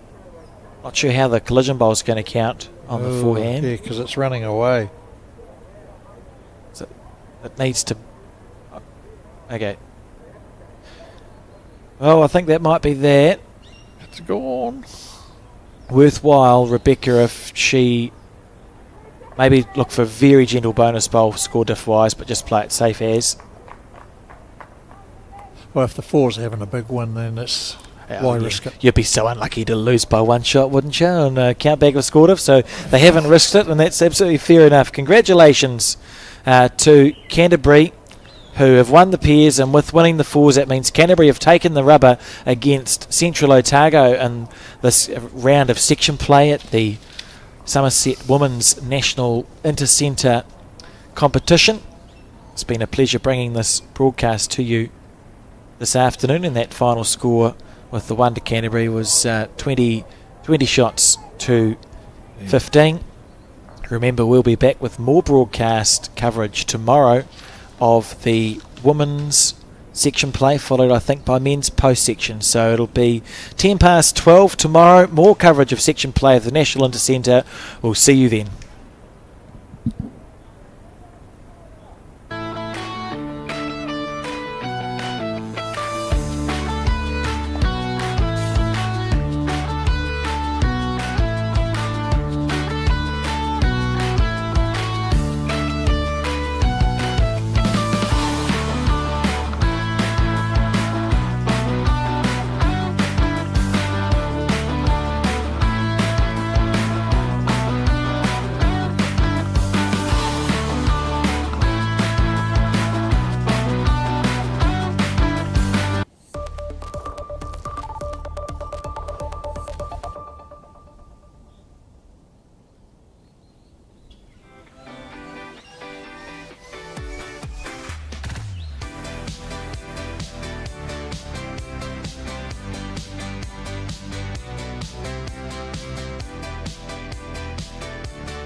Skin Institute, we've been caring for your skin for more than 30 years.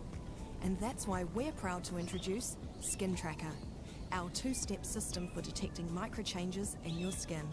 We utilise our advanced AI imaging technology alongside a skin assessment with one of our expert clinicians. At Skin Institute, we remain dedicated to the early detection, diagnosis and treatment of every form of skin cancer.